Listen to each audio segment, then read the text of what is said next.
Hey guys, tonight we're slipping quietly down a dim corridor, lined with oil portraits that watch you even when you turn away.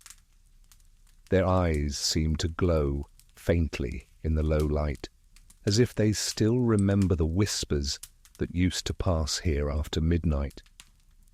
You can almost smell the floor polish and chalk dust and hear the faint hum of old pipes hidden inside these ancient walls. There's something deeply still about this place, like it's holding its breath, waiting for another secret to unfold. And, trust me, if you'd been sent to a boarding school a century ago, you probably wouldn't have survived the first week of cold baths, iron discipline, and emotional starvation disguised as character building. So before you get comfortable, take a moment to like the video and subscribe, but only if you genuinely enjoy what I do here. And while you're at it, drop your location and local time in the comments.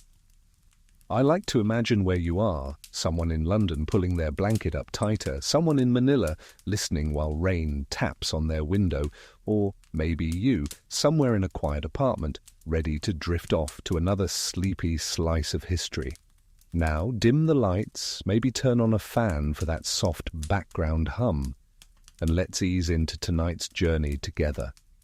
You trudge down a hallway slick with candlelight and age. A draught stirs the curtains, the building groans like a tired ship. Somewhere beyond the oak doors a bell strikes 11. That means lights out for the students, but of course, that's when the real life begins. Every boarding school has two faces. The one in daylight, neat uniforms, Latin conjugations and cricket bats, and the other, the nighttime version, all whispers and footsteps you pretend not to hear. You feel it most in the pauses, the hush after the prefect's boots fade down the hall, or the shuffle of a page turning under a blanket's glow. It's like the walls themselves have learned to keep secrets. Boarding schools, especially in Britain, were built as tiny empires of control. In the late 18th and 19th centuries, wealthy families sent their sons here not just to learn Greek, but to have their impulses shaved down and their obedience sharpened. A historian once called them factories for empire, and he wasn't wrong.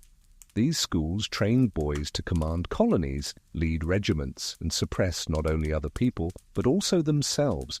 That's the irony. The stricter the rules, the more inventive the rebellion. You can almost hear the echo of laughter behind closed doors, the quiet giggles of boys daring to talk about what was never meant to be spoken. The architecture itself encouraged secrecy, long corridors, hidden stairwells, attics above dormitories where letters or contraband cigarettes could be stashed. You pause near a window, the glass ripples with imperfections, bending the moonlight into watery patterns. Through it, you can just make out a courtyard where the grass has been worn into perfect squares by centuries of marching feet. It's easy to picture them, students sneaking out barefoot, hearts pounding, carrying forbidden books or stolen apples, whispering about home, about freedom, or about someone they shouldn't be thinking of. Historians still argue whether the founders of these schools truly believed repression would create virtue, or if they simply feared what freedom might reveal. But what's certain is that a boarding school was as much about shaping emotions as it was about teaching grammar. Every gesture, every glance was observed. Even friendships were catalogued for signs of improper closeness. You pass a wooden notice board nailed crookedly to the wall. A century of thumbtacks has scarred its surface. You half expect to see a schedule for prayers, fencing practice, and lights out. The old headmaster's motto still reads faintly beneath layers of varnish. Labor omnia vincit. Work conquers all. He probably meant diligence, but the students might have taken it differently. Work conquers loneliness, boredom, longing. Or at least, it tries. Somewhere down the hallway, a door creaks open. You can almost imagine a boy's face peeking out, eyes wide, checking if the coast is clear. Maybe he's sneaking to the library or to leave a folded scrap of paper beneath someone's pillow. There's no texting here, only ink, candlelight, and courage. Those letters would be written in Latin phrases that the teachers would skim over without suspicion, but to the right reader they meant everything. The funny part? For all their rules, these schools were basically laboratories for secrecy. When you spend your formative years hiding emotions, you don't stop feeling. You just learn how to camouflage them. It's a skill that would follow these students into adulthood, turning them into masters of polite deceit. Many of the same people who later populated British high society, politicians, clergymen, even writers, first learned the art of double life inside these creaking halls. You run your hand along the banister. The wood is worn smooth by generations of anxious fingers. You can almost sense the ghosts of students past, their footsteps layered like overlapping memories. One of them probably still lingers at the edge of your vision, a boy clutching his books too tightly, or a girl from the neighbouring seminary, glimpsed only across a chapel courtyard once a week, her face framed by dawn mist. The air smells faintly of soap, paper, and fear, but also something else, curiosity. That endless human itch to connect even when connection is forbidden. The more it was suppressed, the more it bloomed in corners no one thought to check. A mainstream historical fact slips in like a whisper. Eton College, the blueprint for many others, was founded in 1440 to educate poor scholars. But by the 19th century, it had become a playground for the privileged. Those boys, denied privacy, invented entire secret codes and societies to express what they couldn't say aloud. In the archives today, you can still find school diaries full of strange abbreviations that only the initiates understood. And then there's the quirky bit. Some schools even had ghost societies, small groups that met at night to hold séances, summon spirits, or exchange gossip, disguised as spiritual messages. The teachers dismissed it as childish superstition, never realizing it was just another safe outlet for the unspoken. You move deeper into the building. The floorboards moan like tired lungs. Somewhere, a clock chimes 11:30. The night feels endless here, but in a comforting way, like you're walking through someone's memory rather than a real place. You pause by a portrait of an early headmaster, his powdered wig cracked with age. He looks stern, but maybe a little sad too. You can almost hear him sighing, realizing that for all his rules, human nature always finds its detours. The hidden affairs, the emotional entanglements, the forbidden friendships, they weren't the system's failure. They were its byproduct. You turn another corner and find yourself facing a door marked Matron's Room. Behind it, you imagine the steady ticking of a clock and the faint scent of lavender. Even the matrons, those guardians of propriety, must have known what really went on. They just didn't speak of it. In these walls, silence was the highest currency. You stop at the staircase leading up to the dormitories. The steps are narrow, smooth and steep, made for small feet carrying large expectations. At the top, you can just make out rows of iron beds under a sloping roof. The moonlight spills across them like silver paint. Every blanket hides a story. Every pillow has held a confession. Outside, a fox screams, one of those eerie night cries that sounds almost human. You smile a little, thinking how easily such a sound could be mistaken for something else, a secret breaking loose, or perhaps just the building exhaling after another century of keeping quiet. And somewhere between that fox's cry and the clock's next chime, you realize this isn't just a building. It's an ecosystem of repression, desire, and disguise, the perfect breeding ground for what history would later call a culture of hidden affairs.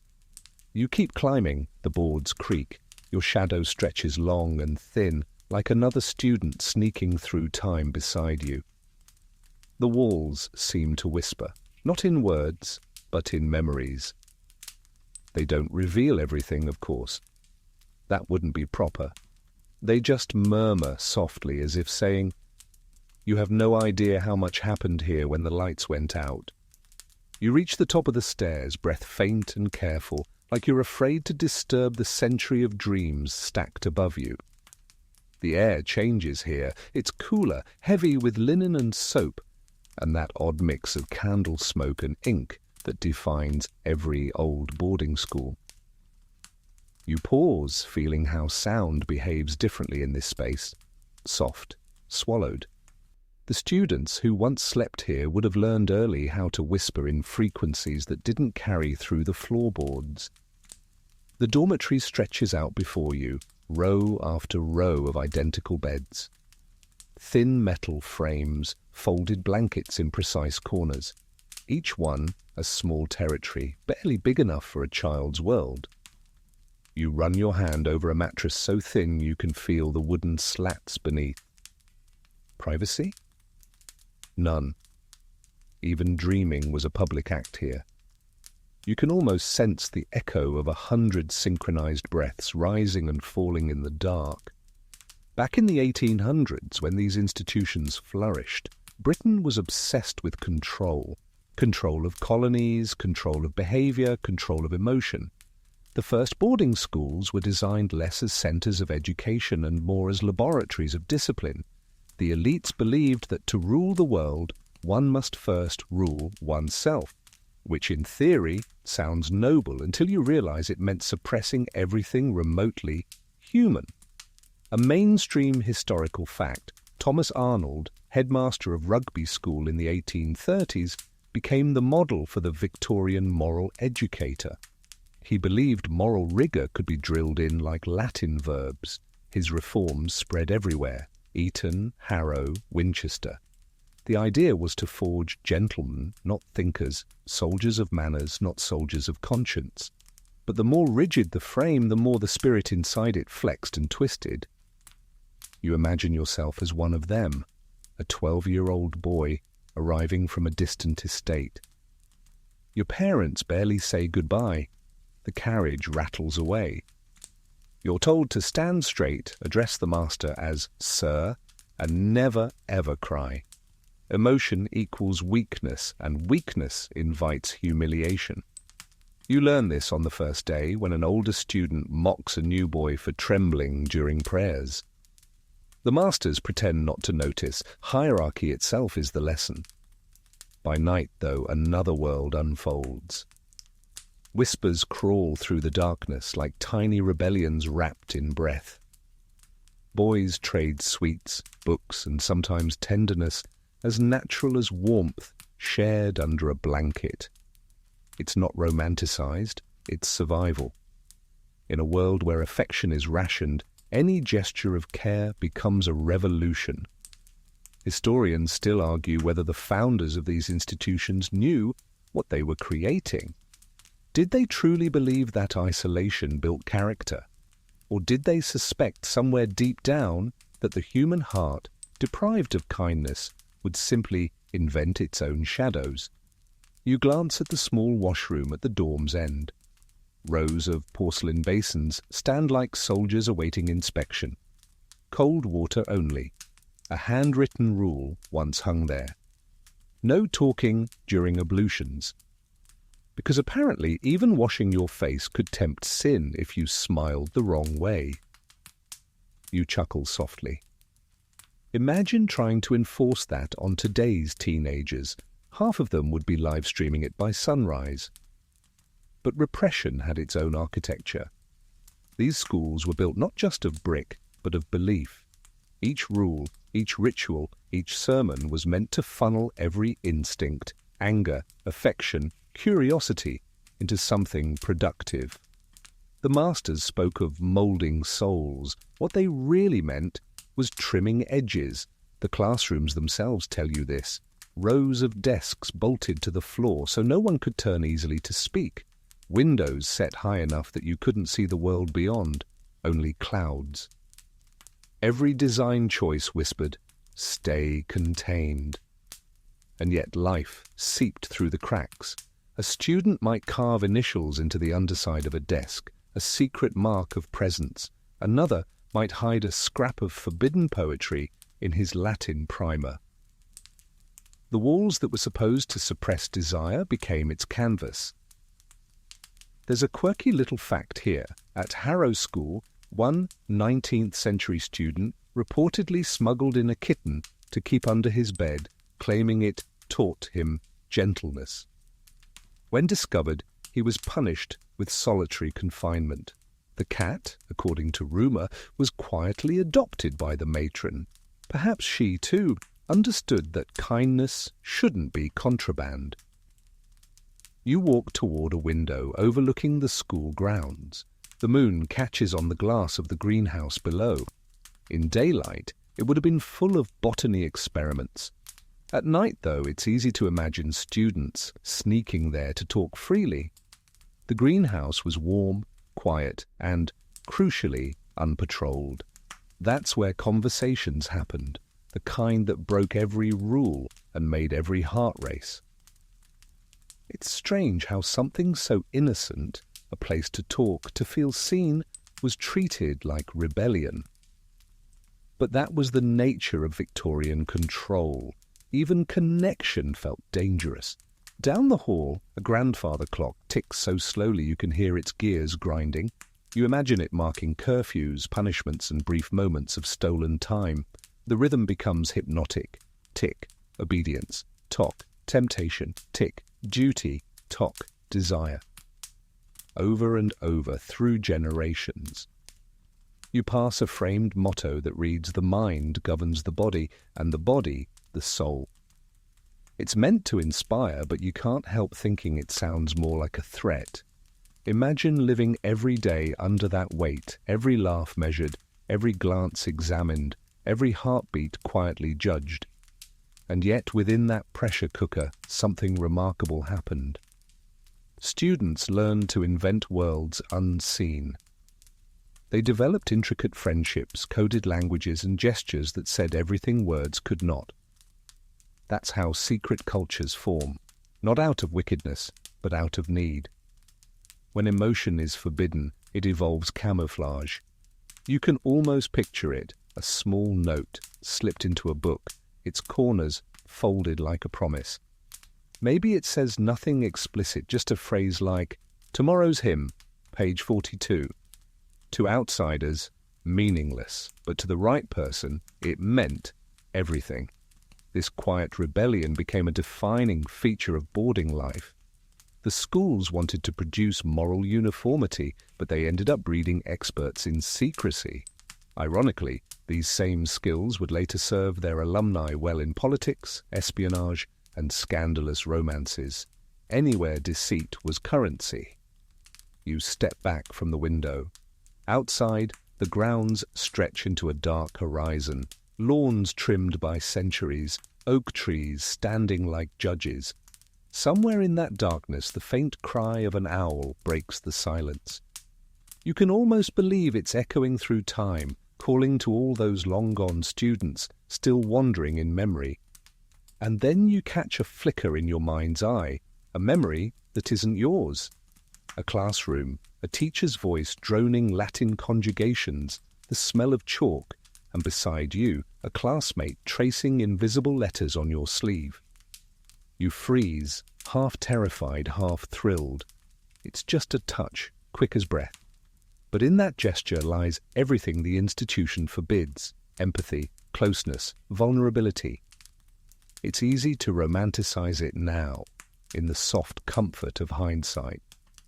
But for them it was risk incarnate, expulsion, shame, even ruin. Yet they reached anyway, proving that the human need for connection outweighs any code of conduct. You wander back down the hall, each step quiet as an echo. The walls seem to hum faintly, alive with their centuries of containment. Maybe they're trying to remind you, every system built on suppression eventually leaks. The heart always finds a crack. You stop again by the dormitory door, hand on the cold metal latch. The moonlight catches your reflection, half shadow, half memory. You think about those young students walking these same corridors, learning to smile with their eyes while their words said nothing. They didn't just build hidden lives, they built a hidden language of survival. And somewhere, behind those old oak doors, it still breathes. You descend a narrow staircase, the kind that forces you sideways, as if even the architecture wanted to remind you that comfort wasn't the point. The boards sigh under your weight. Every few steps your shadow brushes against the portraits, serious faces frozen in perpetually polite misery. You realize how young they look despite the stiff collars and medals. Many of them never really grew out of this place. The hallway opens into what was once called the character room, though it looks more like a chapel crossed with a courtroom. Mahogany benches face a raised platform where the headmaster would sit, armed with his moral authority and, occasionally, a cane, polished by decades of nervous hands. The ceiling is high, vaulted, echoing even the smallest cough. You can still feel the pressure of silence hanging here, like incense that never dissipated.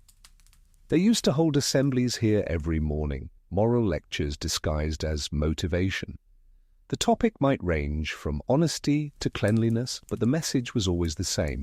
Control yourself. Suppress every flicker of doubt, every impulse that might embarrass the school. It wasn't education so much as emotional taxidermy, preserving the form while removing the life inside. The term character factory wasn't a joke. In the mid-19th century, reformers like Arnold and his successors marketed boarding schools as the engines of British virtue. Parents were told these institutions would turn unruly boys into moral paragons. And yet behind those ideals hid the same contradiction that powers most hypocrisies. Purity demanded ignorance. The less they acknowledged desire, the more it ruled them. You sit in one of the benches, feeling the chills seep through the wood. The air smells faintly of chalk and beeswax. Imagine being 13, squirming through another sermon about discipline, while your mind drifts to the warmth of someone sitting beside you. You steal a glance, half-second, nothing more, but it's enough to set your pulse racing. Then the cane taps the desk and the fantasy evaporates like smoke. Historians still argue whether these moral crusades truly improved society or just created a nation of emotionally constipated adults. One scholar once quipped that the empire was run by boys who never learned to cry. You can almost picture them decades later, still buttoned up in Parliament or posting letters to distant colonies, clinging to decorum while privately unravelling. The character building was relentless. Cold baths at dawn, silent meals, honour codes that punished small talk. Even laughter had a curfew. Yet within that rigid structure, students discovered loopholes, tiny rebellions, a crooked tie here, a smuggled biscuit there. These gestures weren't just childish mischief, they were declarations of selfhood. Every stolen moment of softness, every hidden joke was a reminder that life still pulsed beneath the discipline. There's a quirky record from 1884 at Winchester College. A group of students were caught keeping a smile ledger, a small notebook tracking which prefects had smiled at them that week. It was harmless, almost sweet, but the headmaster called it a moral contagion and burned it publicly. Imagine fearing a grin so much that you'd consider it subversive. You run your fingers along the bench and find initials carved faintly into the surface, letters from another century. The grooves feel deliberate, careful. Maybe they stood for two names linked in friendship, or something more dangerous. The wood is smooth where hands have lingered, as if affection itself left a residue. Out in the corridor, footsteps echo, the illusion of a prefect making rounds. Your shoulders tense automatically. Even now, the instinct to hide lingers, as though you've been inducted into their silent fraternity of watchfulness. You wonder how many students fell asleep rehearsing excuses for things they hadn't even done yet. The ideology behind all this was disturbingly efficient. The masters preached character through trial, which conveniently excused cruelty. The cold, the hunger, the loneliness, they were all educational, apparently. You were supposed to emerge hardened, your emotions annealed like iron. What actually happened was subtler. Emotions didn't die, they went underground. That's the real origin of the hidden culture. Students learned early that affection wasn't to be destroyed, it had to be disguised. A helping hand became an act of silent rebellion. A shared secret was a declaration of trust in a world that punished vulnerability. And so the boarding schools accidentally became perfect incubators for secrecy itself.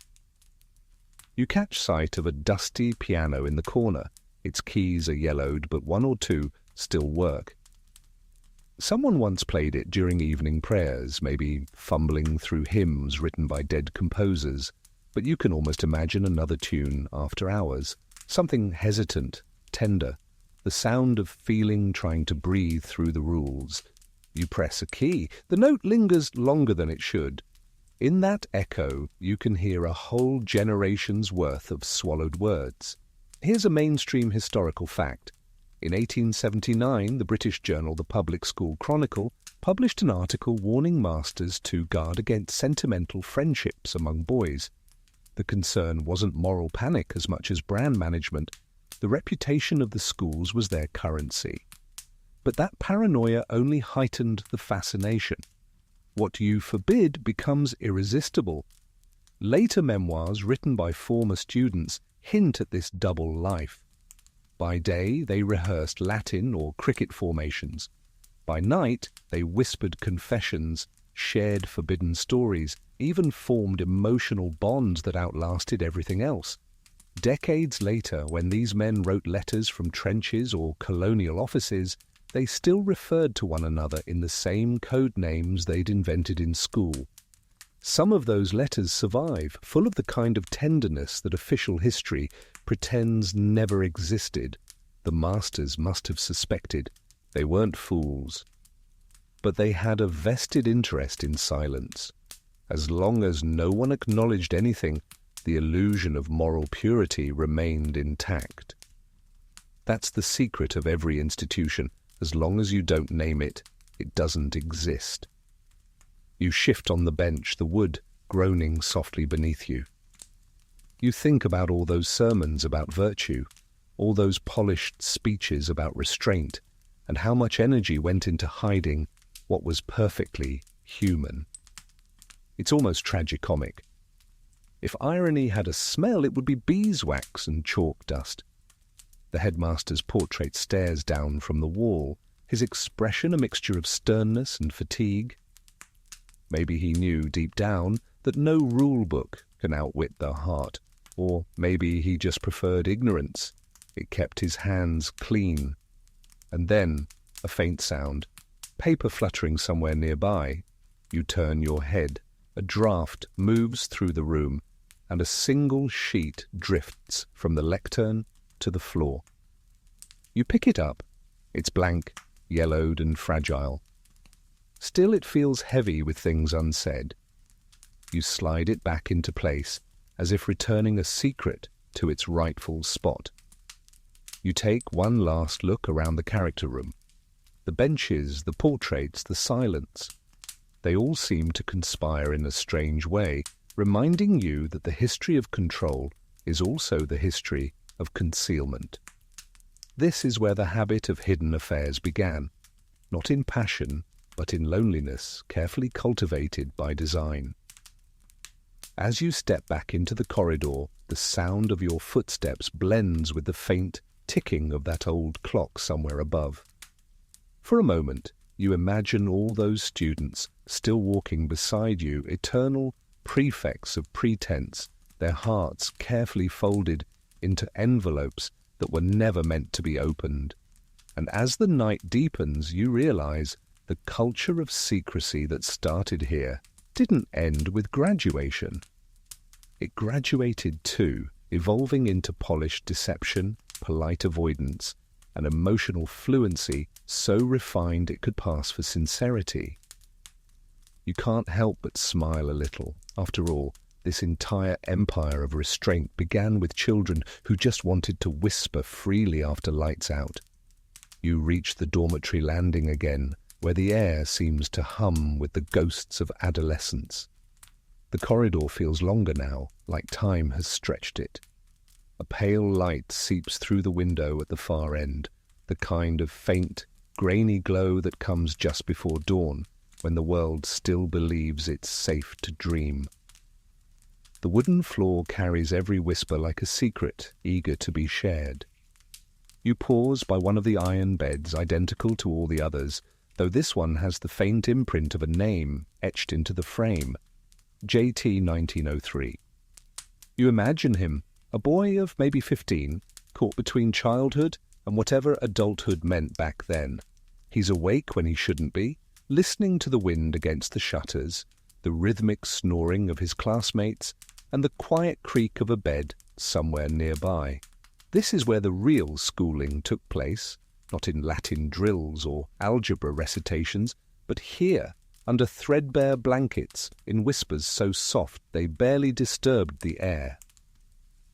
Every night these students rehearsed the same small rebellions, hidden sweets, stifled laughter, words of comfort, sometimes confessions that didn't fit into the world outside. The dormitory wasn't just a place to sleep. It was a confessional, a diary, and sometimes a theatre of longing. You walk slowly between the beds. Your fingertips trace the cool metal rails, the way their smoothness gives way to tiny scratches. It's almost impossible not to imagine the conversations that took place here, some innocent, others charged with the strange electricity of youth discovering itself in secret. Boarding schools called these hours unsupervised time, which sounds harmless enough until you realize how little freedom existed during the day. When every waking hour was dictated by bells and punishments, the night became a kind of rebellion. You can almost hear the soft rasp of pen nibs writing by candlelight, the whisper of paper sliding beneath pillows. A mainstream historical fact. By the late 19th century, many British boarding schools imposed what they called night discipline. Masters would patrol the dorms at random hours to ensure moral order. They believed idleness after lights out led to corruption, but the more they prowled, the more inventive the students became. Candles hidden in shoe heels, matches concealed in books, messages slipped under doors like smuggled contraband. You pick up a faint scent of something, old soap and lavender oil maybe, the ghost of nightly routines. The matron's rounds would have ended an hour before midnight, checking for illness or contraband novels. After that, the building belonged to the students. The silence was theirs. One particularly strange but true tidbit.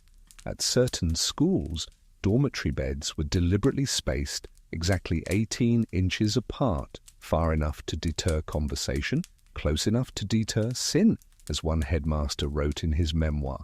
You can't help but grin at the sheer optimism of it, as if measuring inches could outwit imagination. You stop by the last bed near the window. There's a draught here, cool against your neck. The glass trembles slightly in its frame, and beyond it lies the quad, perfectly square, its lawns trimmed with military precision. You imagine that scene decades ago, snow falling on the stone steps, two students meeting by the shadow of the chapel, pretending to exchange homework, but really just wanting to see each other for a few seconds. It's a detail history rarely mentions, but you can feel it as surely as the cold. Historians still argue whether the emotional intensity in these schools was accidental or inevitable. When you lock hundreds of young people away from the world, remove warmth, and demand conformity, something has to replace what's missing. Some call it romantic friendship. Others call it repression turned inward. Whatever the term, it was a constant humming beneath the lessons and sermons like a heartbeat. You find yourself staring at the narrow beams crossing the ceiling. They're stained darker where candle soot gathered over years of curfews broken. Above them, the attic would have been full of trunks, letters from home, hidden photographs, small treasures from a life outside the school's walls. Students would sneak up there to cry, to write, or sometimes just to breathe without being watched. The wind rattles the panes again, and for a second you imagine a candle flickering in one of those attics. A boy hunched over a piece of paper, tongue pressed to his teeth in concentration. He writes in cramped lines, each sentence a risk. "I can't explain what I feel when you look at me." That's all it says. He folds it, seals it with wax stolen from a candle, and slips it into a Latin book. Tomorrow it'll be passed across a desk with the faintest nod. That's how entire romances existed here. Wordless, coded, unrecorded. They had to be. Nothing destroys a feeling faster than exposure. You step closer to the window. The courtyard looks almost holy in the moonlight, its symmetry soothing, deceptive. To outsiders, this order symbolized virtue, but inside it was a crucible for contradictions. The more the school preached purity, the more human nature rebelled in whispers and gestures. And yet it wasn't always rebellion. Sometimes it was simply tenderness, the one thing that couldn't be graded or inspected. Those bonds often became the only form of comfort in a world where affection was rationed. Years later, former students would write that their closest friendships in life began in these dorms, forged not in defiance, but in shared survival. You walk toward the door at the far end of the room, the one leading to the corridor of prefects' quarters. Prefects, older students chosen to enforce rules, were the eyes and hands of authority. Yet even they weren't immune to the double life. In private, some were lenient, even protective. Others became miniature tyrants, drunk on borrowed power. The system encouraged it. Control was contagious. But behind the stern facades, guilt lingered. Diaries from the time reveal that many prefects wrote pages agonizing over moral weakness, confessing temptations and thoughts they couldn't name. Imagine being 15 and already convinced that your own heart was dangerous. You lean against the cold plaster wall, listening to the building breathe. There's a low, steady rhythm to it, like the pulse of memory itself. And then you hear it, faint, unmistakable, the creak of a floorboard behind you. You turn, but the room is empty. Still you could swear you feel someone standing there, a presence made of silence and sleeplessness.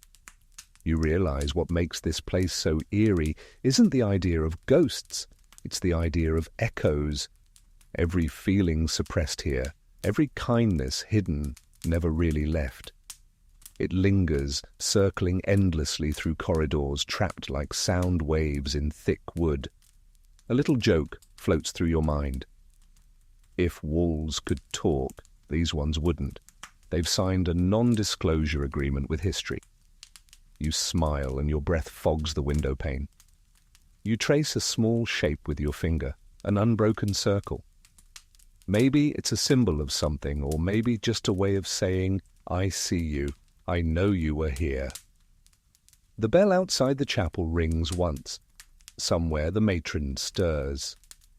The dawn is coming soon, and with it, another day of restraint, another round of moral perfection. But for now, in this thin stretch of time before morning, the dormitory belongs to the living and the long gone alike, a shared silence made of longing and endurance. You whisper a good night to the empty beds, unsure who you're addressing. Maybe the students, maybe yourself.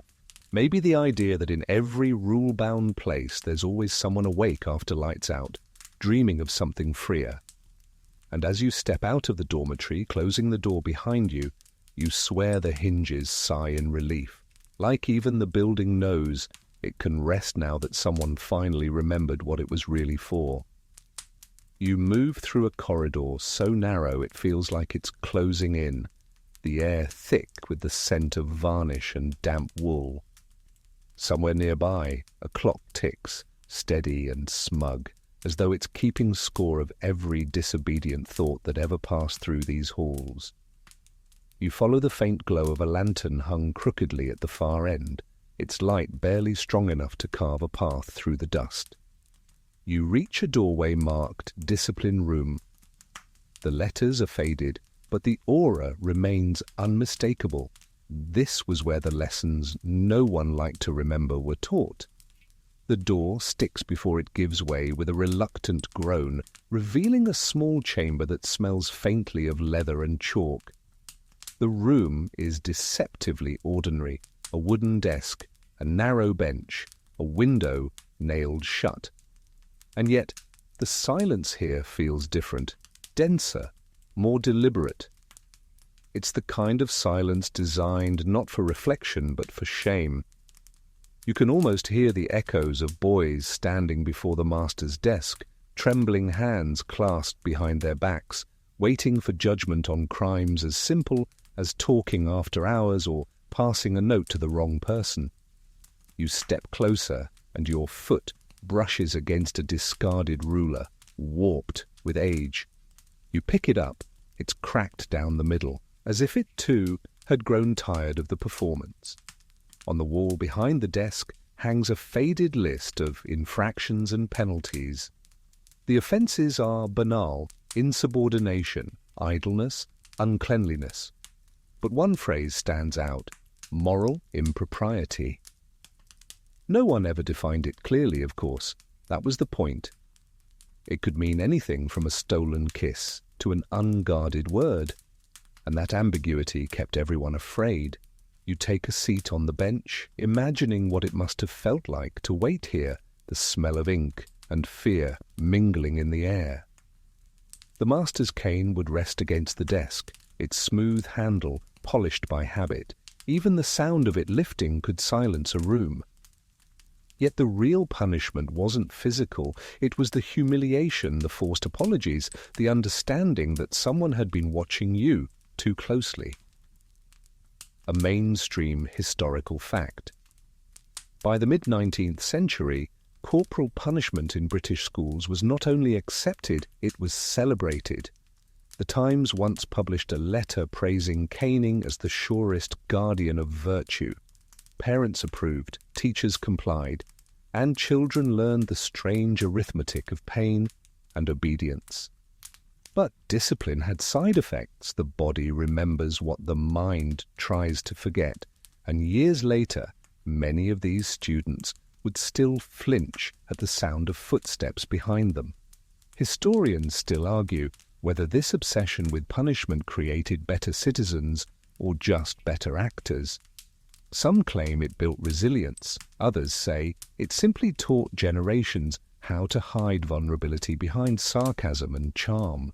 The debate continues, though the walls of this room probably have the real answer. And they're not talking. You notice scratches on the underside of the desk, tiny, deliberate lines forming letters. Someone carved "Still Here." You run your fingers over it. The grooves are shallow, but the defiance feels deep. That's the thing about repression. It breeds artistry. A peculiar tidbit from one school archive reveals that some students developed elaborate systems of signaling each other during punishments. One would cough 3 times from the corridor to warn of a master approaching. Another would tap the window frame twice to signal that the coast was clear. It sounds absurdly military, but to them it was survival, a way to preserve agency in a place designed to strip it away. You set the cracked ruler back on the desk and stand. The air in the discipline room feels heavier the longer you linger, like it's absorbing your thoughts. You can't help wondering how many tears were swallowed here before they could fall, and how many of those swallowed tears turned into the polished smiles of future politicians. Stepping back into the corridor, you feel the difference immediately. The air outside seems lighter, though it's still tinged with that faint metallic chill of morning about to break. The floorboards creak, the way old wood does when it remembers too much. You pass a row of photographs hanging crookedly on the wall. Black and white faces stare back, students in stiff collars lined up like soldiers. No one smiles, they never did in photographs back then, but even so, you sense something else, a collective restraint, as if every jaw is clenched against some unspoken truth.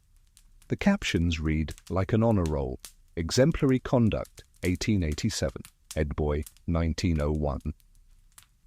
You wonder how many of those model pupils carried their secrets into adulthood, folding them neatly beneath marriages and titles.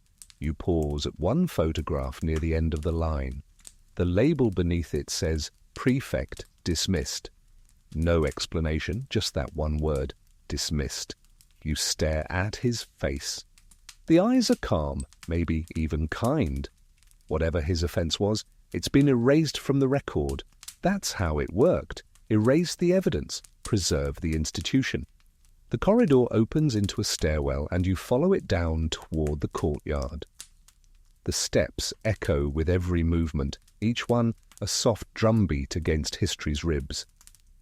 You pass the entrance to the cellar, a dark rectangle cut into stone, and for a moment you hesitate.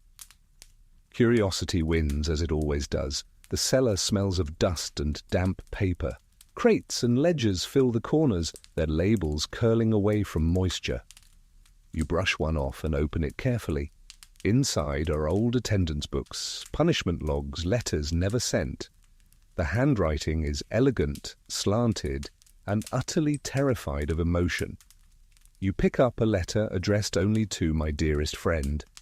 It begins innocently enough, something about exams and homesickness, but midway through the ink grows heavier, as if the writer's hand trembled. The words trail into something barely legible. I think of you when they ring the bell at night. Then it stops. No signature. Just a blot of ink like the writer thought better of finishing. You close the box gently. That letter could have been written yesterday, or a century ago. In these schools, time is elastic. The emotions repeat themselves in endless loops. A joke flits across your mind, dark but necessary to stay sane here. If repression built character, then this place must have produced superheroes. You let out a small laugh, and it startles even you. Humour, you realize, is another form of defiance. You make your way back up, your footsteps quieter now. The sky outside has turned the colour of pewter. Dawn is close, and the building seems to exhale, tired from keeping so many memories locked inside. You look back once more at the discipline room door, slightly ajar. The light spills out just enough to remind you that the difference between punishment and confession was always thin, just a matter of who held the key. As you walk toward the main hall, you sense a subtle shift in the air, the night giving way to morning, secrecy to ritual. Soon the bell will ring, students will march to breakfast, and life will resume its performance of order. But under the surface, the real lessons, the ones about hiding, pretending, surviving, will continue uninterrupted. And as you step outside into the grey light, the first chill of dawn brushing your face, you realize these halls weren't just schools, they were rehearsals for a world that still expects people to behave beautifully while quietly breaking inside. You step into the main hall just as the first fingers of morning creep across the windows. Dust motes float in the light like the ghosts of 1,000 forgotten roll calls.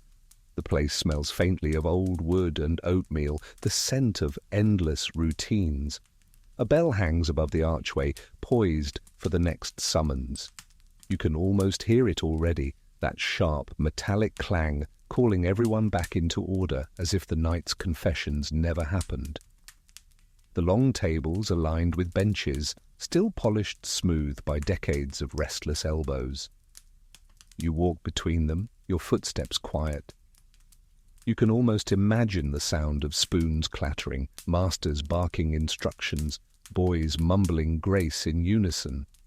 It's a choreography of obedience, one that ran with military precision. But beneath all that discipline was another kind of education, one that didn't appear in the official curriculum. It wasn't about math or Latin, but about survival. You could call it the hidden curriculum. You learned how to speak without being heard, how to joke without getting caught, and most importantly, how to conceal the parts of yourself that didn't fit the mold. It was an art form, really. You had to know when to look attentive, when to nod at sermons, when to laugh at jokes that weren't funny. If you mastered those gestures, you were safe. If you didn't, you were marked. Too odd, too quiet, too kind. A mainstream historical fact. By the 1870s, many British public schools formally introduced character training as part of their mission statements, but character was a euphemism for conformity. Anything that made you stand out, whether intellect, emotion, or difference, had to be polished down. The goal wasn't individuality, it was predictability. You glance up at the portraits lining the dining hall, headmasters, benefactors, heroes of empire. Their expressions all seem to share one thing: restraint, the stiff lips, the careful posture. It's like someone told them smiling might cause a scandal. You imagine them staring down every morning at their perfectly groomed protégés, never realizing the small revolutions happening beneath their noses. That's what fascinates you about these places, the quiet ingenuity of repression. The more rules there were, the cleverer the students became. They invented entire communication systems, hand signals during roll call, coded nicknames, phrases that looked innocent but meant everything. A glance across a table could carry the weight of a confession. A quirky historical tidbit. At one famous school, students developed a chapel code during long services. Each hymn number corresponded to a secret message. Hymn 42 meant, "I'll wait by the laundry shed." Hymn 118 meant, "Someone saw us." The masters never suspected, why would they? The boys were singing with such devotion. You sit at one of the benches, feeling the cold through the wood. The silence now is unnerving, but you can sense the rhythm that once ruled this place. Meals were eaten in silence except for scripture readings. Every crumb was symbolic, every posture rehearsed. Even eating was part of moral training. Control your appetite, they'd say.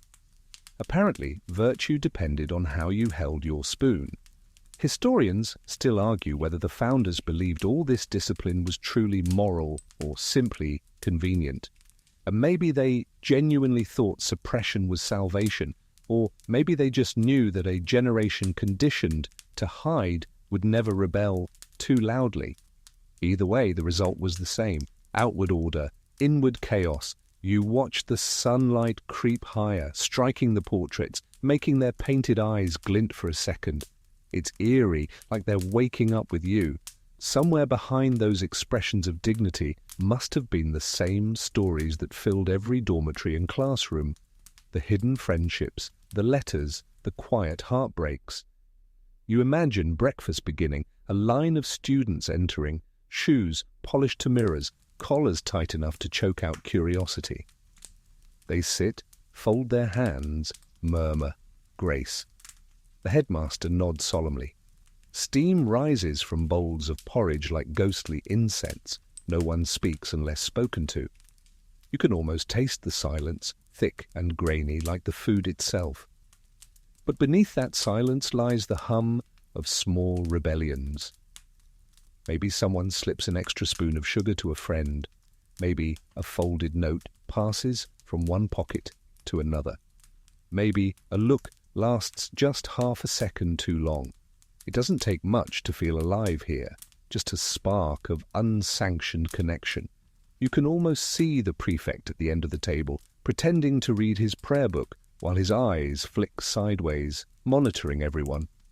He doesn't know that two boys in the corner are exchanging a crumb of toast as a private joke. a ritual only they understand. That's how affection survived here, in gestures so small they'd look meaningless to anyone else. Another true but rarely mentioned detail. Some schools had conduct charts displayed publicly each week. Each student was rated for obedience, cleanliness, and moral restraint. Losing points meant extra labor or humiliation in front of peers. One student later recalled how he learned to act good long before he understood what goodness meant. That's the tragedy. Morality became performance art. You lean back and stare at the ceiling. Wooden beams stretch above like ribs, each one creaking faintly. You think about how this building, this entire system, was designed to produce stability. And in a way, it did, just not the kind anyone intended. It produced people who could smile while lying, who could charm while hiding, who could survive without ever really feeling safe. You find yourself chuckling softly, the sound startling in this cavern of echoes. "Congratulations," you murmur to the air. You invented repression with perfect manners. A stray thought crosses your mind. Maybe that's why these old schools produce so many spies. When you spend your childhood pretending becomes second nature. Historians actually note the link. Many British intelligence officers of the 20th century were boarding school alumni. They could lie convincingly, keep secrets elegantly, and betray without blinking. All those hidden affairs that started as dormitory whispers became lifelong habits of discretion. The sunlight climbs higher now, turning the dust gold. The bell finally rings, a sound both hollow and commanding. You imagine the hall filling with life again, footsteps, chatter hushed to whispers, masters striding through like judges in robes. For a moment, the whole building seems to inhale, ready to perform another day of perfect decorum. And then, as the last note of the bell fades, you hear something softer beneath it. Laughter. Small, suppressed but real. Somewhere, against all odds, someone's still finding joy here. Maybe that's the real hidden curriculum, how to find warmth in the coldest institutions. You stand brushing dust from your hands. The echoes fade, replaced by the faint sounds of birds outside. The light spilling through the window is brighter now, almost forgiving. You take one last look at the rows of benches, the portraits, the order. For all its strictness, this hall isn't evil, it's human. It's what happens when people mistake control for care, when they fear desire more than cruelty. You can't help but wonder how many of those perfect students grew up to build equally rigid lives, smiling at dinner parties while longing for something as simple as a whispered secret after lights out. As you leave the hall, the heavy doors close behind you with a sigh that sounds almost relieved. The echo lingers, but softer now, like the building itself is grateful someone finally noticed what was really taught here. You step into the narrow passage that leads toward the dorm wing again, though this time your mind isn't fixed on the echo of punishment or the scent of beeswax, but on the quiet pulse of defiance that thrived under every mattress and behind every carefully closed door. You pause, hand brushing against the cold plaster, and imagine the folded notes, the tiny conspiracies of ink and courage. This is the hour when the letters under pillows took on their life. Every boarding school had its own underground post office. There was always that one creaky floorboard in the dormitory where messages could be slipped between planks, that one locker that opened to a hollow gap in the wall. By morning, the right person always seemed to find the letter waiting. No one taught the system. It evolved naturally, as if human hearts instinctively develop their own postal service when words are forbidden. You picture one of those notes now, folded precisely into quarters, corners crisp, the ink still glistening faintly. Maybe it says, "Meet at the chapel steps after Latin."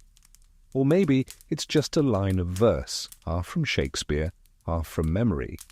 In these places, literature became camouflage.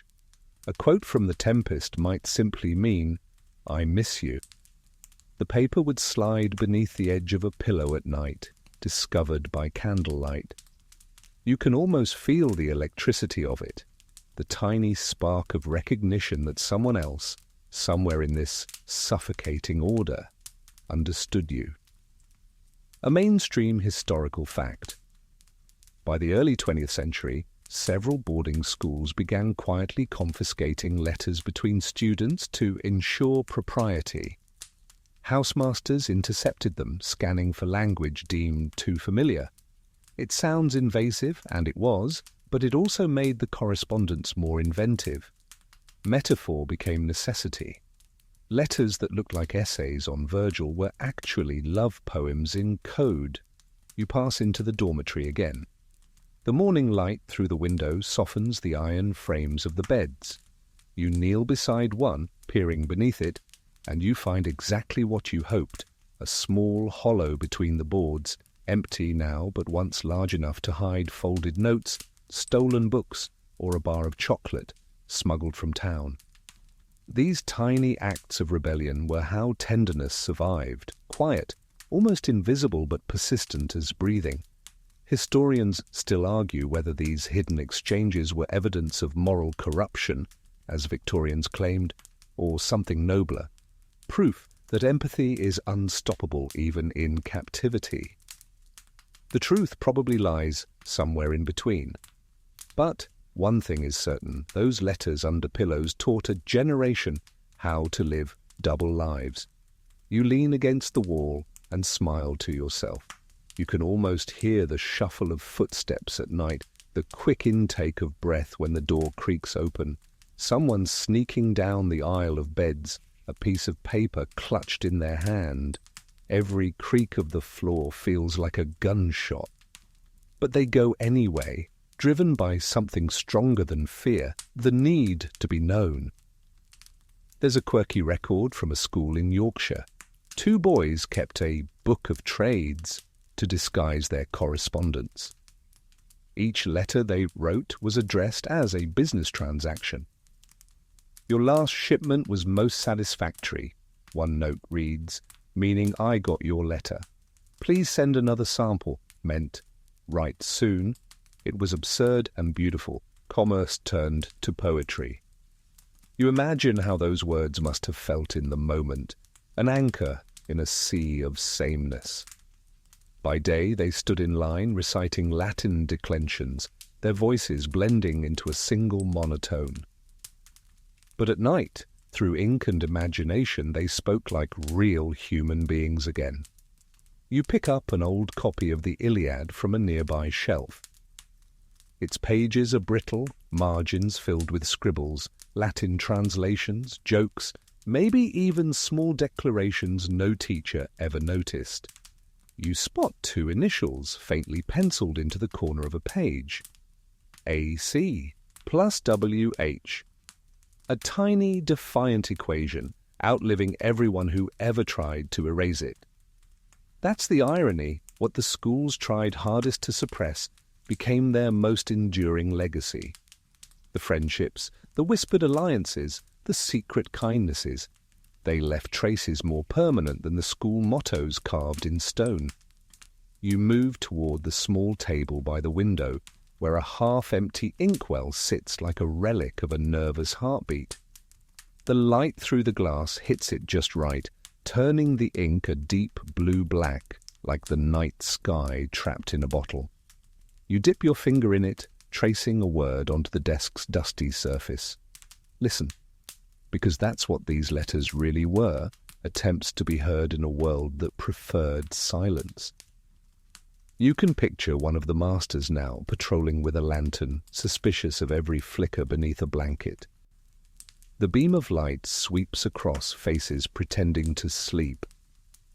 The master moves on, satisfied. Behind him, the smallest sound, a heartbeat of paper sliding open. The words inside are simple. "I saw you today. You smiled. That's all." but it's enough to keep someone going through another day of drills and sermons. You find yourself chuckling softly. If anyone ever compiled all those secret messages, it would be the most human history book ever written, one made entirely of things that were never supposed to exist. Historians, of course, can't catalogue what they never found, but sometimes, during restorations, workers discover tiny caches, envelopes inside wall panels, folded notes beneath floorboards. One found at a school in Dorset contained nothing but a pressed flower and the initials E.H. The archivist described it as touchingly unscandalous. You like that? Touchingly unscandalous. It says everything about the gap between rumour and reality. You walk toward the end of the room, where a trapdoor leads to the attic. It creaks open reluctantly, revealing beams strung with cobwebs and the smell of dust, baked by decades of summer heat. You climb up, crouching beneath the sloped roof. There's a trunk here, its brass latches dull with age.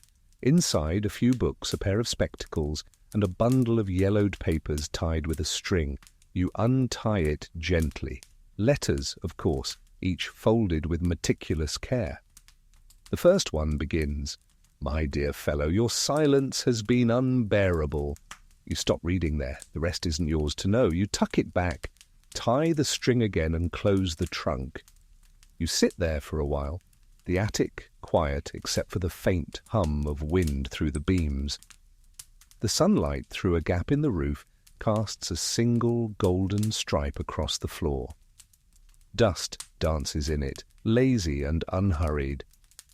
You realize that the line between repression and romance was never straight. It wavered, just like the dust in the light.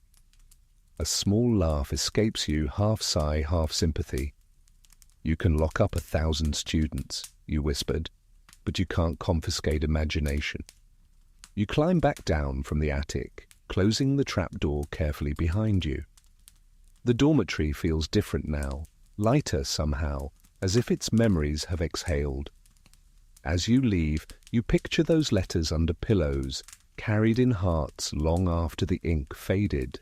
Maybe that's what makes this history so quietly powerful.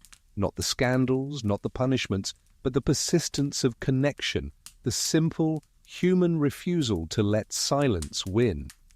You close the attic hatch behind you and the latch clicks softly, like a heartbeat fading into the walls. The corridor ahead glows faintly with the last light of dawn filtering through stained glass, a parade of muted reds and dusty blues shimmering across the stone. You follow the colours until they converge near a door marked Housemaster's Quarters. The title alone carries weight. Every student knew what it meant when that door opened unexpectedly after curfew. The housemaster was the school's all-seeing figure, the arbiter of virtue, the keeper of keys, the one who could ruin or redeem a life with a word. His authority wasn't loud, it was quiet and absolute, like gravity.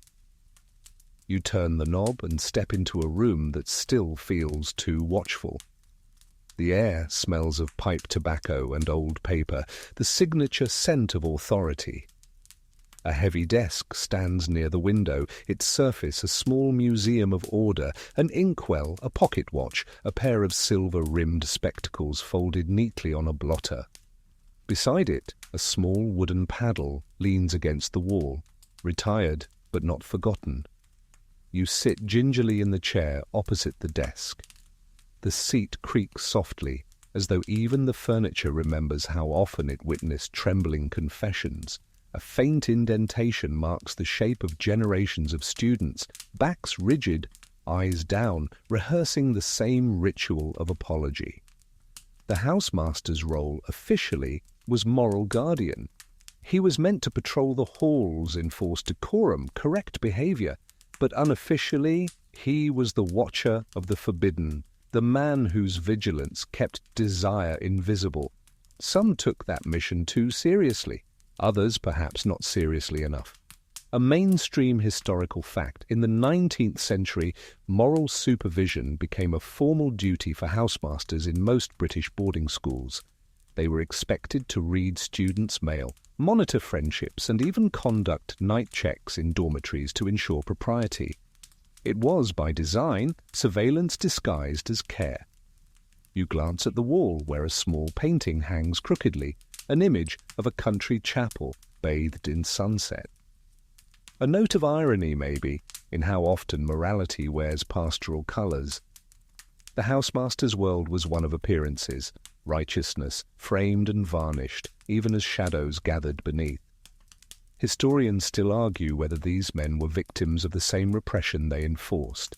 Many came from the same schools themselves, graduates who never escaped the cycle, men trained to fear their own humanity as much as their pupils. Some were genuinely kind but tragically complicit. Others were tyrants who enjoyed the control. Most, though, lived in the grey space between. You pick up one of the ledgers on the desk. The handwriting is immaculate, looping with confidence. The entries are banal at first: late to chapel, untidy boots, cheek to prefect. Then near the bottom, a phrase catches your eye. Unhealthy attachment observed requires guidance. You close the book gently. Guidance, in this context, could mean anything from a stern lecture to expulsion. It was the euphemism that ruined lives. There's a peculiar tidbit from Eton's archives around 1909. A headmaster introduced the proximity rule, forbidding any two boys from walking more than twice consecutively together. The idea was to prevent excessive intimacy. Imagine policing friendship through arithmetic. Students joked darkly that you could talk about Plato, but not walk like his disciples. You stand and look out the window. The courtyard below gleams with frost. You can see the students gathering for morning roll call, rows of uniforms, all the same shade of grey-blue. The housemaster's vantage point was perfect. From here he could see everything and everyone, yet remain unseen himself. The role wasn't just about control, it was about invisibility. Authority worked best when it didn't have to move. You picture him now, the real man behind the myth. He wakes before dawn, dresses methodically, polishes his spectacles, though they're already spotless. His reflection in the mirror looks more tired each year. He's memorized every sound this building makes, every squeak of every stair. He believes, or at least tells himself, that he's protecting these boys from corruption. But there are nights, long, quiet nights, when even he feels the weight of the silence pressing against the windows. He lights his pipe, looks out at the stars, and wonders if he's guarding morality or merely loneliness. A small, strange fact. One housemaster at Harrow was known for keeping a pet nightingale in his room. He claimed its song reminded him of the beauty of restraint. But his students said they could hear it through the walls, singing in the dark, a sound both comforting and mournful. That feels right somehow, the perfect soundtrack for repression. You rest your hand on the desk and feel the groove where a pen once lay, worn smooth by decades of signatures and reprimands.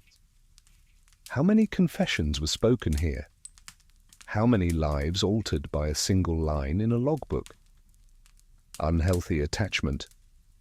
Inappropriate correspondence. Words so clinical they could slice open a soul without leaving visible wounds. And yet some of those same housemasters looked the other way when the truth got too close.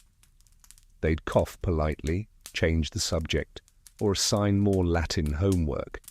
That too was part of the hidden culture, a conspiracy of silence where everyone pretended not to notice what everyone already knew.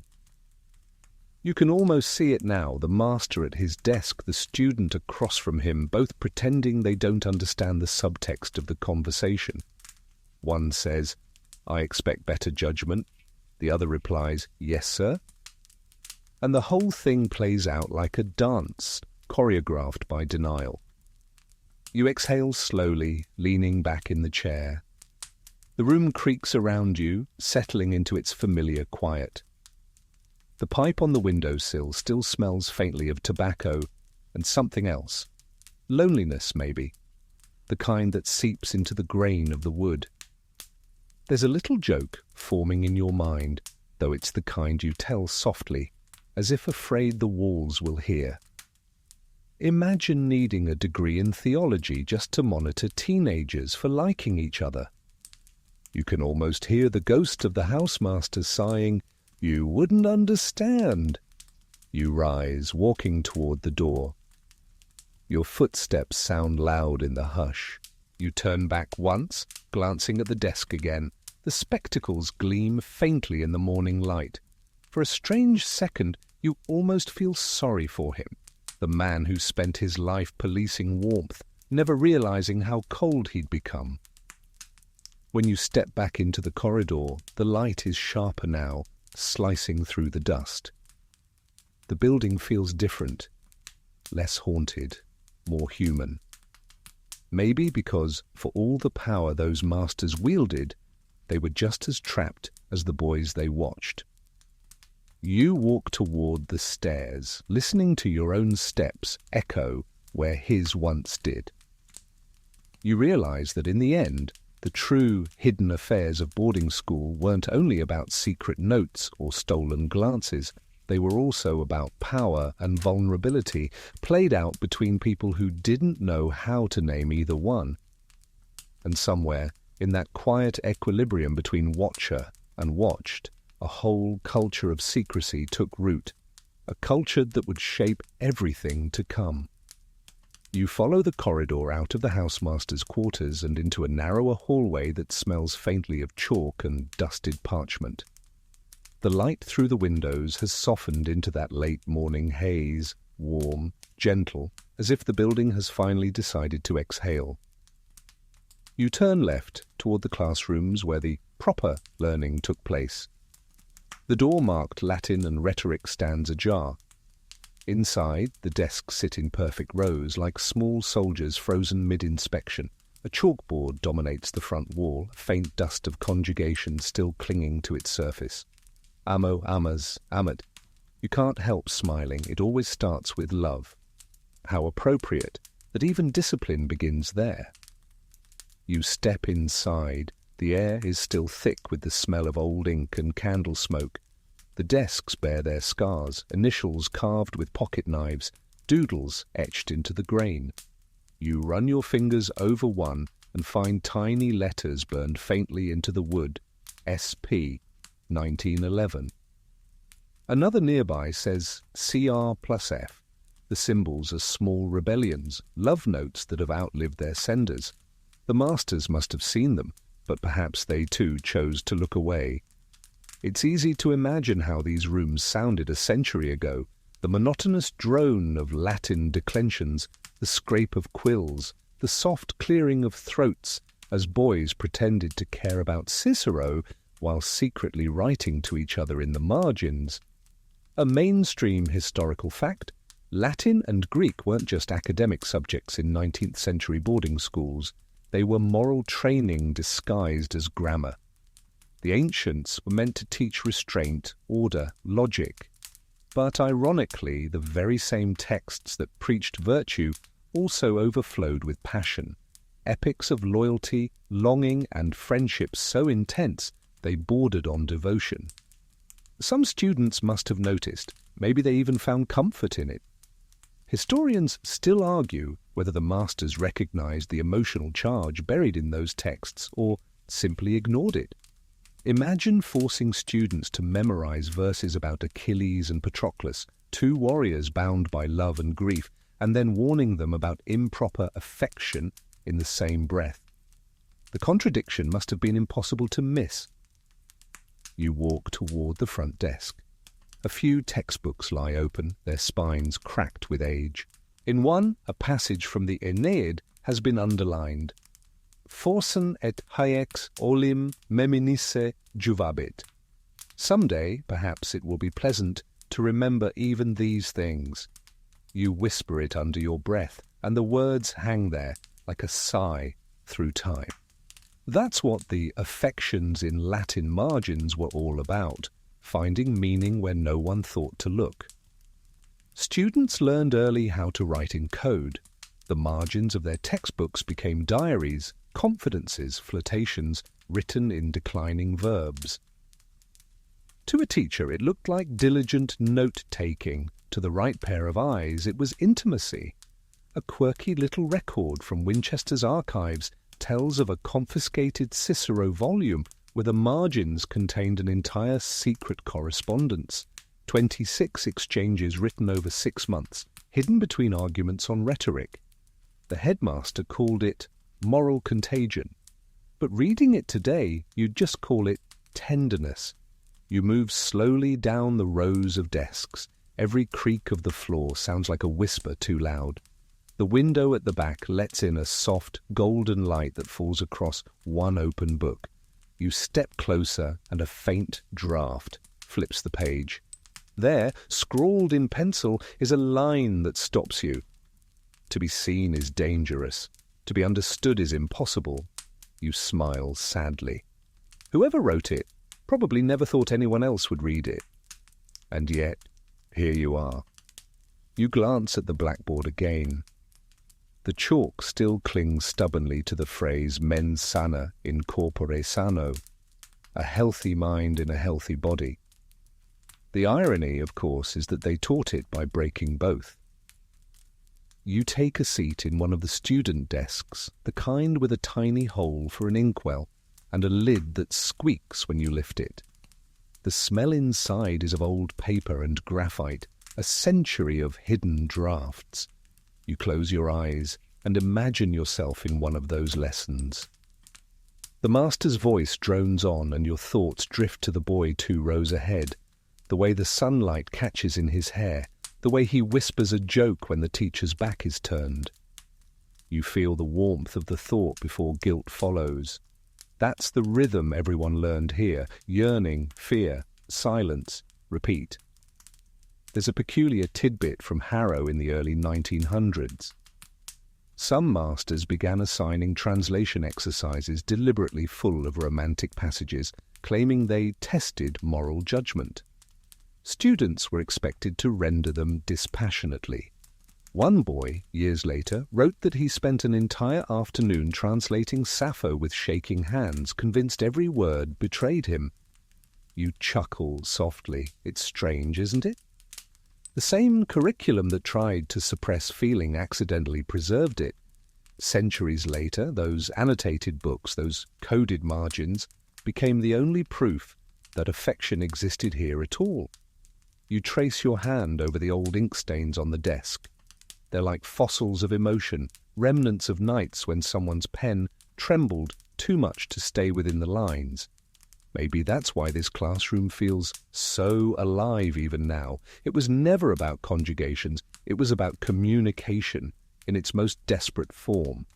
You imagine the moment the bell rang, the scraping of chairs, the rush of bodies eager to escape. The masters thought the students were racing to games or lunch. Maybe they were racing to the mail slot behind the chapel, or to slip a folded paper into the sleeve of a friend's coat before the prefects caught on. Learning, in its truest sense, wasn't happening here at the desk. It was happening in those fleeting acts of courage. The chalkboard gleams faintly as the light shifts. You notice another phrase faintly etched beneath layers of dust. Amor vincit omnia. Love conquers all. Someone must have written it long ago, half a joke, half a truth. It's barely visible now, but still there, like everything else in this place, hidden yet enduring. You rise from the desk and walk toward the window. Outside, the courtyard is bright, full of crisp air and the faint sound of distant laughter. Students are crossing the lawn, heads bent, voices low. You can't hear what they're saying, but you don't need to. You already know. You rest your hand on the sill, looking out at the quad framed by arches. You imagine the students walking back and forth, practicing their restraint, perfecting their disguises. They have no idea that the walls will remember them long after they forget themselves. And as the wind shifts, carrying the faint scent of ink and sun-warmed stone, you realize something quietly profound, even here, in a place built to suppress feeling. Language became a loophole. Every Latin conjugation, every scribble in a margin, every whispered translation after class was really a love letter disguised as homework. You smile. Maybe that's the true grammar of survival. The hallways feel softer now, bathed in the kind of mid-morning light that makes even dust seem holy. You follow the sunbeams through a maze of corridors until you reach a heavy oak door labeled Records. The word alone carries an ominous hum. You press your palm against the brass handle. It's cold, almost resentful, and the door gives way with a deep sigh, like something exhaling after decades of secrecy. Inside, the air is still and dry, tinged with ink and mildew. Stacks of ledgers lean against one another like drunken sentinels. Every shelf smells faintly of history, the kind of history no one meant to preserve. You can hear the faint ticking of a clock somewhere in the distance, marking time for a room that has long since stopped caring.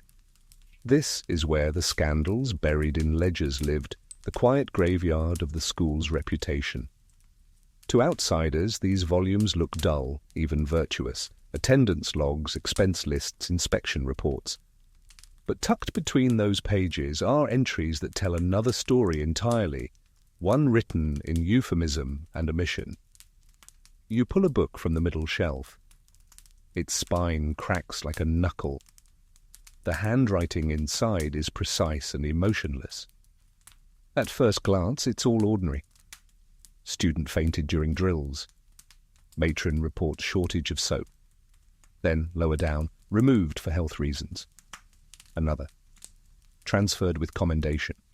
Another still. Case resolved internally. You pause. Those phrases are the ghosts. They repeat across years, across headmasters. A mainstream historical fact, early 20th century British boarding schools rarely expelled students for moral indiscretion. Instead, they quietly transferred them to sister institutions. Reputations were currency and scandals were debts best erased. Entire incidents vanished under the brushstroke of bureaucracy. Historians still argue whether this silence was strategic compassion or calculated hypocrisy. Was the system protecting the children or itself? The answer depends on how charitably you interpret the word propriety. You flip a few more pages. There it is again. Reassigned. Withdrawn by guardians. Voluntary departure. Each phrase feels colder than punishment itself. Expulsion at least acknowledges existence. Erasure means you were never there. You close the book slowly, the paper whispering in protest. Somewhere behind you, a file slips off the shelf, thudding softly against the floor. You turn, half expecting to see someone standing there. But there's no one, just a column of dust, rising lazily in the sunlight. You crouch, pick up the folder. It's thinner than the others, bound with a fraying ribbon. Inside are a handful of letters, one signed by a headmaster in 1906, another from a parent. The ink has bled slightly, but you can still make out the gist. In light of recent difficulties, we agree discretion serves all parties. That's all it says. No names, no details, just a polite agreement to forget. You sit on the floor, the cool stone pressing against your legs, and imagine what those difficulties might have been. A friendship too close, a master who cared too much, a rumour that spread too fast. There's no way to know. That's the cruel beauty of euphemism. It preserves the shame while destroying the story. There's a quirky tidbit from an old Harrow Chronicle article in 1912. The editor wrote that a good school, like a good family, handles its troubles indoors. It sounds harmless until you realize it was the school's unofficial motto for the next 50 years. Even tragedies, deaths, disappearances, ruined reputations were reduced to polite ellipses in the record. You walk deeper into the archive, The air gets colder and the light thinner. Here, at the far end, the ledgers change, thicker paper, more formal script. The incident years. You trace your fingers along the spines, 1904, 1908, 1913. Each one feels heavier than the last. You pull one down at random. Inside, a note pinned to the margin catches your eye. The headmaster will address the matter privately. It's dated March 1911. Below it, a faint pencil edition reads, "See Ledger 2." You find Ledger 2 on the bottom shelf and open it carefully.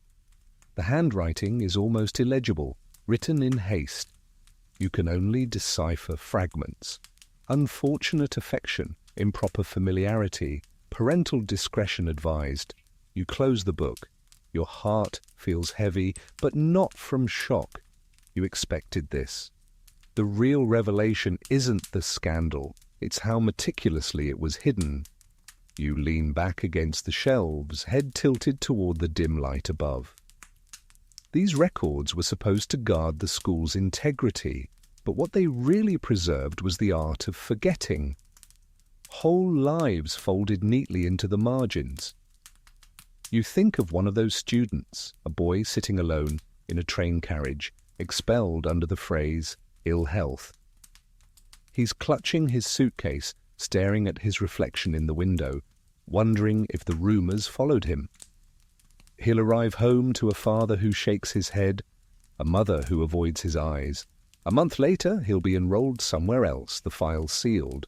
The school will go on as if he never existed. The ledgers will continue their tidy lies. The headmaster will stand in chapel, reading verses about virtue. The boys will sing, their voices pure and even. And, beneath that perfect harmony, silence will hum like a bass note no one dares acknowledge. A joke slips into your mind, dry but irresistible. If denial were an Olympic sport, British boarding schools would have swept gold for a century straight. You chuckle softly, half guilty, half sad. The sound bounces oddly in the room, like laughter at a funeral. You glance around one last time. The walls seem to lean inward, closing over their secrets. You realize the real scandal isn't what's written. It's what's missing. The names, the feelings, the aftermaths. All the stories replaced by careful, blank spaces. You slide the ledgers back into place. For a moment, the rows of books look like tombstones, perfectly aligned, their inscriptions erased by politeness. The smell of paper lingers, fragile, almost human. As you reach the door, you pause and look back. In the stillness, you can almost hear the scratching of pens, the deliberate strokes that turned pain into paperwork. And you think, somewhere, in every system built on silence, there's a record room just like this one, tidy, quiet, and infinitely sad. You step outside, pulling the door shut behind you. The latch clicks softly, sealing the past back into its polite grave. The corridor feels warmer now, almost alive again, as if relieved to be rid of the weight. You exhale. Case resolved internally. You whisper to yourself. The words taste bitter, like irony left too long in the sun. You close the records room door and lean against it for a moment, breathing in the air of release, dry, heavy, and oddly triumphant. The corridor beyond feels like sunlight after a long cellar, every golden beam slicing through the gloom as if exposing the very thing the ledgers tried to hide. You walk slowly, listening to your footsteps echo through the old hallway, past portraits that have watched centuries of discretion parade by. This is where the culture of complicity took shape, not in deliberate cruelty, but in collective politeness. Everyone knew and no one spoke. The prefects knew, the masters knew, even the matron, arranging linens in the laundry room, must have known. But silence was the rule of survival. To speak would mean pulling a thread that could unravel the whole illusion of moral perfection.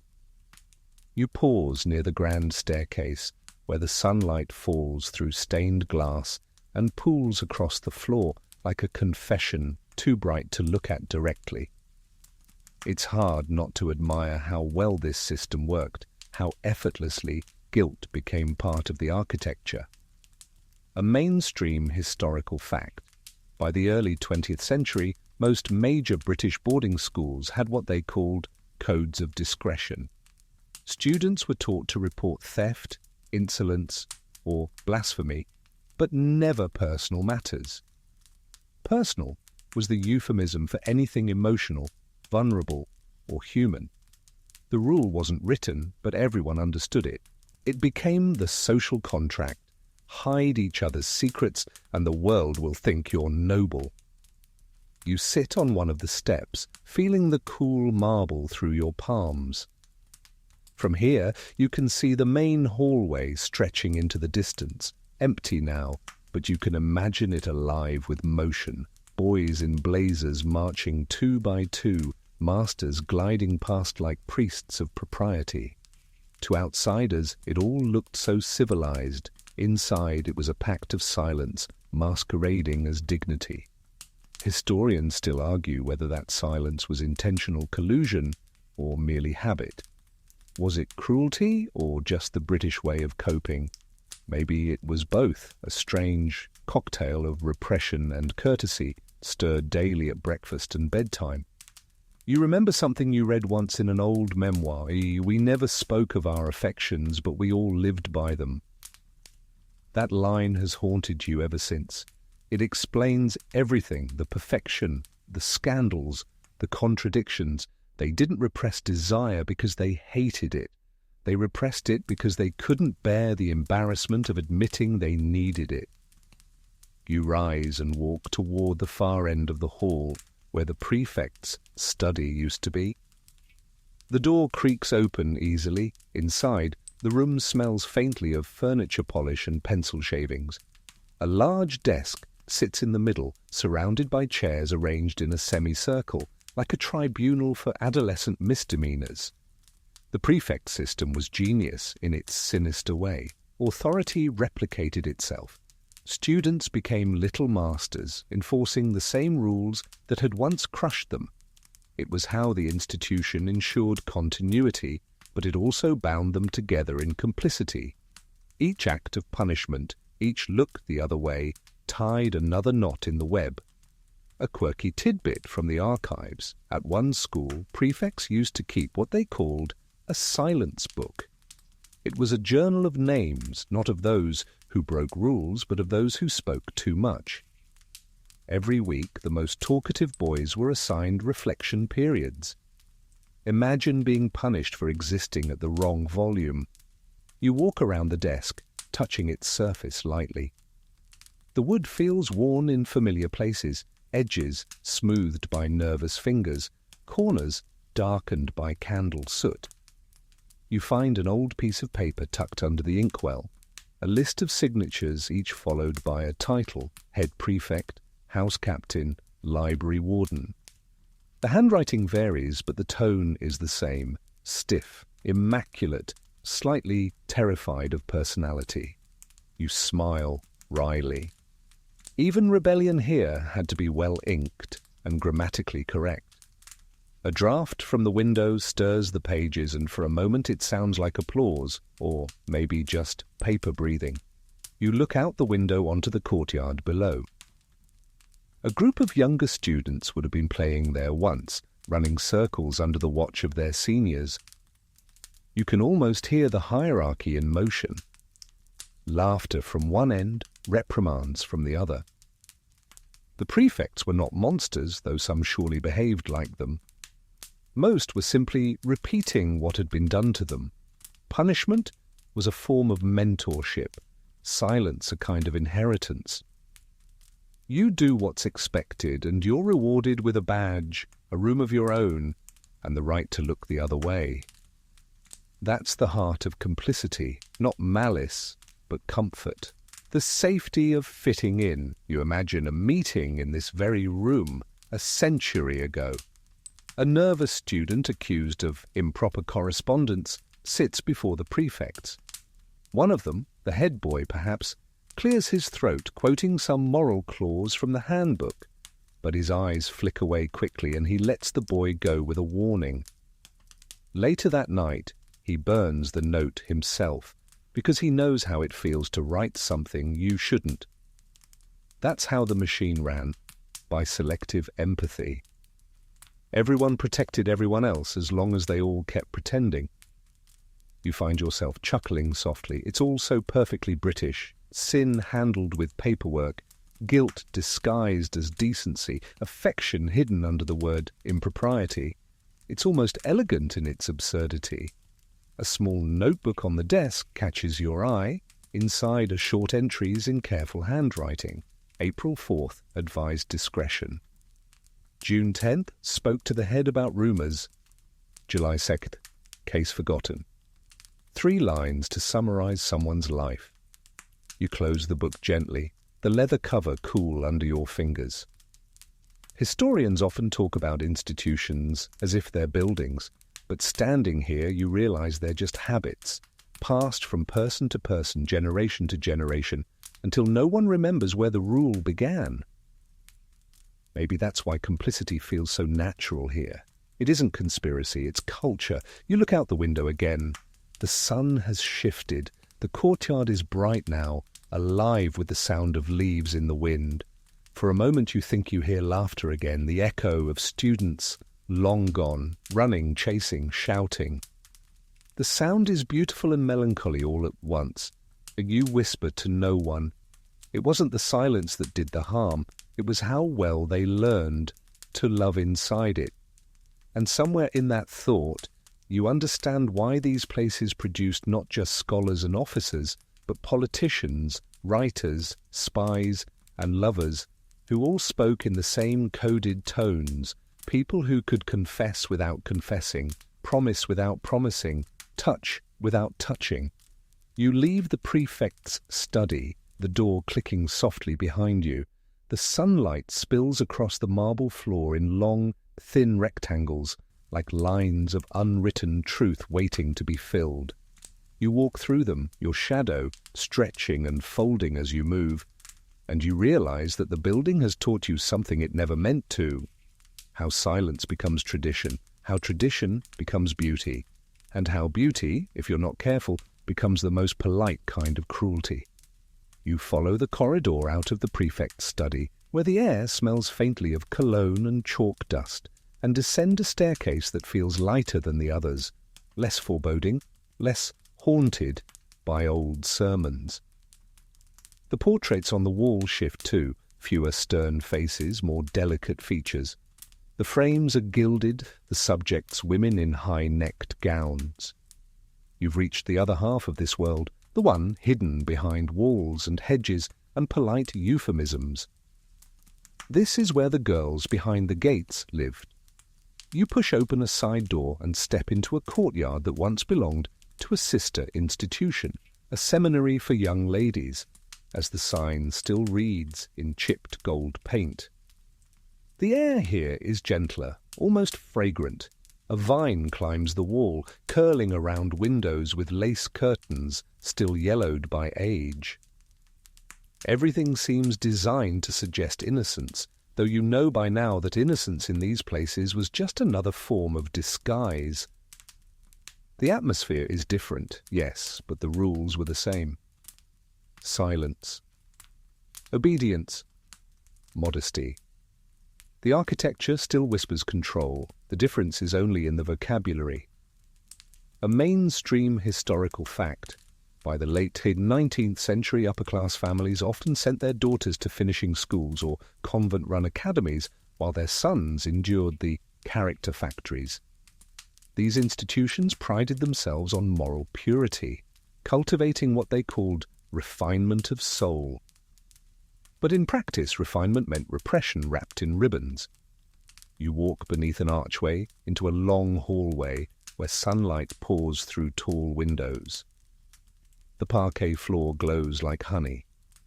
Along the wall hang framed embroideries, Bible verses stitched in careful script, surrounded by neat floral borders.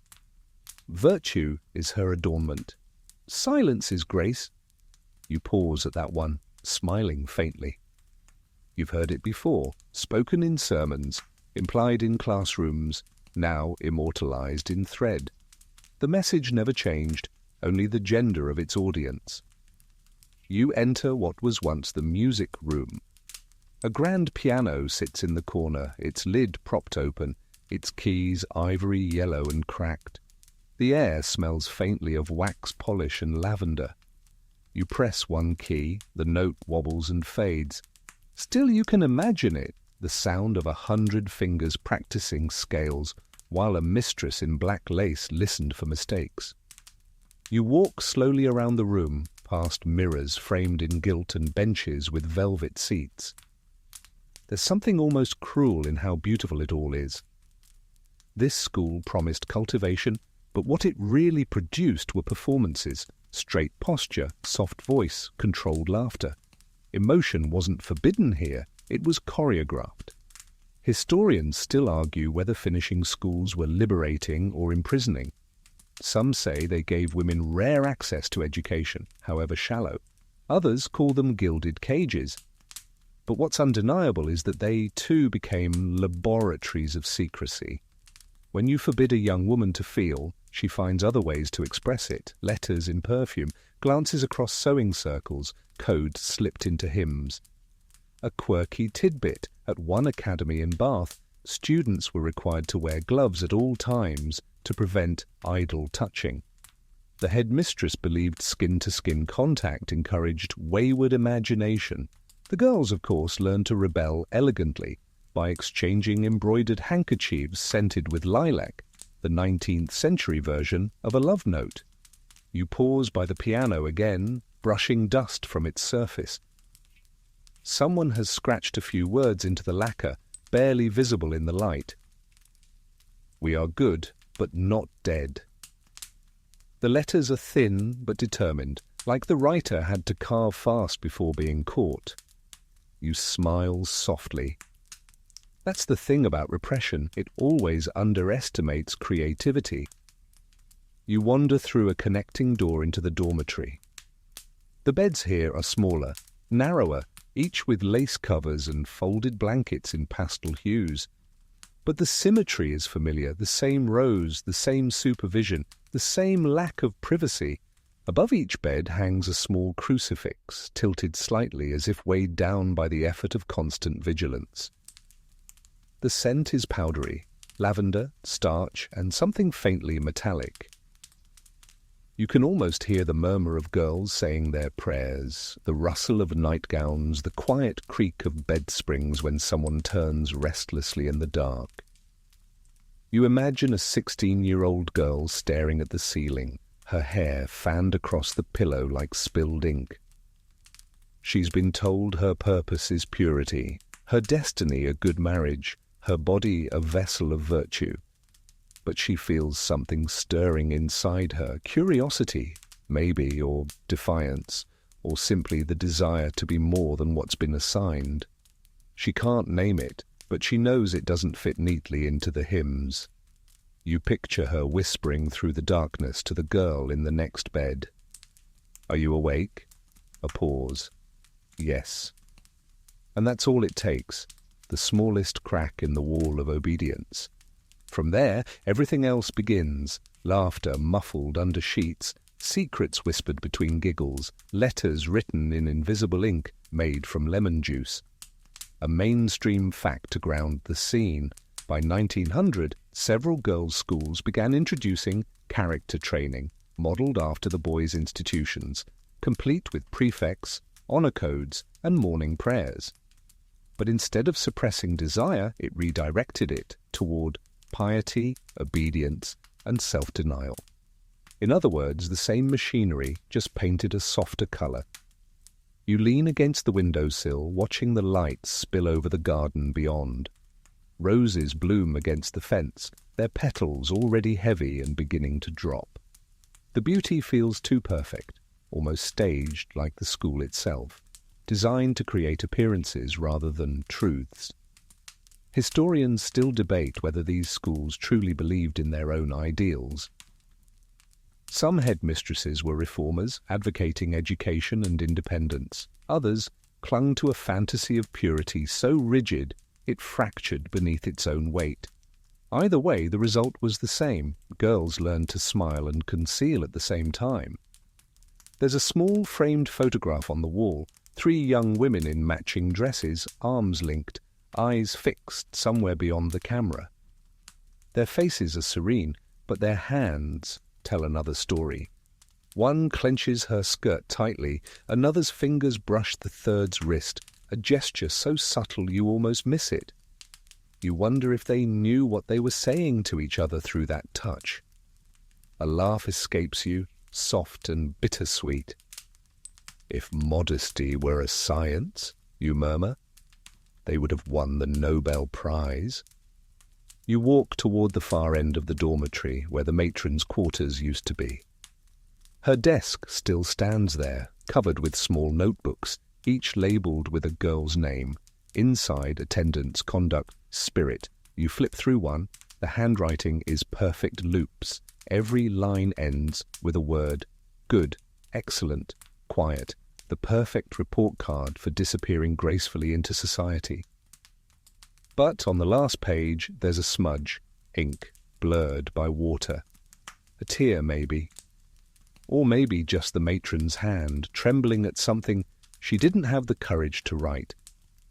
You close the book gently, feeling the weight of all those carefully measured virtues. You look around once more, the lace curtains, the folded blankets, the crucifixes. Everything is in its place. And yet you can sense what once rippled beneath: affection, rebellion, laughter, longing, all the things polite society pretended not to exist. You whisper into the quiet, "You were good, but not dead." And for a moment, the sunlight on the lace glows a little brighter, as if the room approves. You linger in the doorway of the girls' dormitory a moment longer, watching sunlight flicker across the folded quilts and lace curtains. The quiet here feels softer than the boys' halls, a different kind of silence, the silence of thoughts kept gentle rather than forbidden. Still, it was loneliness all the same. You walk down the narrow stairs toward the courtyard, the boards creaking under your feet. The air outside smells faintly of lilac and iron. You follow the cobblestone path back toward the main building, your shoes tapping a rhythm that sounds almost like a heartbeat. This is where the lessons in loneliness were taught, the lessons that shaped not just students, but entire generations. The schools claimed to prepare their pupils for life. In truth, they were rehearsing isolation. You sit on a stone bench in the courtyard. The fountain in the center is dry now, its basin filled with leaves.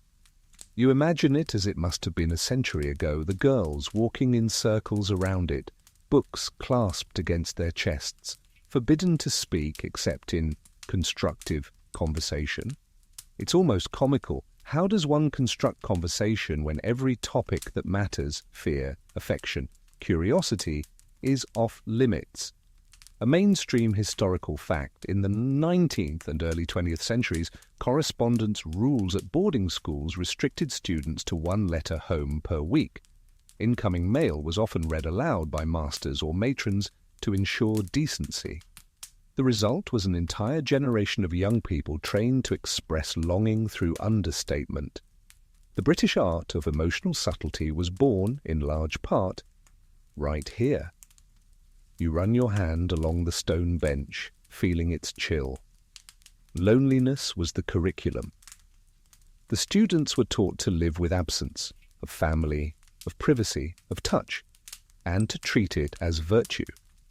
Endurance became identity. Historians still argue whether this isolation produced resilience or merely repression. One camp insists it forged independence, another claims it created a lifelong ache disguised as dignity. You suspect both are right. These students learned to survive solitude, but they never quite learned how to leave it. You walk toward the edge of the courtyard where ivy climbs the stone wall in thick green ropes. A small door is hidden behind it, half swallowed by leaves. You push it open, and it leads to the chapel. Inside, the light is dim, filtered through stained glass that paints the pews in jewel tones: ruby, sapphire, emerald. Dust swirls in slow halos, turning the air almost tangible. You sit in the back row. The scent of wax and cedar wraps around you like a blanket. This is where loneliness was sanctified. Every morning, students were reminded that solitude was holy, that yearning was dangerous, that silence was salvation. They sang hymns about grace and purity, their voices soft and trembling, with the effort of meaning what they said. A quirky tidbit: some chaplains at girls' academies kept mirrors covered with cloth to discourage vanity. One in particular instructed students never to pray with their eyes closed, for Satan may enter the mind through imagination. You can't help smiling at that. If only they knew imagination was the only door anyone here could truly escape through. You look up at the stained glass nearest you. It depicts a shepherd and his flock, all gazing dutifully in the same direction. The colours are lovely, but there's something unnerving in their perfection. Not a single sheep looks back. You close your eyes for a moment and imagine what it must have felt like to live this way, always surrounded, never connected. The girls' laughter in the garden, the boys' marching drills across the courtyard. They were parallel worlds, never meeting except at rare chaperoned dances where conversation was monitored and every smile could be noted in a report. And yet, even in that restraint, human connection found its cracks. At those dances, a gloved hand lingering half a second too long said more than a page of poetry. A missed curtsy, a flush of the cheek, an exchanged hymn book. These were the rebellions of a generation. You stand and walk slowly down the aisle toward the altar. The wood creaks under your feet. Behind the pulpit, the prayer books are still neatly stacked, their pages yellowed. You open one. Between Psalm 23 and Psalm 24, someone has pressed a dried violet. Its petals crumble slightly in your fingers, fragile but still faintly fragrant. You smile. A love letter disguised as devotion, how fitting. You sit again, letting your thoughts wander. Loneliness, you realize, wasn't just a byproduct of this system, it was the point. The schools believed isolation built character, but what it really built was longing for touch, for understanding, for freedom. And that longing never went away. It followed them into adulthood, where they perfected the art of appearing fine. Historians have noted that graduates of these institutions often described their friendships in romantic terms long after leaving school. Letters between women, written decades later, still read like confessions of something half-remembered. Between men, the tone was the same, coded, wistful, careful not to say too much. The friendships became lifelong ghosts, haunting otherwise proper lives. You tilt your head, listening to the silence. The chapel seems to hum faintly, like it's remembering the sound of those hymns. You can almost hear it. 100 voices rising together, trembling on the edge of sincerity. And somewhere in the middle of that sound is a paradox, the peace that comes from belonging and the ache that comes from being unseen. A faint breeze slips through a crack in the stained glass, carrying the scent of grass and distant rain. You breathe it in, letting it fill your lungs. For a brief moment, the building feels alive again, not as a museum of repression, but as a reminder that even the most disciplined hearts beat the same way when no one is looking. You rise, brushing dust from your hands, and walk toward the door. The light from the courtyard spills in, golden and forgiving. Behind you, the chapel door creaks shut with a sound that's almost human, half sigh, half blessing. You whisper softly to no one in particular. You learned how to be alone, maybe too well. And as you step back into the sunlight, the loneliness that once filled these walls feels strangely familiar, like a melody you've always known but can't quite name. The door closes behind you, and the echo of the chapel's final sigh follows you across the courtyard like a ghost that refuses to fade. The morning has ripened into a pale, forgiving light, the kind that erases hard shadows but never quite warms the skin. You pass beneath the ivy again, your fingers brushing its cool, waxy leaves, and step back toward the main building, toward the part of the school where rules were born and morality was preached. This was the realm of the shadow of religion, the pulsing heart of the institution's righteousness. Here, piety wasn't just a subject, it was the atmosphere itself. You follow the corridor toward the chapel used by the boys. It's larger, colder, its ceilings arched high enough to remind you of heaven's distance. The pews are straight-backed and splintered, worn down by centuries of kneeling. The air smells of beeswax and ink with a faint tang of metal from the old organ pipes. Every boarding school had its sermons, the weekly, sometimes daily, rituals of moral instruction that dripped into the students' minds like slow rain. God was less a comfort here and more a headmaster's accomplice, his commandments enforced by prefects with polished shoes and sharp eyes. You imagine rows of boys sitting rigidly as the chaplain spoke of sin, their stomachs clenched in that peculiar mix of guilt and boredom only sermons can produce. A mainstream historical fact. The integration of Anglican chapels into British boarding schools began in the 1840s, part of a movement known as muscular Christianity. The idea was to fuse physical discipline with spiritual purity, to make holiness manly and temptation unthinkable. But the more they tried to moralize the body, the more the body rebelled in whispers. You walk slowly between the pews, the floorboards moan under your weight. At the front, the pulpit rises like a ship's prow, worn smooth by generations of sermons. You place your hand on it and feel the indent where a preacher's thumb once pressed as he leaned forward, warning students about sinful attachments. The irony is so thick you could carve it. Historians still argue whether those sermons were sincere moral efforts or simply theatre, a way to keep appearances tidy while pretending to fight temptation. There's evidence that some chaplains knew exactly what was happening in the dorms and classrooms. They'd preach about purity in the morning, then spend the afternoon counseling wayward souls in private. It was less ministry than damage control.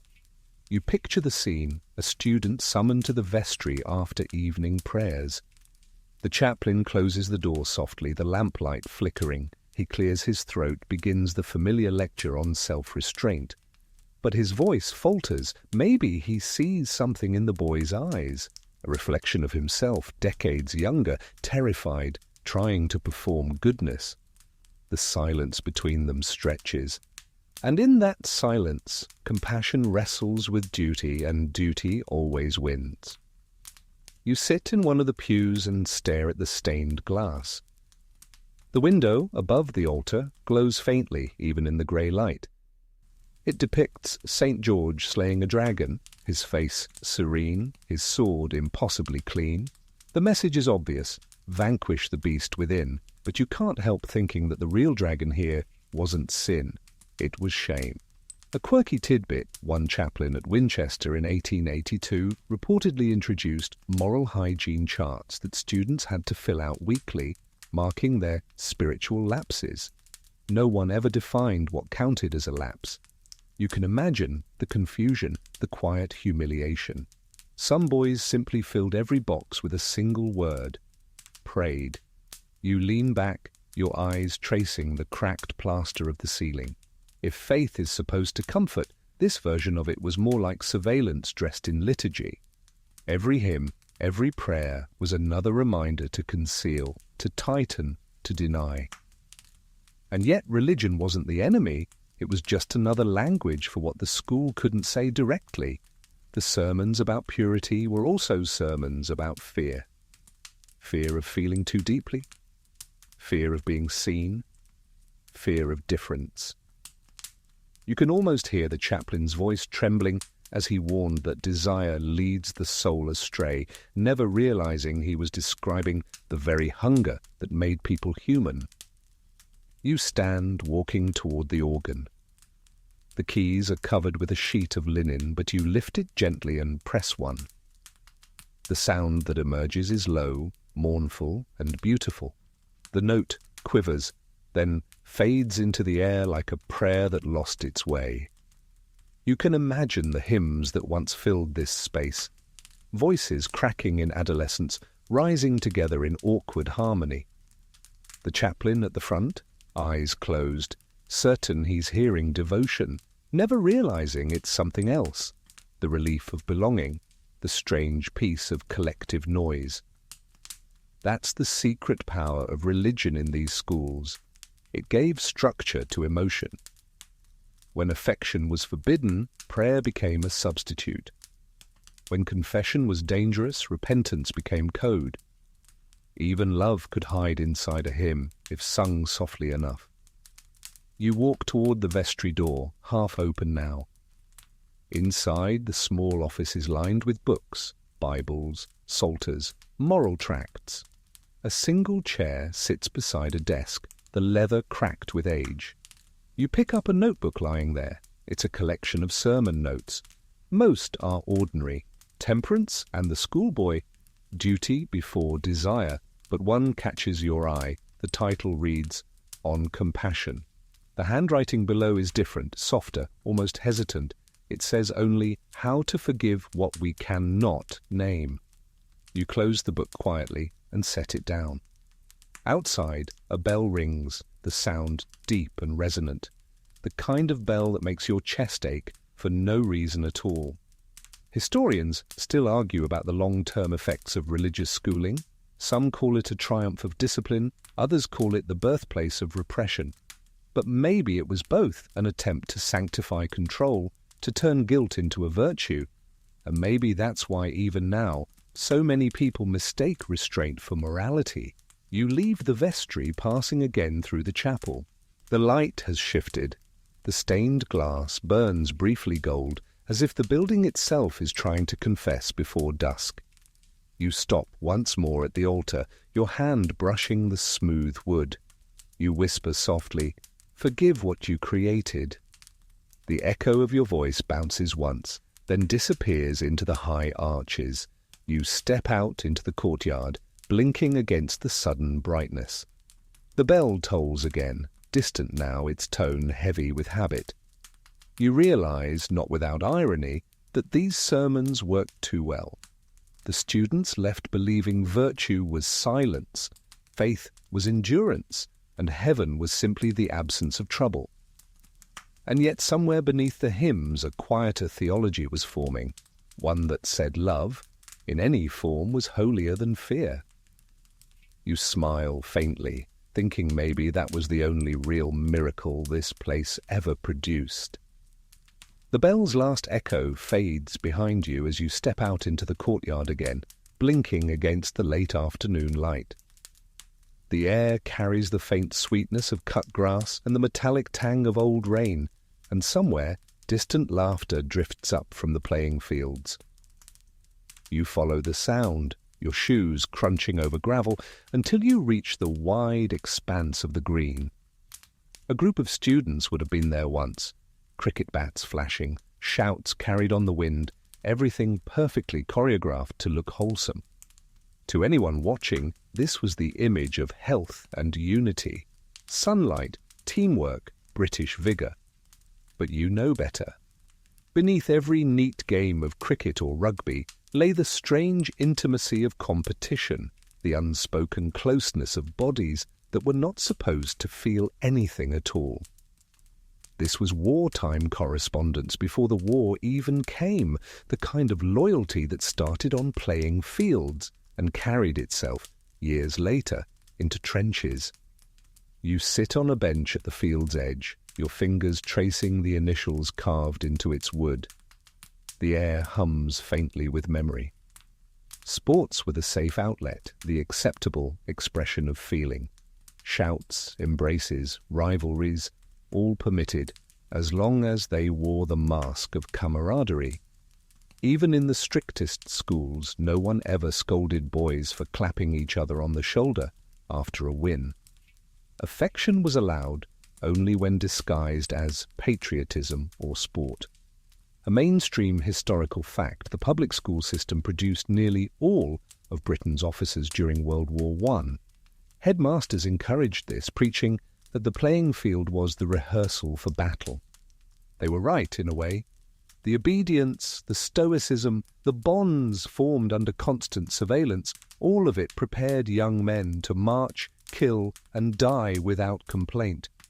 You look across the field, imagining the neat lines of students in flannel, the polished shouts of masters calling out scores, and yet what stayed with them wasn't the game itself. It was the person they played beside, the one who steadied their aim, who shared their rations, who became a quiet anchor in a world that demanded silence. Historians still argue whether those wartime friendships were merely comradeship or something deeper. The letters tell a different story. You remember reading one once, written in pencil, on a scrap of paper, smudged with mud. "My dear old chap, I find myself missing you more than sleep." There was nothing romantic in the words, at least not overtly. But in a world where men were taught never to say "I love you," even longing had to march in uniform. You walk along the edge of the field. The grass brushes against your legs, whispering like soft applause. You think about how those boys, those same students, trained to suppress everything tender, were suddenly thrown into the chaos of war, where intimacy became both inevitable and forbidden. It's easy to picture it, a trench, rain seeping through earth, the smell of damp wool and gunpowder, two former classmates sitting shoulder to shoulder, sharing a cigarette, the glow of its ember reflected in their hollowed eyes. They don't talk about fear, they don't talk about love, they just exist together in the same way they did under the dormitory roof years ago, close enough to feel warmth, far enough to deny it. A quirky fact. During the First World War, officers from the same schools often arranged to be stationed near each other. It wasn't official policy, just an unspoken system of loyalty.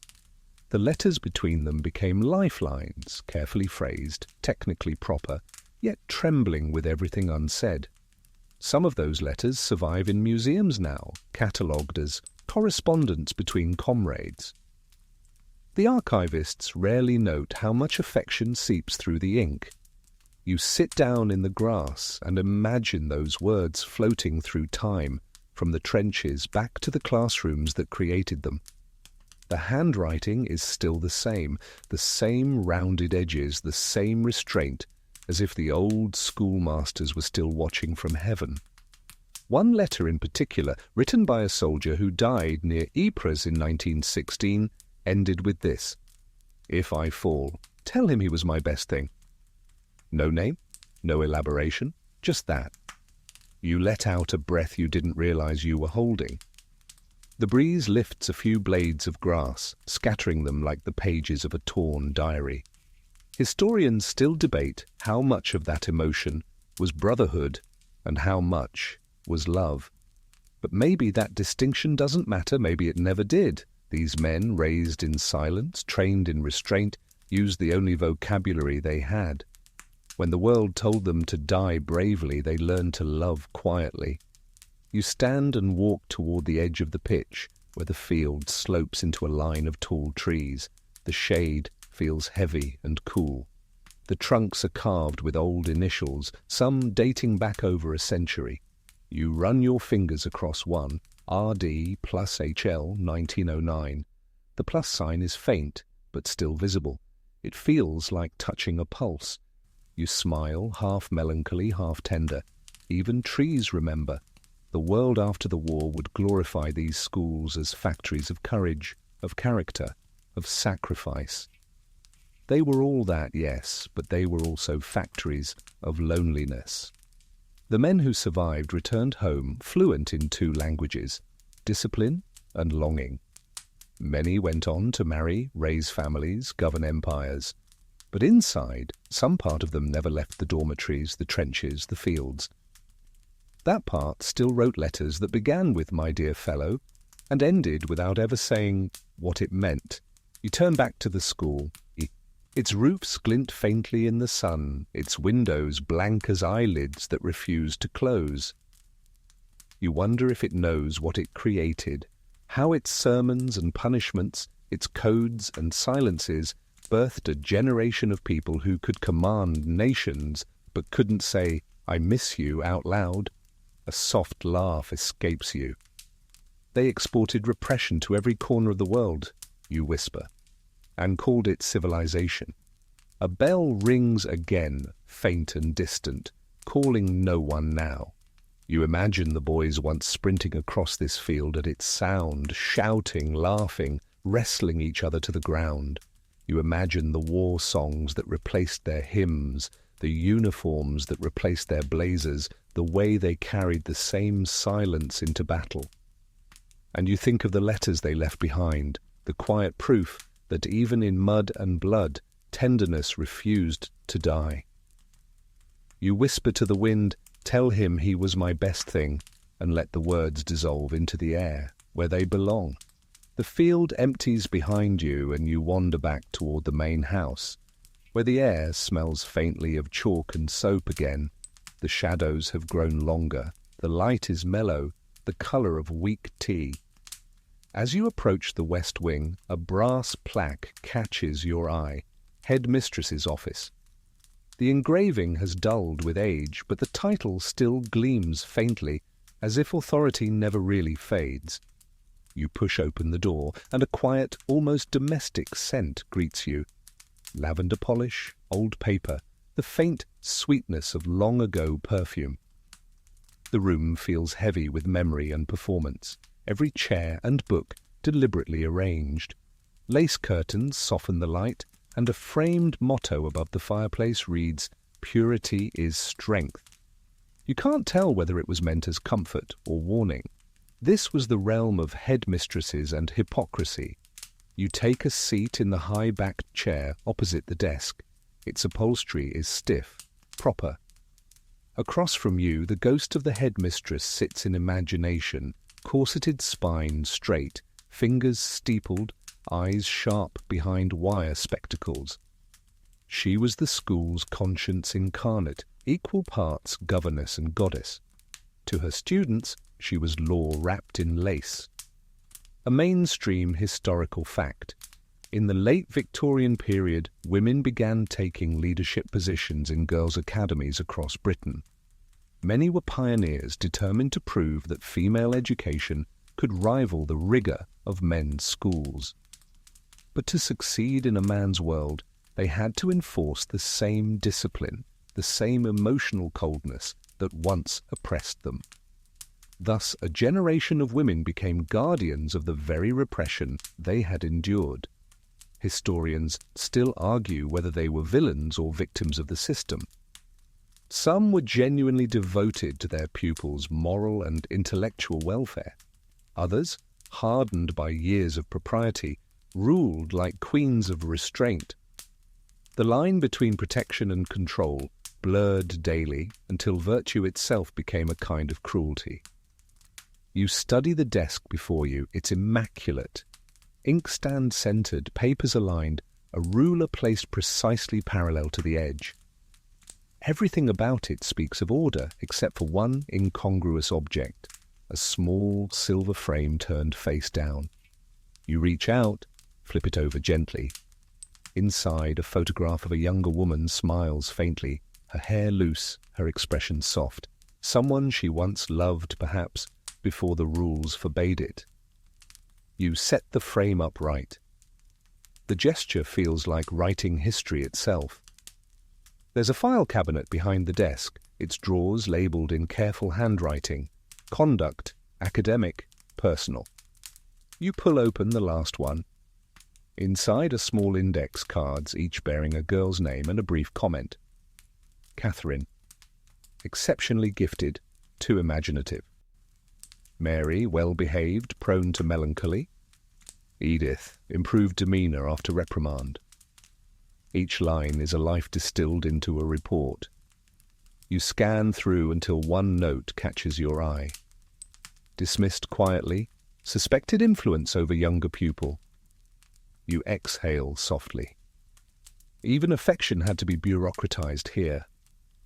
There's a quirky story buried in a 1904 London periodical. A headmistress at a prestigious girls' school resigned suddenly after a lapse in judgment involving excessive mentorship.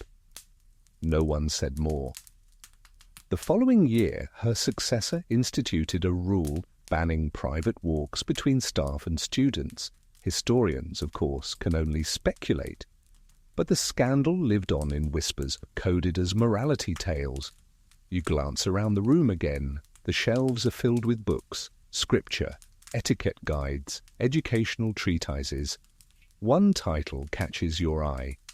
The Discipline of Emotion in the Female Mind, 1898. You pull it down. Inside the cover, a note in elegant handwriting reads, with admiration, from E.H. to M.C. for courage unseen. You close the book slowly, heart tugging at the initials. Maybe that's the real history hidden in plain sight. Courage unseen. You imagine the headmistress late at night, alone in this office, the lamp flickering, the corridors silent. She reads letters from parents, from governors, from inspectors demanding higher standards. She sighs, rubs her temples, then reaches for the photograph she keeps face down. For a brief moment, she lets herself feel something before blowing out the lamp. She believes she's doing good work. She tells herself that order is love in its purest form, that protecting girls from dangerous impulses will keep them safe. She doesn't realize that she's teaching them to fear their own hearts. A mainstream detail, one prominent headmistress, Dorothea Beale of Cheltenham Ladies' College, famously declared that discipline and affection must be indistinguishable. Admirable words, perhaps, but in practice, affection became just another form of discipline. The girls learned that kindness had to be earned, and warmth could vanish with one misstep. You can almost hear the headmistress's voice now, calm, clipped, controlled. My dear, emotion is not your enemy, but it must never be your master. You imagine her saying it to a trembling pupil who's been caught writing an indiscreet letter or crying during prayers. The tone is gentle, but the verdict final. And yet even she wasn't immune. These women lived under scrutiny too. They could not marry without losing their posts. They could not display emotion without being labelled unstable. Their entire existence depended on the illusion of composure. It must have been exhausting to police others while suppressing yourself. You notice the light changing in the window, a pale gold sinking toward amber. Dust motes swirl lazily in the glow. You picture the headmistress watching sunsets from this same window, her face bathed in quiet regret. Perhaps she envied her students, their laughter in the halls, their whispered secrets. Perhaps she resented them too, for still believing freedom might exist somewhere beyond these gates. You walk to the fireplace. Above it hangs a portrait, her portrait. The brushstrokes are precise, almost severe. High collar, dark gown, eyes that look straight through you. Yet the artist has left one small flaw, the faintest suggestion of a smile ghosting at the edge of her mouth. Maybe even he couldn't resist softening her. You turn back to the desk, running a hand over the smooth surface. You whisper, "You tried so hard to be good. Maybe that was the saddest thing." The room holds its breath for a moment, as if listening. Then, in the faintest draught from the window, one of the papers flutters and falls to the floor. You pick it up. It's blank on one side, but on the back, in faded ink, a note. We must all learn to conceal our sympathies. You set it back on the desk, quietly. The sun dips lower, filling the room with a soft honey light that feels almost forgiving. You take one last look at the face in the portrait. Her gaze seems softer now. And as you step out, closing the door behind you, you realize that for all their talk of purity, these women were never saints or villains. They were survivors of systems, of solitude, of themselves. Their hypocrisy wasn't cruelty, it was armor. The door to the headmistress's office shuts with a soft click, sealing in the faint smell of lavender and regret. The corridor outside is still, the air thick with a kind of practiced calm that feels almost ceremonial. You walk slowly down the hall, your footsteps muffled by old carpet, until the hush begins to feel like pressure, like something pressing gently against your chest, reminding you to breathe quietly, behave properly, and not disturb the ghosts. This is where the great illusion was perfected, the myth of character building. Every boarding school brochure, every proud parent, every headmaster's speech echoed the same promise, that these places produced people of integrity, discipline, and fortitude. But you know by now what that meant. Fortitude was just loneliness dressed in Latin. Integrity meant never contradicting authority. And discipline? That was the art of appearing serene while slowly erasing yourself from the inside out. You pause beside a wall of framed achievements, rugby teams, debate winners, prefect appointments, scholarships to Oxford. Each face stares straight ahead, smiling just enough to look respectable. None of them look alive. A mainstream historical fact. By the mid-20th century, British boarding schools had become synonymous with privilege and power. Their graduates filled the ranks of government, military, and the clergy. They were the best of men, or so the headlines claimed. But behind that image lay decades of damage quietly disguised as virtue. Psychologists studying alumni in later years found recurring patterns: emotional numbness, guilt, a chronic inability to form genuine intimacy. The very qualities once praised as strength turned out to be symptoms of repression. You step closer to one of the photographs. The glass reflects your face among the rows of boys in stiff collars. For a strange moment you look like one of them, tidy, well-behaved, terrified of imperfection. You turn away before the illusion holds. The hallway bends sharply, leading into a long, narrow gallery lined with wooden display cases. Inside, you find the school's trophies and medals, evidence of triumph, arranged like relics. There are cricket bats signed in fading ink, brass cups engraved with initials, ribbons turned brittle by time. The plaques read, for excellence, for leadership, for self-control. Not one says for kindness. You run your fingers along the glass, the coolness grounding you. These were the tokens of a culture that mistook suppression for success. Historians still argue about intent. Did the architects of these schools truly want to create a generation of repressed leaders, or did they simply not understand what they were doing? Maybe they believed pain was a shortcut to virtue, or maybe they just didn't care, as long as the results looked impressive. You remember a story you once read in a memoir a headmaster in 1932 told a student, "If you can endure humiliation without blinking, you can endure life." The student later became a diplomat. The lesson worked. He never blinked again. A peculiar tidbit. During the 1950s, one elite boarding school experimented with a new psychological program designed to build character through adversity. It involved public confessions of weakness and group silence as punishment. The experiment ended after 3 years, but the results were quietly absorbed into the larger culture. Today, people still call it resilience training. The names change, the methods don't. You walk toward the end of the gallery where the light from the tall windows stretches across the floor in long golden stripes. Dust swirls through it, catching the sun like 1,000 slow-moving thoughts. The quiet feels almost holy, though you know better. It's the holiness of exhaustion, not peace. You sit on a bench beneath the window. For a moment, you let the silence fill you. You imagine the students who once sat here after punishment, waiting to be called back to class. They'd stare at their shoes, at their reflections in the polished floor, repeating the mantras drilled into them. Be still, be strong, don't feel too much. The tragedy, you think, is how well they learned.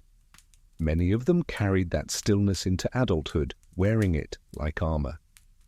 They became the men who could deliver condolences without emotion, who could send soldiers to war and sleep soundly after. They built empires, ran companies, led governments, but ask them what they loved, and they'd go silent. Ask them what they feared, and they'd laugh politely as if fear were a foreign language. That's the cost of character building. You lose the parts of yourself that make you human, and people applaud you for it. You stand, stretching slightly. The afternoon sun hits the trophies again, casting warped reflections onto the walls. You watch the light bend across brass, and it feels almost poetic, how even medals of honor eventually tarnish. You wander toward a door at the end of the hall marked Library Annex. It's smaller than the main library, but warmer. Shelves sag under the weight of books, novels, diaries, philosophy, old-school reports. The smell of paper and polish is comforting. You pull a random volume from the shelf, Essays on Manly Virtue, 1899. Inside, someone has scribbled in the margin, "When does manliness become cruelty?" You close the book, slowly, smiling. Someone, at least, had doubts. You find a worn armchair in the corner and sink into it. The fabric creaks softly. The late sunlight pools at your feet. You think about all the people who sat here reading, seeking wisdom from pages written by men who had never been allowed to cry. You whisper to the empty room, what would happen if strength meant tenderness instead? The books don't answer, of course, but the air seems to shift, like the building itself is trying to imagine it. A faint sound interrupts your thought. Footsteps, light and hesitant, as if someone were walking in the next room.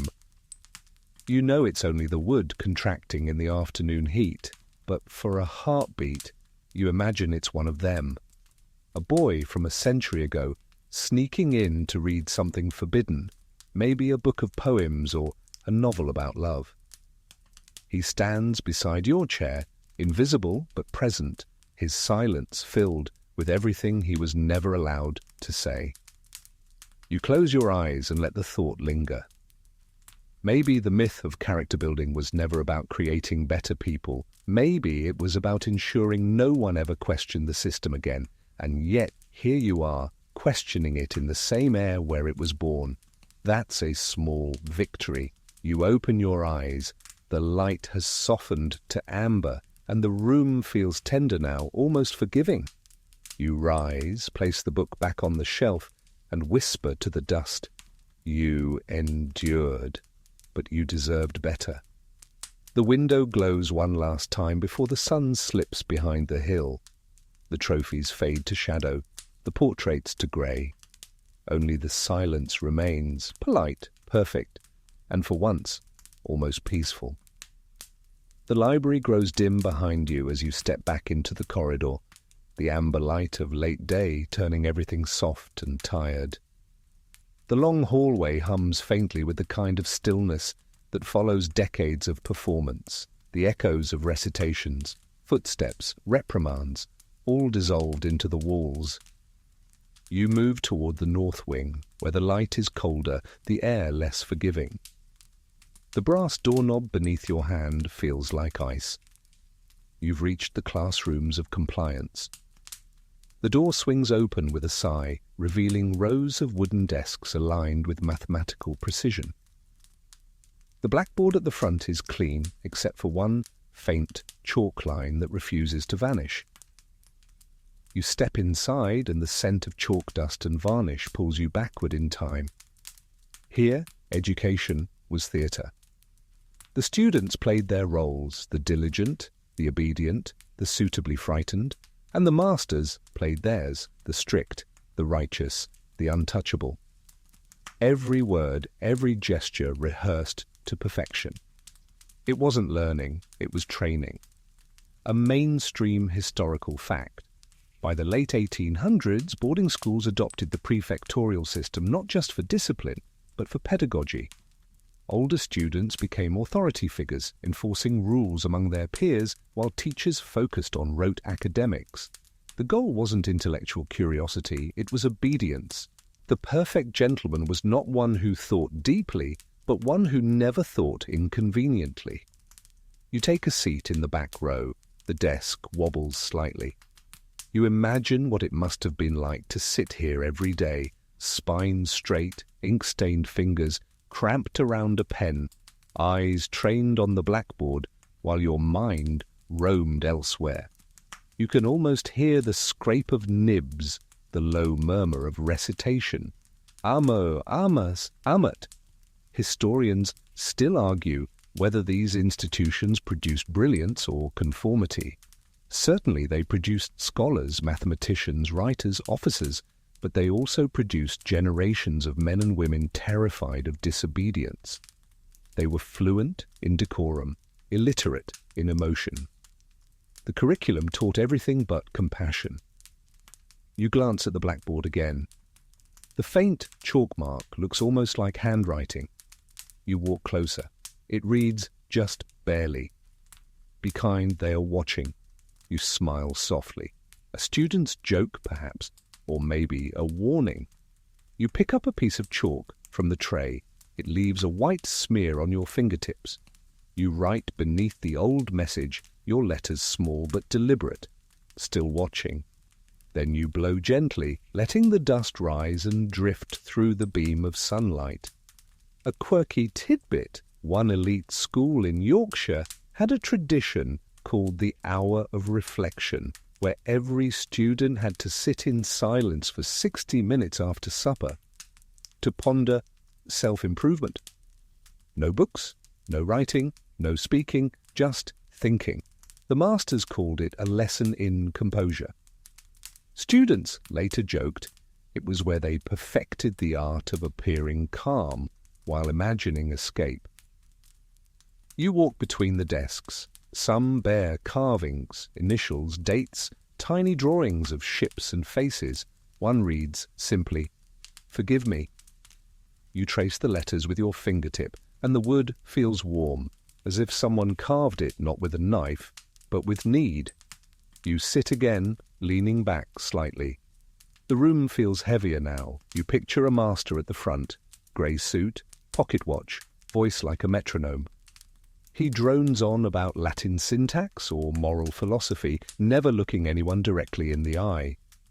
Behind his composure, though, there's something else, a tremor, a question he'd never dare ask aloud. That's the strange thing about systems like this. Everyone in them is both prisoner and warden. The teachers enforced silence because they feared their own voices. The students obeyed because they were afraid of discovering how loud they could be. A mainstream educational note, corporal punishment was officially banned in most British schools only in the 1980s, though it persisted informally long after. Before that, the cane was both symbol and sermon. It wasn't just meant to hurt, it was meant to teach obedience as morality. The pain faded, but the reflex to apologize for existing did not. You look toward the window. Outside, the sky is bruising into twilight, that uncertain hour when the world seems to forget which color it wants to be. The branches outside scratch faintly against the glass, like someone trying to get in, or perhaps out. You remember another detail, one that rarely makes it into textbooks. Many former students, decades later, described how their first real act of rebellion was not dramatic. It wasn't running away or shouting in class. It was laughing at the wrong time, laughing when someone dropped a book, or when the headmaster's voice cracked mid-sermon. That laugh, brief and forbidden, was their first taste of freedom. You grin. The revolution began with a giggle, you whisper. The thought lingers warmly in the dim room. You can almost hear it now. A stifled snicker at the back of the hall, a quick glance exchanged between students, the thrill of having gotten away with something. For a few seconds, the spell of control broke, and life, real life, came rushing in. Historians still debate how effective these schools really were at shaping minds. Some argue that their rigidity inadvertently produced rebellion, that by squeezing emotions so tightly they made sensitivity a form of resistance. Perhaps that's why so many of the 20th century's great poets, novelists, and reformers came from exactly these places. They learned early how to hide feeling. Later they learned how to translate it. You stand, walking toward the blackboard once more. The fading daylight makes your handwriting shimmer faintly. Still watching. You laugh softly and erase it with the side of your hand. The chalk leaves a faint white ghost on your skin, as if reminding you that even erasure has memory. The bell rings in your imagination again, a clear, cold sound that once ruled every minute of these students' days. Wake, pray, study, march, sleep, repeat. It was a rhythm of control, and yet within it, tiny improvisations existed. Notes scribbled in margins, smiles exchanged, forbidden friendships that somehow survived the timetables. You step toward the door. The hallway beyond glows faintly, golden light thinning into dusk. Before you leave, you look back at the rows of desks perfectly aligned, empty now but still humming with their old discipline. You picture the countless bodies that once sat here, all holding their breath, waiting for permission to exist. You whisper softly to the empty room. You can breathe now. For a moment, the light through the window shifts, warm and forgiving, as if the building exhales. You smile, close the door gently, and walk on through the corridor, toward whatever truth still waits in the darkened corners of this history. You leave the classroom behind, stepping into a corridor washed with twilight. The sky outside the tall arched windows has turned the color of ink, diluted with milk, a quiet, suspended blue that feels both heavy and weightless. Lamps flicker on along the walls, their light soft and gold, revealing the faint sheen of polished banisters and the uneven gleam of old tiles. This wing of the school feels different, warmer somehow. You follow the faint murmur of something half forgotten, a piano perhaps, or the echo of it. The sound leads you to a narrow wooden door left slightly ajar. You push it open and step inside. The music room, it smells of varnish, dust, and the faint sweetness of rosin. A single grand piano stands in the center, its lid raised halfway. The bench is pulled back, as though someone had only just left. You run your fingers lightly over the keys, and the sound that escapes is low and tremulous, as if the room itself is remembering. This is where the facade sometimes cracked, the room of unspoken emotions. By day, it was the site of polite recitals and musical accomplishment. By night, it became something else, a confessional without words. When you weren't allowed to speak of longing, you played it. When affection couldn't be written, it could still be heard. A mainstream historical fact. In the 19th century, British and European boarding schools placed heavy emphasis on music as moral refinement. Headmasters described it as discipline disguised as art. But music has never obeyed the same rules as people. It leaks emotion through structure. It betrays secrets even the composer didn't mean to share. You imagine the scene as it once was, gaslight trembling over polished wood, a row of students seated stiffly, and one trembling hand poised above the keys. The first notes rising, careful, hesitant, and then, gradually, something freer, wilder, until even the masters could feel it vibrating in their chests. The music said what no one dared to say aloud. I'm alive, I'm lonely, I'm still here. You sit down on the piano bench. The wood creaks softly beneath you. The instrument's surface reflects your face in a thin blur, merging you with its past players. You press a few keys, a minor chord, uncertain but haunting. The sound fills the room like candlelight spilling over stone. Historians still argue whether music lessons in such schools offered genuine freedom or simply another form of containment. But even the strictest chaplain couldn't fully sanctify a melody. No matter how prim the repertoire, the soul found its loopholes. A Chopin nocturne taught more about desire than any sermon on virtue. You open the sheet music lying on the stand, its yellowed, edges frayed. Mendelssohn, Songs Without Words. How fitting. You play a few bars softly, each note hovering, trembling, dissolving into silence. It feels like reading an old letter, written in a language you only half remember.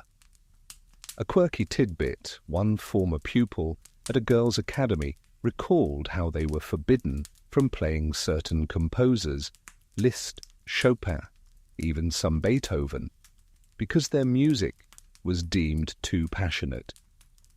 The irony, she said years later, was that the prohibition only made them play it more secretly, late at night, with the pedals muffled by handkerchiefs. Our rebellion, she wrote, was pianissimo. You laugh quietly, picturing it, candlelight, soft giggles, fingers trembling on forbidden keys, the kind of defiance so delicate it could almost pass for obedience. You rest your hands on the piano, feeling the cool smoothness beneath your palms. Maybe that's what all of this was, the story of people finding beauty inside cages. The cage itself became part of the song. The room's walls are covered with portraits of long-dead composers, Bach, Handel, Schubert, stern men painted as if they'd never smiled. But look closer, and you can almost see a glimmer in Schubert's eyes, the faint shadow of laughter. Maybe he, too, understood what it meant to love quietly. A chill drifts in from the half-open window. You rise and walk to it. Outside, the grounds are dim and vast, the grass a dark sea under the twilight. Somewhere far off, a bell rings for evening prayers. You think about how these students, these creatures of habit, moved through such precise days, every hour accounted for. And yet, within that clockwork life, moments like this existed, moments when feeling escaped supervision, when melody replaced confession. You remember reading an account from an old alumnus who said, "The piano was the only place I could speak in my own language." He'd play late into the night, his door cracked open just enough for another boy to listen in the corridor.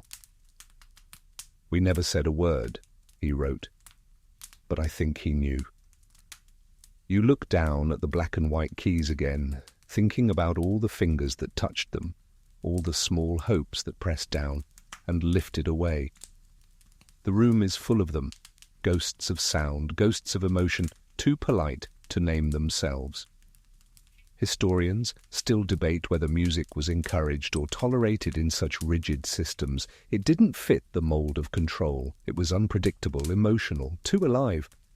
And yet the schools couldn't quite ban it. They needed it to appear civilized. The irony, of course, is that it civilized no one. It reminded them of their hearts. You close the piano lid gently. The echo fades, soft and lingering.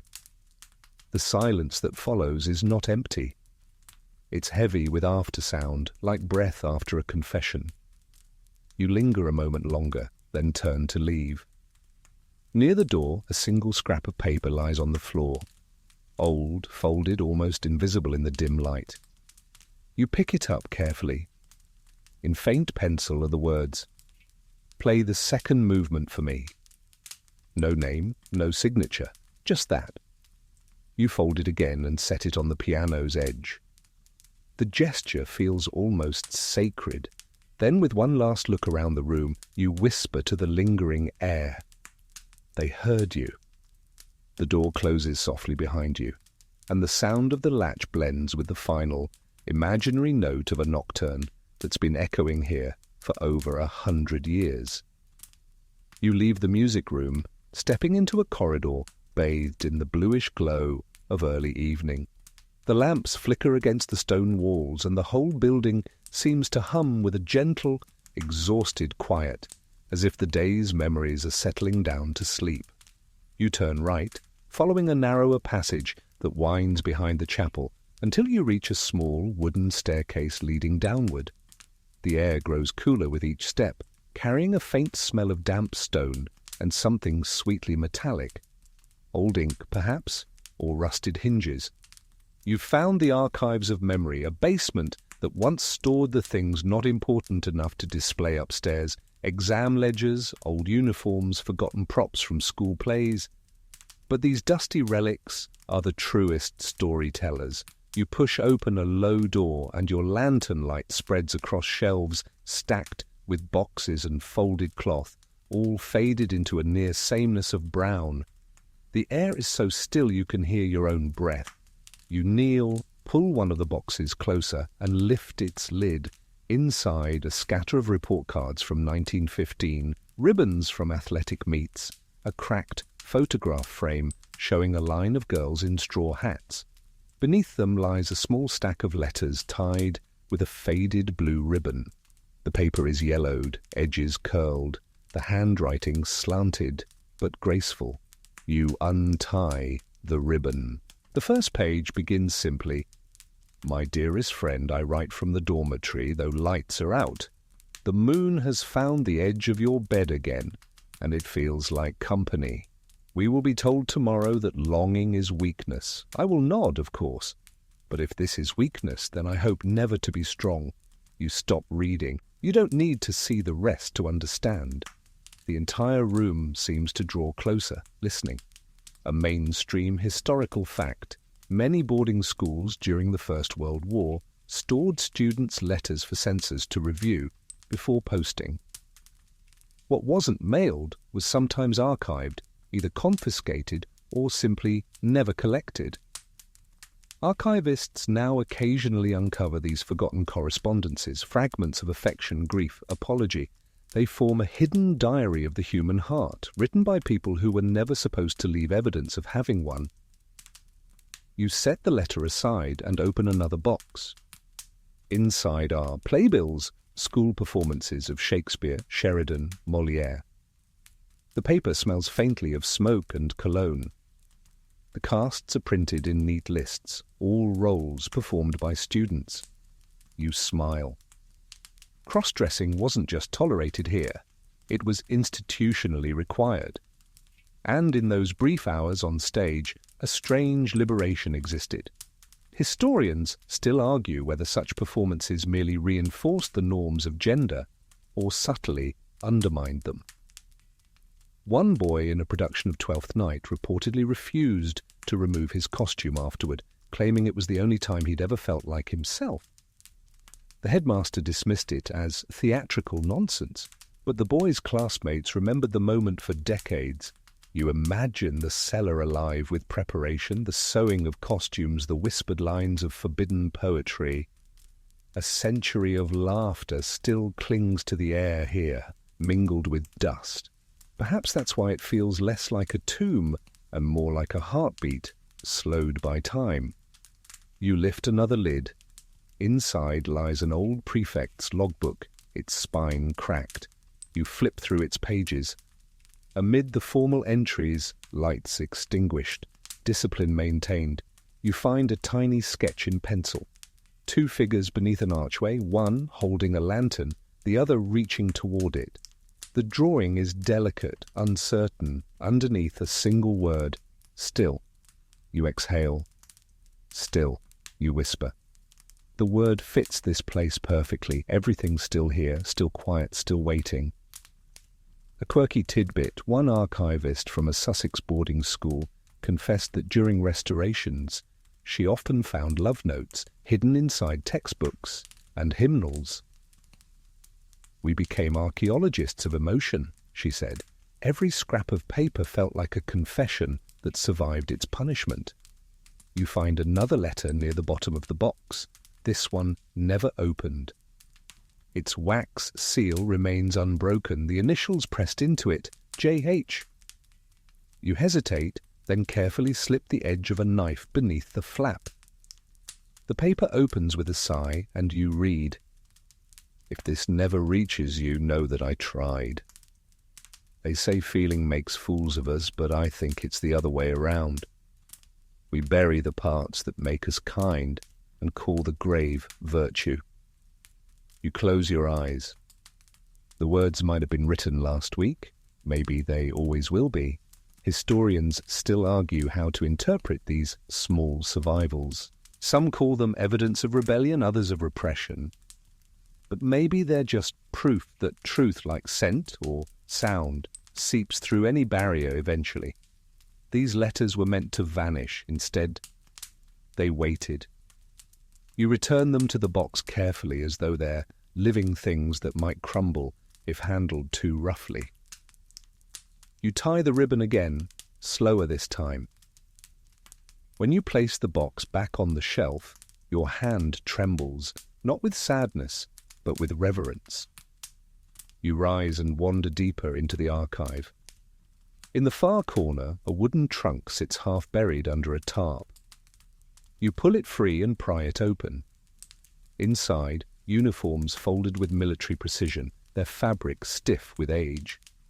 A small tag attached to one collar reads, "CM, removed 1917. You remember the phrase from the ledgers upstairs, removed, that elegant word for exile. Whoever CM was, he's long forgotten in official memory, but his initials linger in the lining, sewn carefully by someone who didn't want him to disappear completely.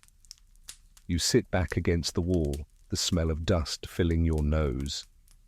Your lantern light flickers, casting shadows that dance across the boxes.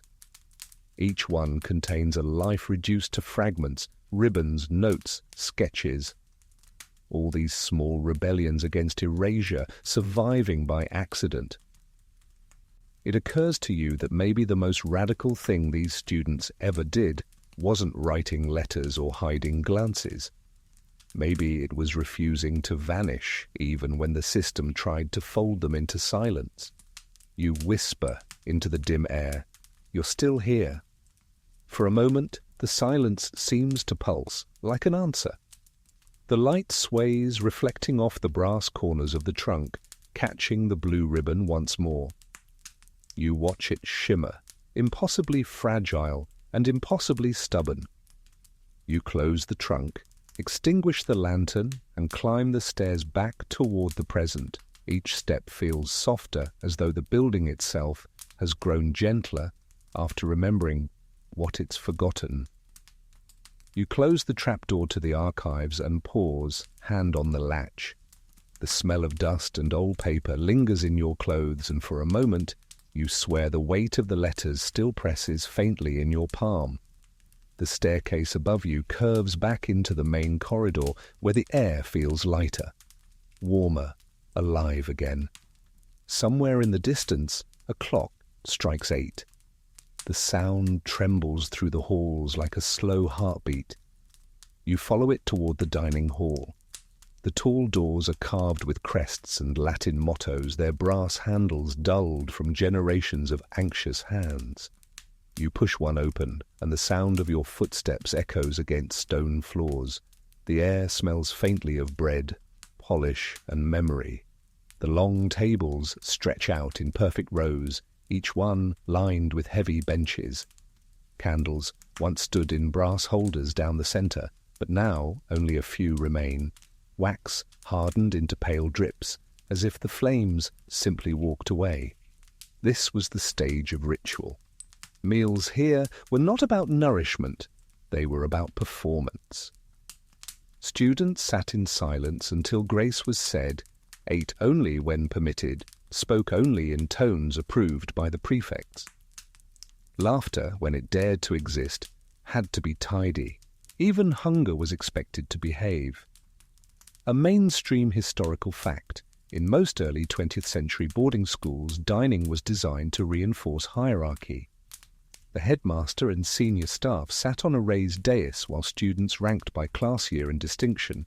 Servants moved quietly between them, unseen except when summoned.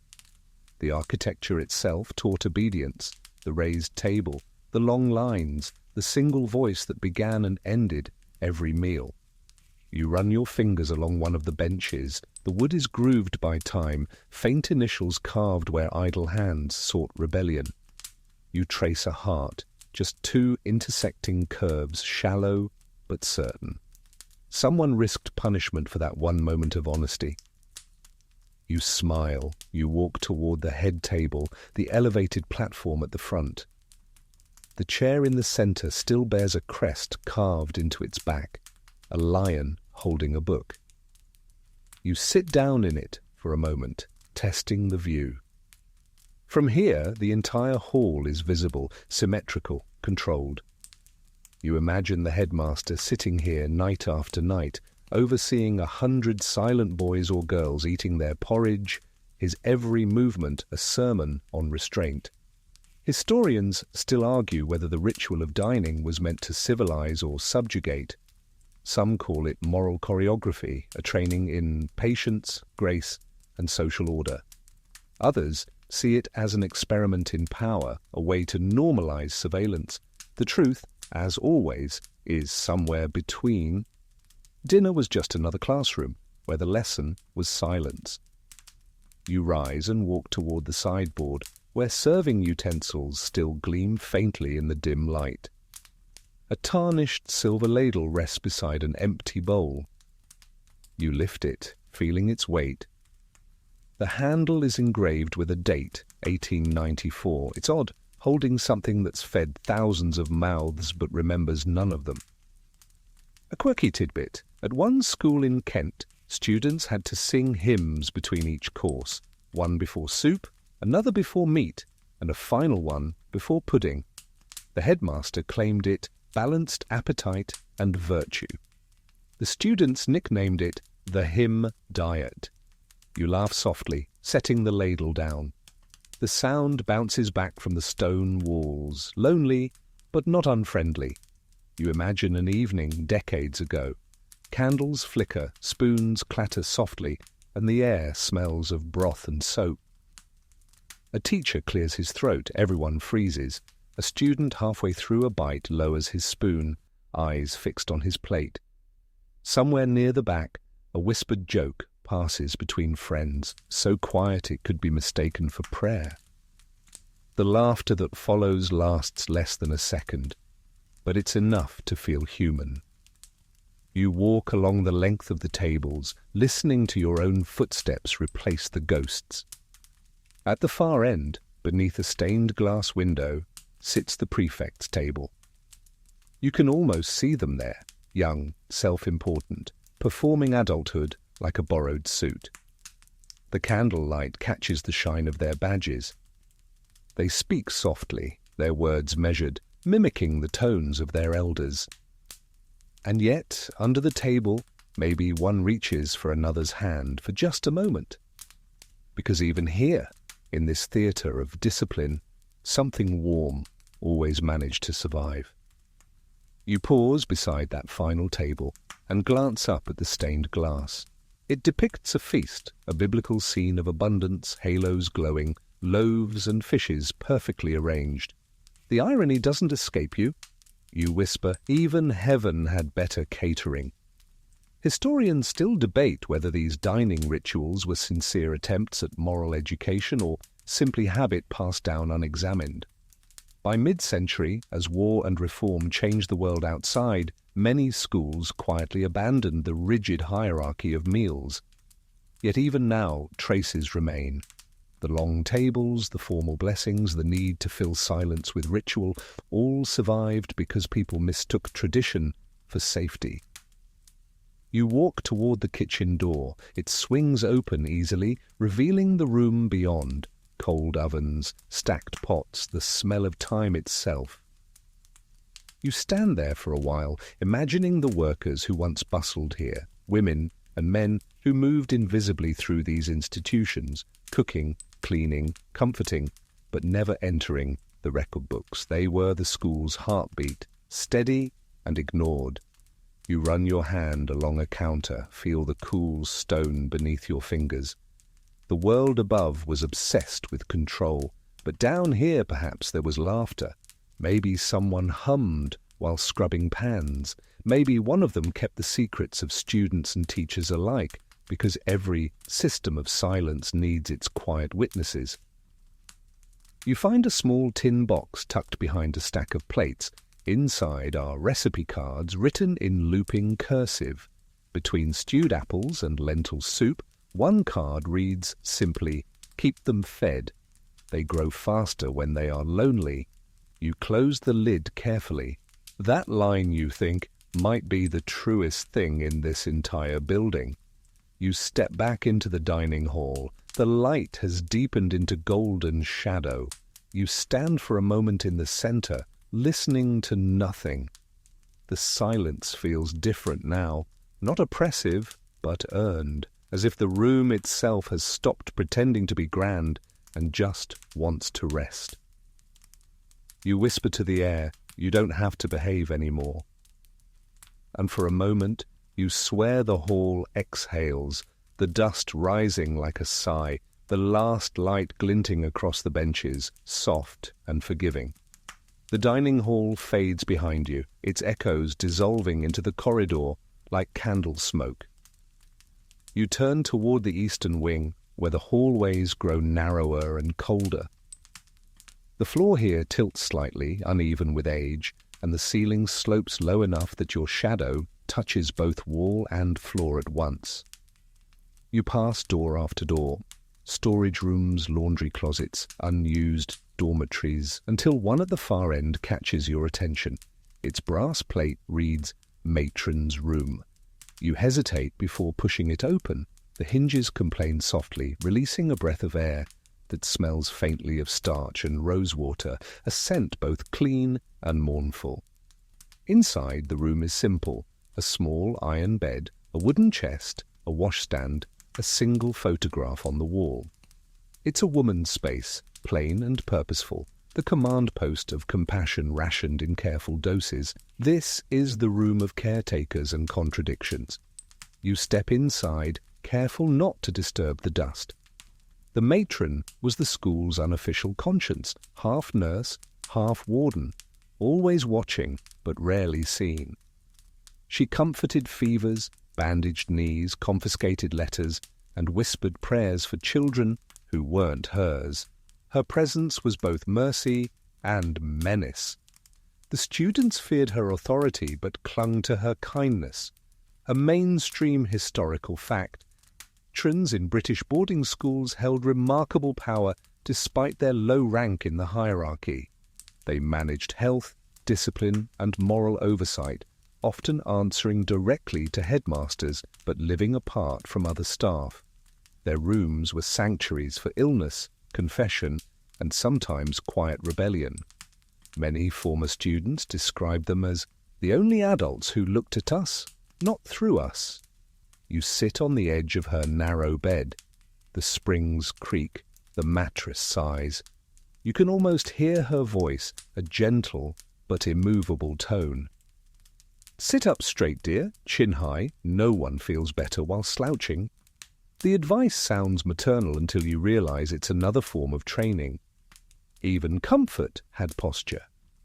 Historians still argue whether matrons were protectors or enforcers. Some were beloved, remembered decades later with fondness. Others became the embodiment of the system's cruelty, administering punishment under the guise of care. Most, however, lived in that grey middle ground. Good intentions crushed under bad orders. You glance toward the washstand. A porcelain basin sits there, cracked down the middle. Next to it, a folded cloth stiff with time. You pick up a small tin from the shelf above. Label faded but still legible. Sal volatile. Smelling salts. You open it. The faint ammonia sting still lingers. It's strange how something designed to wake the fainted can a century later make you dizzy instead. On the wall above the bed hangs a single photograph, a group of students standing in neat rows, their faces blank with discipline. In the corner, just barely visible, the matron stands in her uniform, stiff collar, watch chain glinting. Her expression is hard to read, not cold, but weary, as if she's carrying everyone else's silence and can't find a place to put it down. A quirky tidbit. One 1920s matron at a girls' school reportedly kept a dream ledger where she recorded the strange things students mumbled in their sleep. Her entries were meticulous: dates, names, fragments of sentences. One page read, "E.H. called for mother, unclear if literal or spiritual." Another, "A.F. whispered, don't send it back yet." When she retired, she burned the ledger, saying, "They gave me their secrets without meaning to. I had no right to keep them." You look around this small room and realize it was the only truly private space in the school. Everyone else was constantly watched, the students by masters, the masters by each other. But here, for a few hours at night, the watcher was alone. You imagine her removing her shoes, loosening her hair, sitting on the edge of this bed with a cup of tea gone cold. Maybe she hummed. Maybe she cried. Maybe she didn't know how to stop being alert long enough to rest. The candle on her bedside table is burned down nearly to the base, the wick bent sideways like a question mark. You strike a match and light it again. The tiny flame flickers, painting the walls in gold and shadow. The room feels warmer instantly, more alive. You whisper, "You can rest now." The words sound foolish but necessary. For a moment you think you hear the faint creak of the floorboards beside you, as if someone just shifted their weight in gratitude. A mainstream observation. Matrons often wrote the only letters home when students fell ill or misbehaved. Their handwriting survives in archives, elegant, impersonal, but occasionally betraying tenderness. Your son has recovered and is behaving well. One letter ends, followed by a tiny flourish of ink, almost like a sigh. They were professional caregivers in a world that punished care.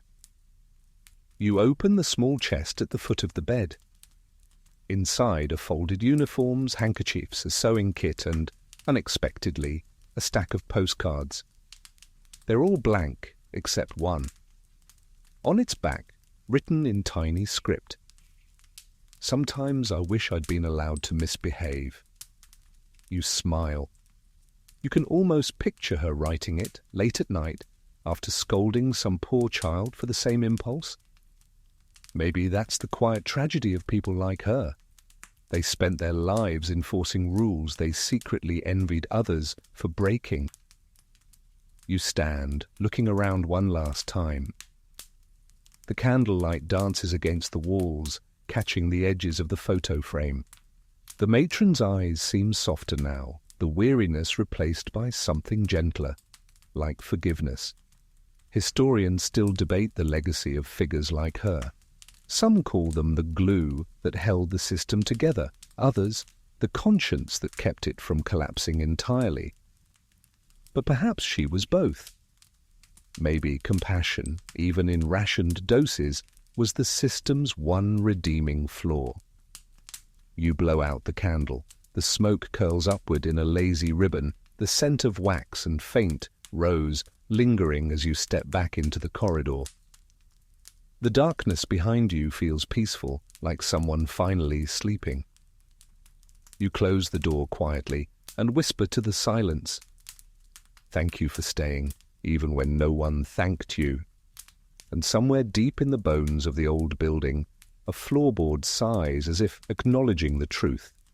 The door to the matron's room clicks shut behind you, and the corridor stretches ahead, dim, and whispering with the kind of quiet that only buildings older than memory can produce. The lamps along the wall flicker one by one, thin halos of amber trembling in the dusk. You walk slowly, fingertips trailing along the cold plaster, until the passage opens into a tall, echoing space, the assembly hall. Here, once a week, or once a day, depending on the decade, the entire population of the school gathered for announcements, examinations, and public virtue. The air is still scented with polish and chalk dust, and the wooden floor gleams faintly in the lantern light. Rows of wooden chairs stand neatly aligned like an army awaiting orders. The stage at the far end still bears its faded curtain, its fringe heavy with dust. This was the heart of collective performance, the place where everyone learned how to appear obedient together. You climb onto the stage, the boards creaking under your weight.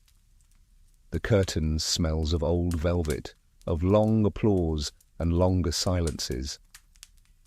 From here you can see the whole room laid out before you, symmetrical and severe.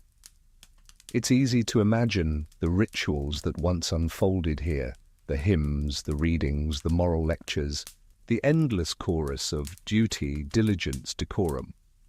A mainstream historical fact.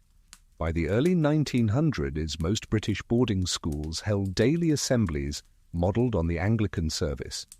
They opened with hymns, followed by scripture, a brief moral address, and the reading of punishments or honours. Attendance was mandatory. The idea was to shape not just intellect but spirit, a daily rehearsal of humility. You stand where the headmaster would have stood. You picture him adjusting his cuffs, surveying the rows of students. His voice would carry across the hall, firm but weary, reminding them of the virtue of silence, the dangers of pride, the importance of reputation. It's the same speech, delivered 1,000 times under different guises. You can almost hear it now. Remember, gentlemen, reputation is character made visible. You smirk. And invisibility, you murmur, was the real curriculum. Historians still argue whether these assemblies built community or fear. The records describe them as unifying, but memoirs tell another story, of shamed faces, suppressed laughter, quiet dread. Every rule breaker made example of, every affection turned rumour, every individuality polished down like a rough stone until it fit neatly in the display case of conformity. You wander to the piano at the stage's edge, its lid closed tight. The stool beside it is tilted slightly, one leg shorter than the others. You sit anyway and press a single key. The note rings out, flat, lonely. You let it fade into silence. The acoustics of the hall are perfect, too perfect. Every sound, even this one, feels judged. A quirky tidbit: in one school's assembly log from 1897, a note in the headmaster's handwriting reads, "Students sang too fervently today, address enthusiasm tomorrow." You laugh under your breath, imagine finding joy, then being told it was unseemly. You walk back to the centre of the stage. The floor bears faint scratches from decades of shoes, prefects giving speeches, teachers pacing, students summoned for reprimand. This was the theatre of morality, where even punishment became ceremony. A mainstream note, corporal punishment when still in practice, was often delivered here before an audience. It wasn't about pain, it was about lesson-making, humiliation as pedagogy. Students who were caned rarely recalled the blows themselves, only the faces watching, the silence afterward, the feeling of being erased in public and expected to thank the eraser. You imagine the sound of the cane striking wood, followed by the slow, collective exhale of everyone relieved it wasn't them. The thought makes you wince. The cruelty of that relief might have been the worst lesson of all. You descend from the stage and walk among the rows of chairs. Some are missing legs, others covered in graffiti. You kneel beside one and read the carvings scratched faintly into its back. They can't see everything. You run your thumb over the words. You were right, you whisper. They never could. The hall seems to lean closer, as if listening. Historians still debate the psychological legacy of such collective rituals. Some say they forged resilience, others call them emotional conditioning. Maybe they were both, a grand experiment in endurance. But endurance isn't the same as peace. Endurance means you survived the sermon but never forgot it. You look up toward the ceiling, where faded banners still hang. Veritas. Labor, fidelitas, truth, work, loyalty, noble words, all of them. But in the flickering light, they look less like virtues and more like instructions for obedience. You walk to the side door and step into the narrow antechamber where students once waited before walking onto the stage. The floorboards here are worn smooth by pacing feet. On the wall, etched into the plaster, someone has drawn a single eye, large, solemn, unblinking. Beneath it, in tiny letters, even when we pretend to sleep. You exhale slowly. The entire building feels alive with confession tonight, as if it's been waiting years for someone to notice. A peculiar, almost tender fact. When some of these old schools were converted into museums or universities, workers often reported strange noises in the assembly halls, scratches, faint footsteps, a piano note ringing at random. Superstitious perhaps, but fitting. These were places built on echoes. The past doesn't haunt here, it rehearses. You walk back through the hall one last time, your footsteps stirring tiny eddies of dust. The chairs seem to lean toward you the way an audience might lean toward a performer who's finally breaking script. You stop in the middle of the room, clear your throat, and say softly but firmly, "You may stand down." The silence that follows is immense and strangely kind. You almost expect applause, but what comes instead is something better. Quiet acceptance, the slow creak of settling wood, as though the room itself has finally let go of its posture. You smile. "Good assembly," you whisper. As you step back into the corridor, the heavy doors swing closed behind you, their hinges sighing like lungs. The echo fades, and what remains is a sense of release, the feeling that all those practiced silences might at last have learned how to rest. You move away from the assembly hall, letting its silence dissolve behind you like water smoothing over a stone.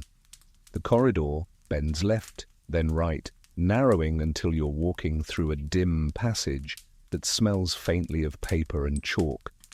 At the end, you see a small glass door with the word library etched faintly across its surface. The handle is cool in your hand. Inside, the air feels older than the rest of the building, still and heavy, perfumed with dust and leather. The light slants in from high windows, soft and amber, like something filtered through memory itself. Books line the walls from floor to ceiling, their spines uneven mosaics of colour and decay. Some are collapsed inward, others lean together like tired conspirators. This was the sanctuary of forbidden thought. You walk slowly between the shelves. The floorboards creak, but gently, like sighs.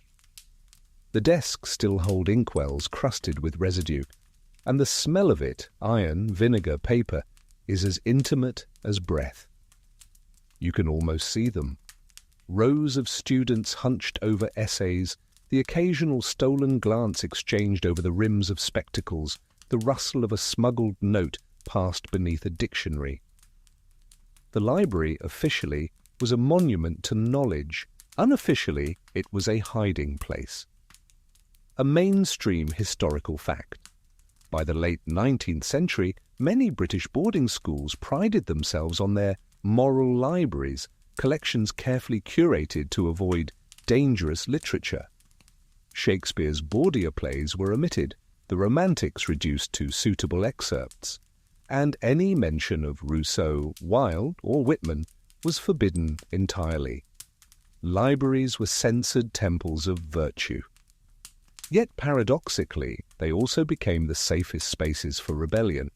You run your finger along a row of spines, Milton, Cicero, Plutarch, names that once made students feel noble, or at least occupied. One book is shelved out of order, its title faded, The Sorrows of Young Werther. You pull it free and flip through its yellowed pages. Halfway through, a note falls out. Thin paper, faint handwriting, page 72. Read it when no one's around. You turn to page 72. The underlined passage reads, Kate, the human heart is a grave of secrets. Beneath it, in pencil, and ours are still breathing. You smile. Touché, you whisper. Historians still argue whether these small acts of literary rebellion mattered. Some say the students barely understood the danger of what they read. Others argue that reading in itself was the most radical act of all, a form of intimacy with ideas forbidden by the very system that taught them to think. A quirky tidbit, one schoolmaster in 1906 confiscated a copy of Oscar Wilde's De Profundis from the library, horrified by its moral ambiguity. The next morning, 5 copies mysteriously appeared in its place. A silent protest, performed in literature rather than speech. You move deeper into the room. Dust floats like snow through the slanted light. The air hums faintly, as though the books themselves are whispering. You stop at a table where a small stack of volumes lies open, left by some long-departed reader. The top one is Plato's Symposium, margins filled with pencil notes. You lean closer and read. They called it philosophy, but it felt like permission. You exhale softly. The handwriting looks almost modern, round, impulsive, human. It's startling how little changes. You sit down in the chair, the wood creaking familiarly beneath you. Around you, the library feels like an island, a small rebellion of silence inside the great machinery of obedience. Even the dust seems dignified here, as if it's learned to stay quiet out of respect for all the words that were once spoken in whispers. Historians still debate whether these schools truly valued learning or merely used it as another form of control. The curriculum favored moral parables over critical thought. You were allowed to admire truth, but not to chase it too far. To be educated meant to know just enough to serve, not enough to question. And yet, within these limits, seeds of thought still took root. One student read Blake and began sketching angels on his desk. Another hid a copy of A Room with a view inside his Latin grammar and never quite saw the world the same way again. You reach for another book, its cover plain, title embossed faintly in gold, Private Journal of a School Prefect, 1899. The handwriting inside is cramped but steady. You read a few lines aloud, softly. I'm not wicked, only curious. But curiosity is punished more swiftly here than cruelty. I will stop asking why, though I suspect that's what they fear most. You close the book gently. They always did, you murmur. A peculiar fact, when some of these libraries were catalogued for modernization in the 1960s, archivists found dozens of books with entire paragraphs carefully cut out by scissors, passages on love, politics, rebellion. Yet in the margins beside the missing pieces, students had written the words back from memory. Control can censor a page, but not a mind that's already read it. You stand and walk toward the window. Outside, night has settled fully, the lawns washed in silver light. Somewhere, an owl calls.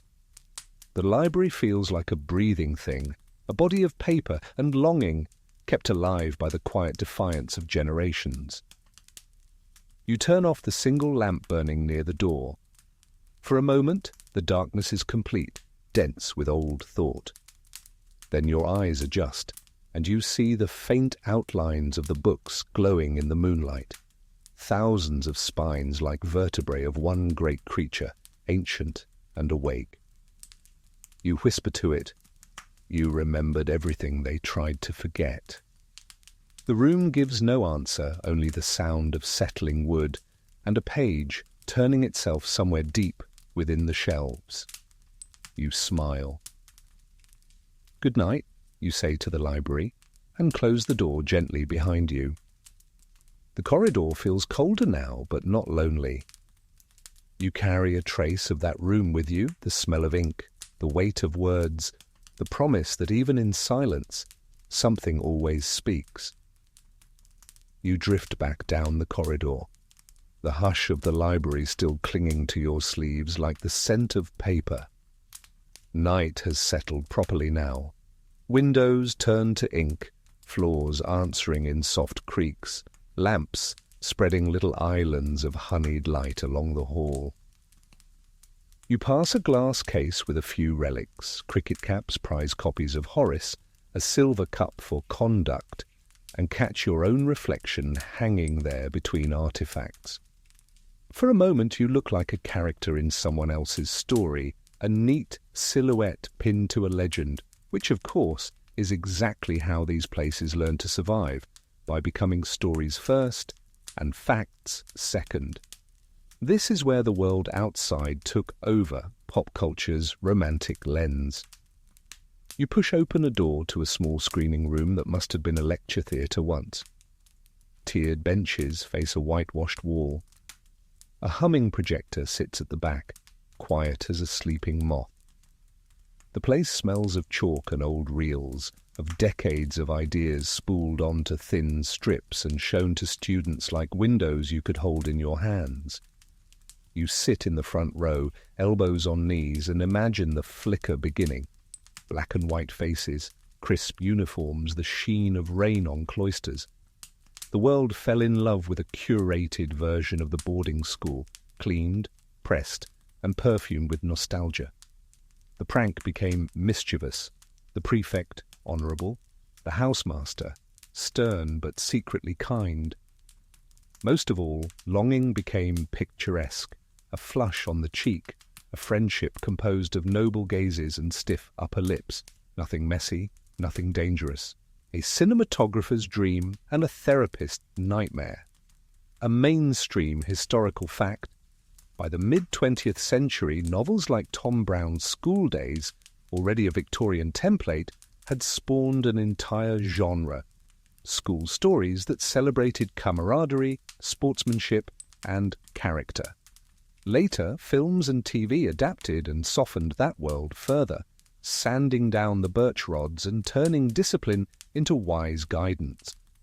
Even as real institutions wrestled with scandal and reform, the screen kept serving warm bowls of idealized porridge.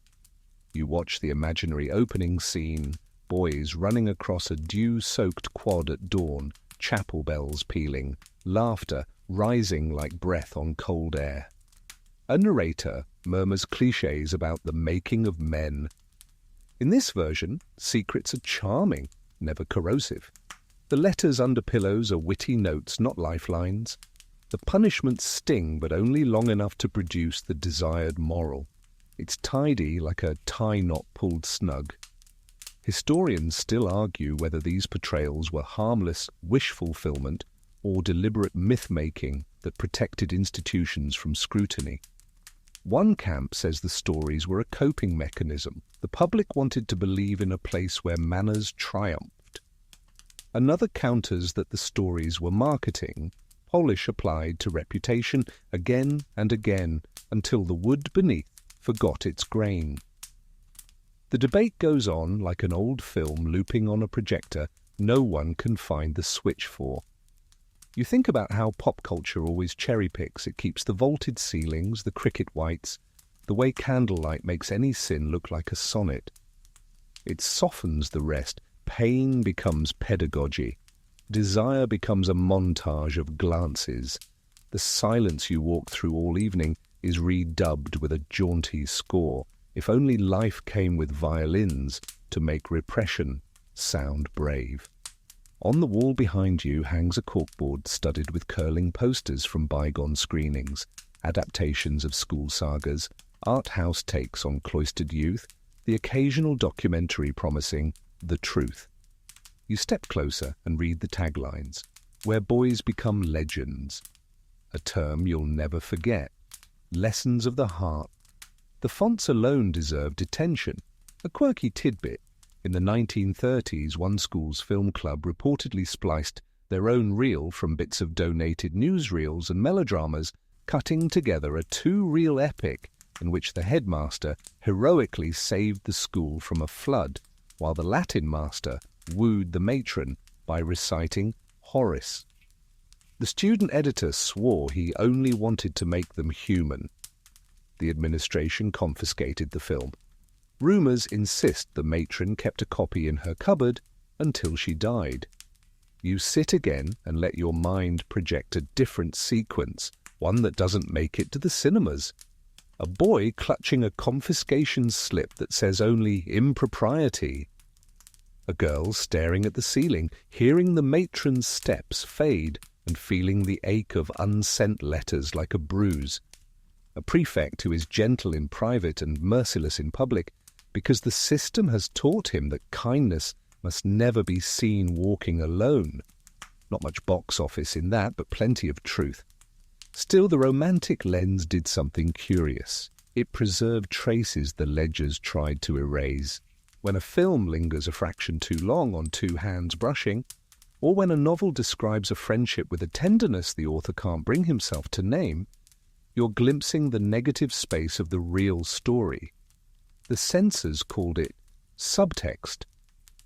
The Heart recognized a mirror, mainstream example for balance. Goodbye. Mr. Chip's Book and Film converts a culture of hierarchy into an elegy, discipline refashioned as gentle memory. It soothes. Meanwhile, If, 1968, rips the varnish off and sets the assembly hall on metaphorical fire. Between those extremes, most depictions chose the safe middle. Chapel light poured like syrup, rugby triumphs scored like symphonies, affection hinted at with the delicacy of a pressed flower. The audience could feel noble for noticing without having to name anything uncomfortable. You lean back and watch an imaginary credits roll. The soundtrack swells, strings, always strings, and the final shot is a long dolly past dormitory windows glowing with lamplight. A whispering world, safely framed, fade to black. Historians still argue whether the persistent romance of boarding schools helped institutional change or hindered it. Some say the myth kept schools alive long enough to reform them. Others say it delayed reckoning by half a century. And then there's the strange third view that the romance gave survivors a way to revisit pain at a tolerable distance, to say we were happy then and mean we were not, but we needed to be in the retelling. Memory has a way of painting its own halo. You leave the lecture theatre and find yourself in a hallway lined with trophy cases. Your reflection appears again between medals, but now you notice something else. Taped to the glass, a small, crooked flyer from years ago advertising a student play. A new work, the Lights Out letters. Beneath, in blue ink, 2 nights only. Bring hankies. You smile. Someone, at least, tried to shift the lens from romance to reality. A poster further down lists a school film night, classics of public school life. Someone has scribbled in pencil, "Add something honest." Beneath, an anonymous hand wrote, "We did. You blinked." You pause at a window and look out at the cloister yard, the arches cut from night-like shapes in velvet. It's absurd how beautiful this place can be, even when you know its circuitry. Beauty isn't the lie, beauty is the bait. The lie is that beauty guarantees goodness. You've walked through enough rooms to know better. A memory stirs, your own cinema of the night. The dormitory hush, the letters under pillows, the matron's tired kindness, the housemaster's ledger, with its surgical euphemisms, the archive's blue ribbon that trembled under a breath you didn't know you were holding. If someone filmed tonight exactly as it happened, would anyone believe it without the strings? Or would they ask for another hymn and a tracking shot of sunrise over the quad? You think of how the romantic lens reshaped desire into decorum. The coded glance becomes chivalry. The aching letter becomes schoolboy rapture. The adult who never learned to speak feelings becomes admirably restrained. The culture of hidden affairs didn't dissolve in pop culture. It learned its most photogenic angles, and yet, because there's always an and yet, some writers and filmmakers let the camera linger a fraction too long. They caught the flinch, the silence after the joke, the hand that didn't quite know where to rest. They didn't call it romance or scandal, they let it sit there uncaptioned. For an audience trained by the same silence, that frame was a confession, a small sideways fact. A mid-century critic once complained that boarding school movies teach boys how to be nostalgic before they've lived. You laugh softly. Accurate. Nostalgia is the perfect alibi. It can make any structure look like sanctuary and any wound look like a lesson. You keep walking until the corridor opens into a little museum room, school life curated as charm. There's a regulation trunk with its nameplate, a pair of well-polished prefect's shoes, a timetable printed on card, rise 6:06, cold bath 6:10, prayers 6:30. In the corner sits a battered projector like the one in the theatre, a card beside it reading, used for instructional films and end-of-term entertainments. Someone has penciled underneath, and how to dream the right way. You rest your hand on the projector's cool metal and picture its beam cutting through dust, the way it made every face look a little softer, every edge less sharp. Tools aren't to blame, of course, but they do make certain lies easier to love. Historians still argue whether the boarding school myth is finally fading. Streaming series flirt with truth, then retreat to safety. Memoirs mix candor with courtesy. Audiences alternately gasp and coo. Perhaps the most honest verdict is that myth and reality now run in parallel, like two corridors in the same building, connected by stairwells only the sleepless find. You return to the window one last time. The night has settled fully. Wind combs the lawn with a patient hand. In the glass, you see your outline framed by trophies and posters, the ghost of a visitor who came looking for secrets and found a film set. You raise a hand to your reflection, then drop it because you're not here to perform. You're here to remember. And here's what you remember. The movie ends. The lights come up, the hall empties, and the real story resumes in the dark, where someone writes, "Are you awake?" on a slip of paper, and risk becomes a kind of lullaby. Pop culture, bless its velvet heart, can make that look sweet. But you've walked the floors, you've heard the hinges sigh, you've felt the weight of the ledgers and the mercy of a matron's spent candle. Nostalgia can keep the frame steady. Truth lets the camera tremble. Tonight, let it tremble. You turn from the glass and step back into the dim hallway, carrying both versions with you, the postcard and the letter, the wide shot and the whisper. Behind you, the projector sits quietly, as if waiting for tomorrow's viewing. Ahead, the building breathes in its sleep. The corridor bends, and with it, the narrative. On you go past the tidy myth, toward whatever refuses to be prettied up. The corridor bends sharply and widens again, opening into a long gallery lit by a row of narrow windows. The night presses against the glass, and the faint hum of wind slides through the cracks in the old frames. You walk slowly, your footsteps softened by the worn runner underfoot. The walls here are lined with portraits, oil paintings, sepia photographs, class composites, all bearing the same patient expression of belonging. This is the Hall of Faces where generations watched each other in silence. The portraits stretch back to the school's founding century. Stiff collars, powdered wigs, then top hats and waistcoats, then starched uniforms and medals. The faces evolve, but the gaze does not. Each set of eyes carries that same quiet challenge. Do you deserve to be here? You pause before one of the oldest portraits. The brass plaque beneath reads Headmaster Edmund Lacey, 1823–1856. His features are severe, high brow, narrow mouth, the suggestion of righteousness painted with delicate cruelty. In his right hand he holds a quill, in his left a small book bound in dark leather. Behind him, the artist has brushed a faint window with sunlight pouring in, a symbolic hint that knowledge under his care would always be filtered through him. A mainstream historical fact. In many 19th century boarding schools, headmasters ruled with almost feudal authority.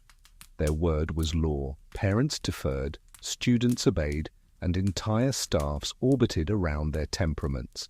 The position was less educator and more patriarch, their personal morality shaping the institution itself. When they retired or died, the entire atmosphere of a school could change overnight, like weather breaking. You move to the next portrait.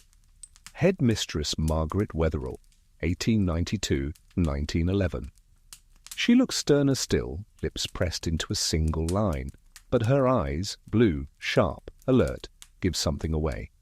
You can imagine her seeing more than she let on. You recall a note from an archive, one of her letters to a colleague. If we teach obedience without imagination, we may produce saints or soldiers, but never human beings. You whisper, you were braver than your frame suggests. Historians still argue whether figures like her reformed or reinforced the system. Some see them as progressive, others as complicit. Perhaps both are true. It's hard to change a cage while still living inside it. You keep walking.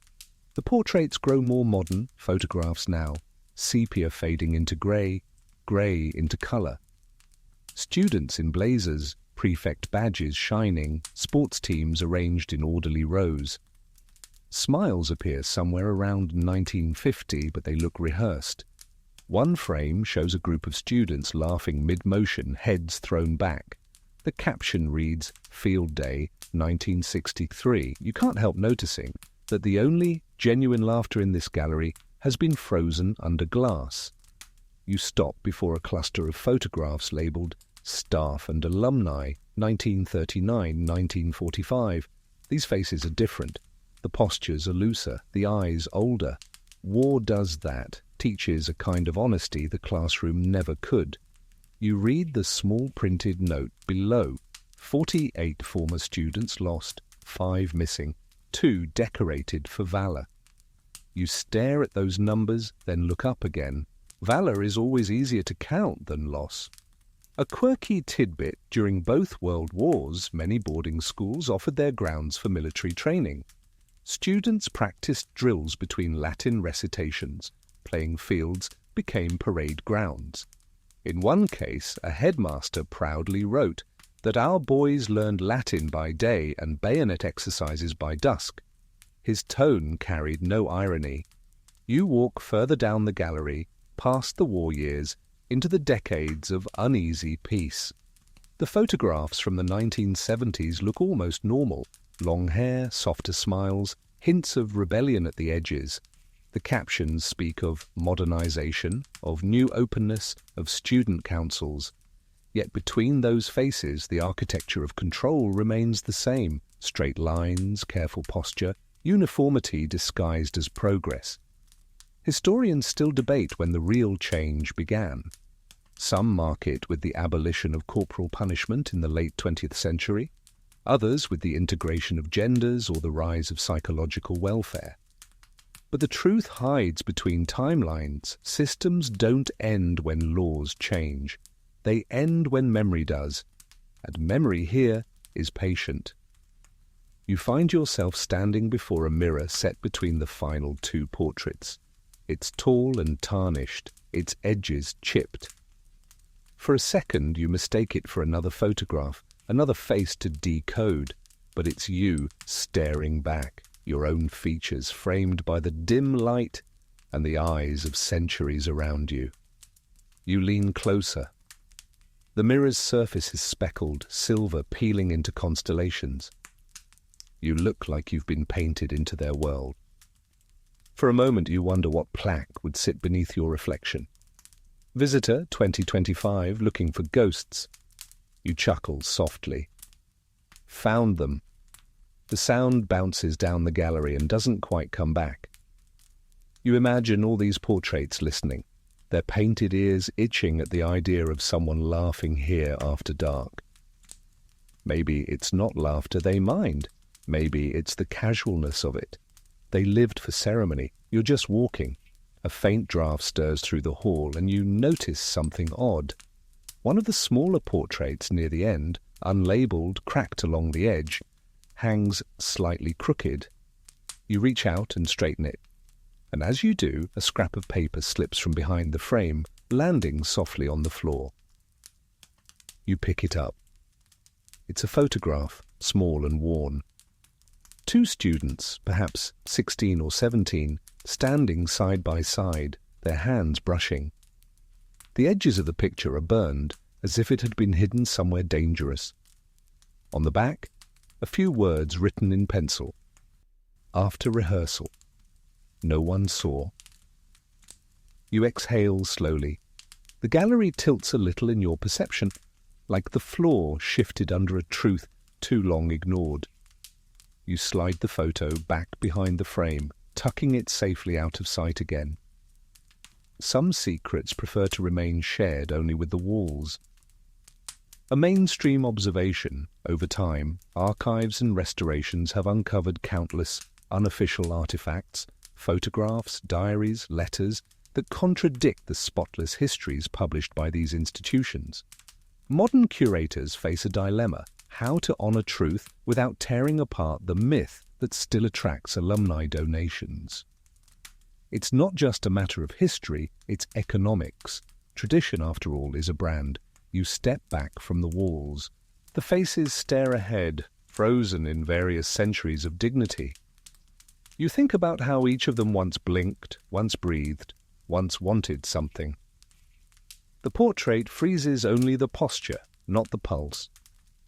Behind every gaze lies a story of suppression, affection, ambition, some recorded, most erased. Historians still argue whether we owe the past tenderness or exposure, perhaps both. The danger is in pretending it deserves reverence but not reckoning. You turn from the gallery, the hush following like a tide, pulling back. The portraits fade into darkness behind you, and for a heartbeat, the hall feels like it exhales, frames settling, eyes closing. Maybe they're relieved to rest. You whisper, "Sleep now, you've watched long enough."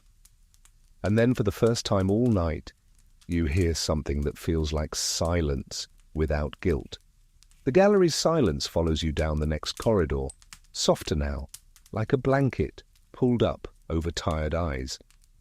You descend a short flight of stairs and step into a part of the school few ever saw, the maintenance wing. The walls here are plain brick, the air cooler, smelling faintly of oil and rain.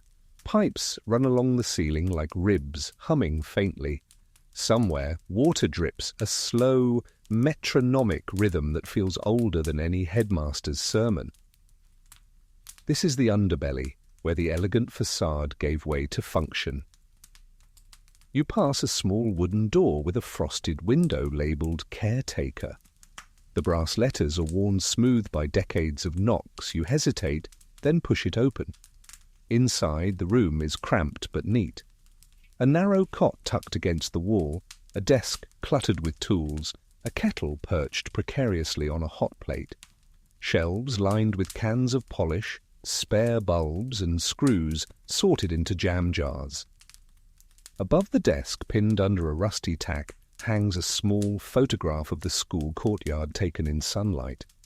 Beneath it, a note written in block letters, Keep them shining. You smile. Even the command sounds like a confession. A mainstream historical fact.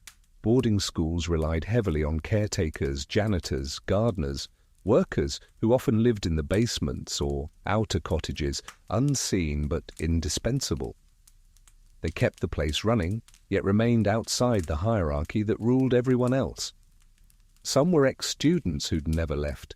Others were locals who'd worked there so long they'd become part of the architecture. You run your hand over the desk, rough with scratches. A small ledger lies open, an inventory book, though the entries tell their own kind of story. Replace glass in dormitory window. Oil chapel hinges squeak too loud during prayers. Find source of drafts in music room. You imagine this caretaker moving through the building at night, fixing, adjusting, making the silence seamless. You find a small pocket diary under the ledger, leather cracked, pages yellowed. You open it gently. The handwriting is tidy but small, the ink faded to brown. April 7th, 1934, found another letter in the waste chute. Didn't open it, burned it, too many eyes around lately. May 12th, young Mr. T broke a window sneaking out. Told him I'd say it was a storm. His thank you felt like a sin. June 1st, headmaster asked if I notice anything improper. Told him I'm paid to notice leaks, not hearts. You close the diary slowly, exhaling. The kettle beside you rattles softly as if in approval. Historians still argue whether these working-class figures knew what truly went on behind the manicured lawns. Some memoirs suggest they knew everything and said nothing. Others say they saw enough to understand that silence could be a kindness or a form of survival. In a world where everyone was pretending, maybe the caretakers were the only ones who saw clearly. A quirky tidbit, one gardener at a Surrey boarding school kept a collection of found objects unearthed from flower beds, keys, coins, a child's ring, a folded note that read only, "Meet me under the elm." When he retired, he donated the collection to the school's museum.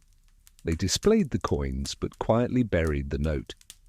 You pour a bit of water from the kettle into a tin mug, as if it still belongs to you. The air fills with the faint ghost of tea leaves and metal. You picture the caretaker sitting here, night after night, listening to the building breathe. Maybe he knew when the matron's candle burned later than usual. Maybe he heard the muffled piano through the floorboards and smiled. Maybe he was the only person who ever truly understood the rhythm of the place, the heartbeat beneath the manners. You look toward a small window high on the wall. Through the glass, you can see only the sky, pale with dawnlight or maybe moonlight. It's hard to tell now. A thin film of condensation clings to the inside, blurring the world beyond. You draw a circle in it with your finger and watch the water bead. For an instant, you feel as if the building itself is looking back through you. A mainstream note. In oral histories collected from former school staff, many describe the institution as a machine built to produce silence. But even machines need oil, warmth, maintenance.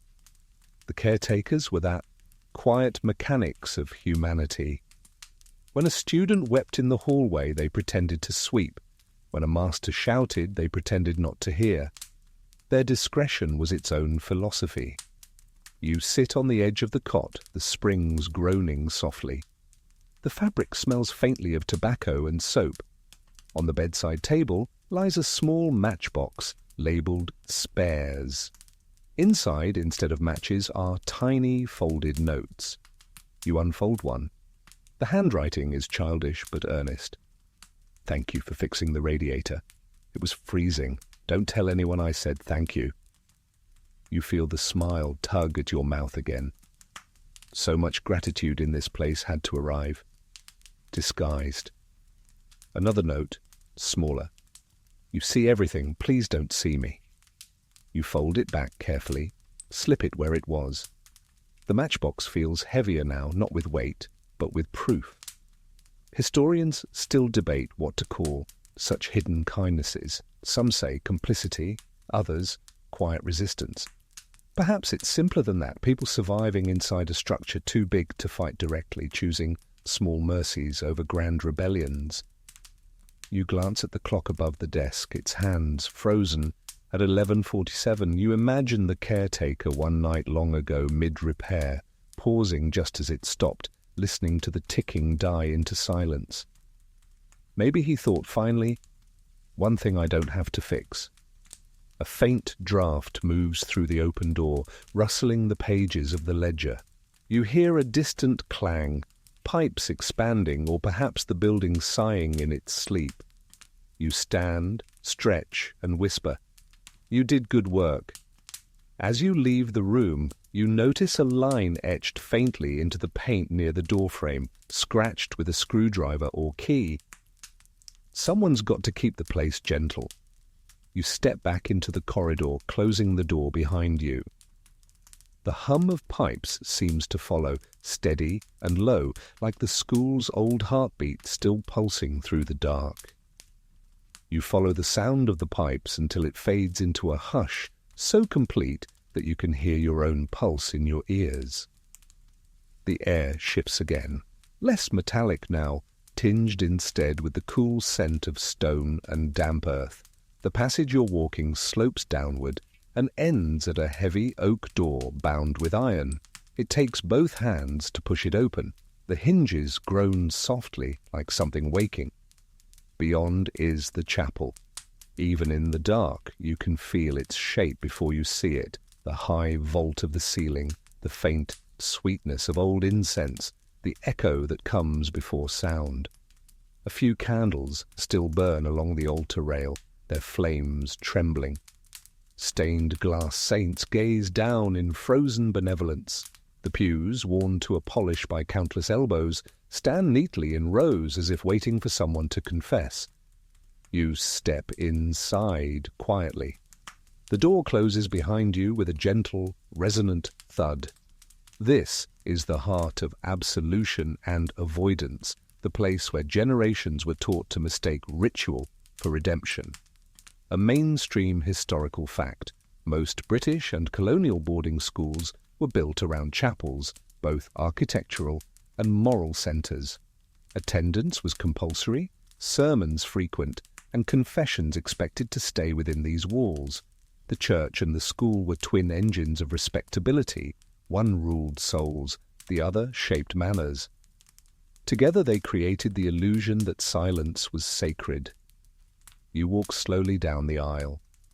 The flickering light of the candles throws shadows up the walls, making the saints seem almost to move. You glance at their painted faces, serene, distant, tired of being looked at. Maybe even they've grown weary of being role models for obedience. At the front pew, a hymnal lies open. You read the title, stamped on its spine. Songs of Devotion, 1898. You flip through the pages, and one catches your eye, number 243, Be Still, My Soul. The corners are smudged darker than the rest. You run your finger along the edge where countless hands once turned it, perhaps trembling with effort not to cry. You murmur a line under your breath, Leave to thy God to order and provide. The words taste like both comfort and surrender. Historians still argue whether religion in these schools brought solace or control. Some recall chapels as refuges, a space where a lonely student could weep unseen. Others remember them as instruments of fear, places where guilt was drilled deeper than Latin. The same architecture could cradle or crush, depending on which way the light fell. You approach the altar. The stone step beneath your feet is worn concave, the mark of thousands of knees.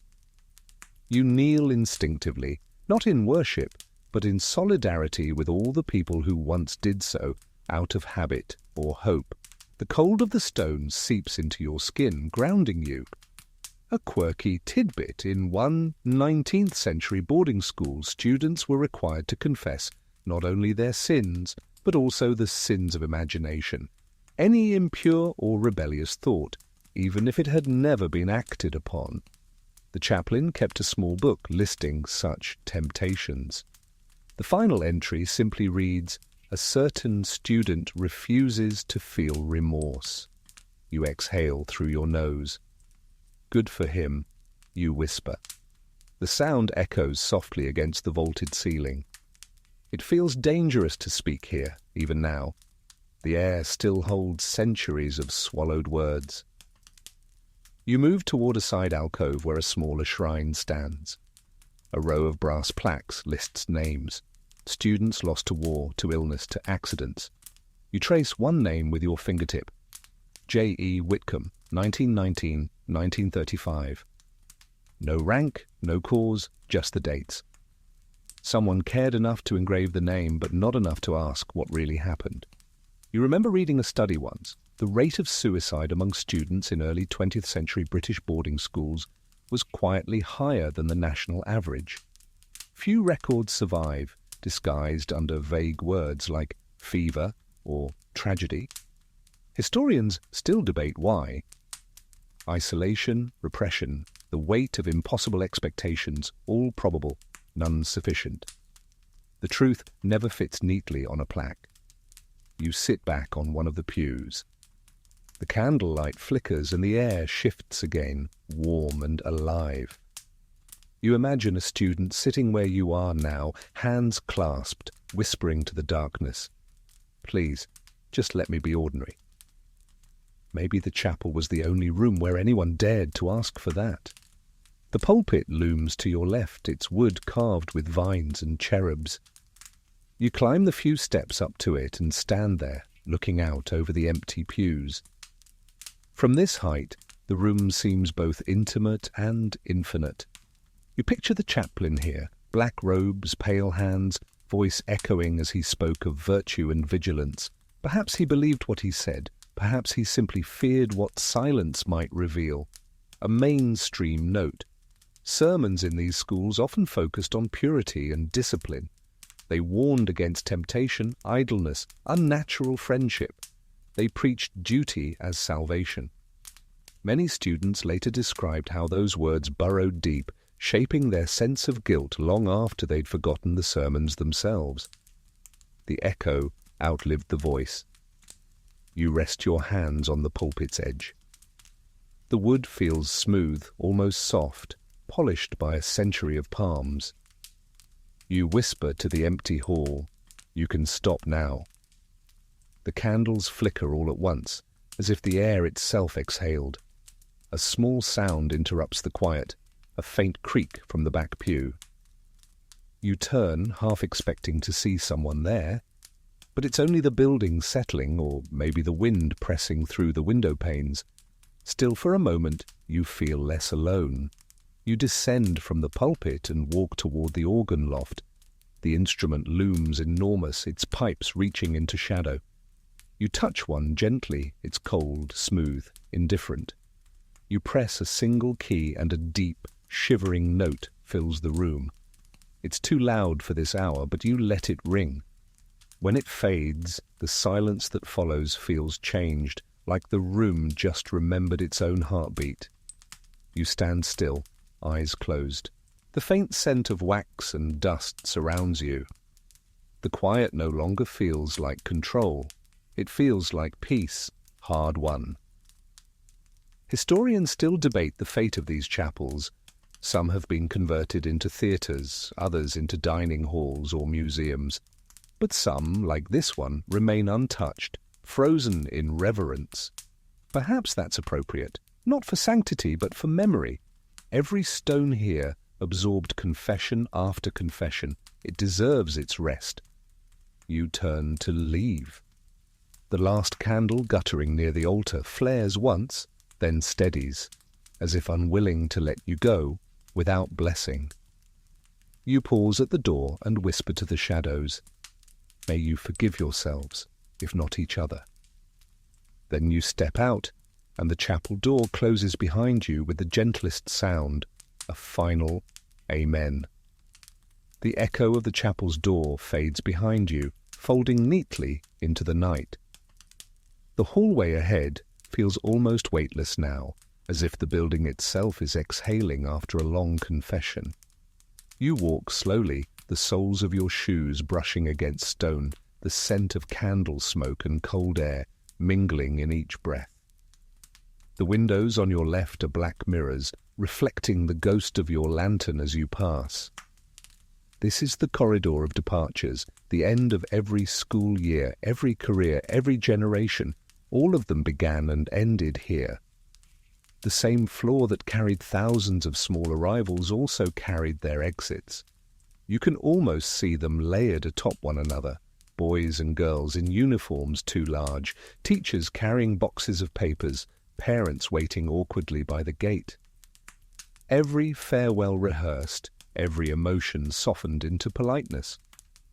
A mainstream historical fact, boarding schools developed elaborate parting rituals. At term's end, valedictory services were held in the chapel, followed by speeches, awards, and the formal reading of names. Students were reminded that the school is forever your family.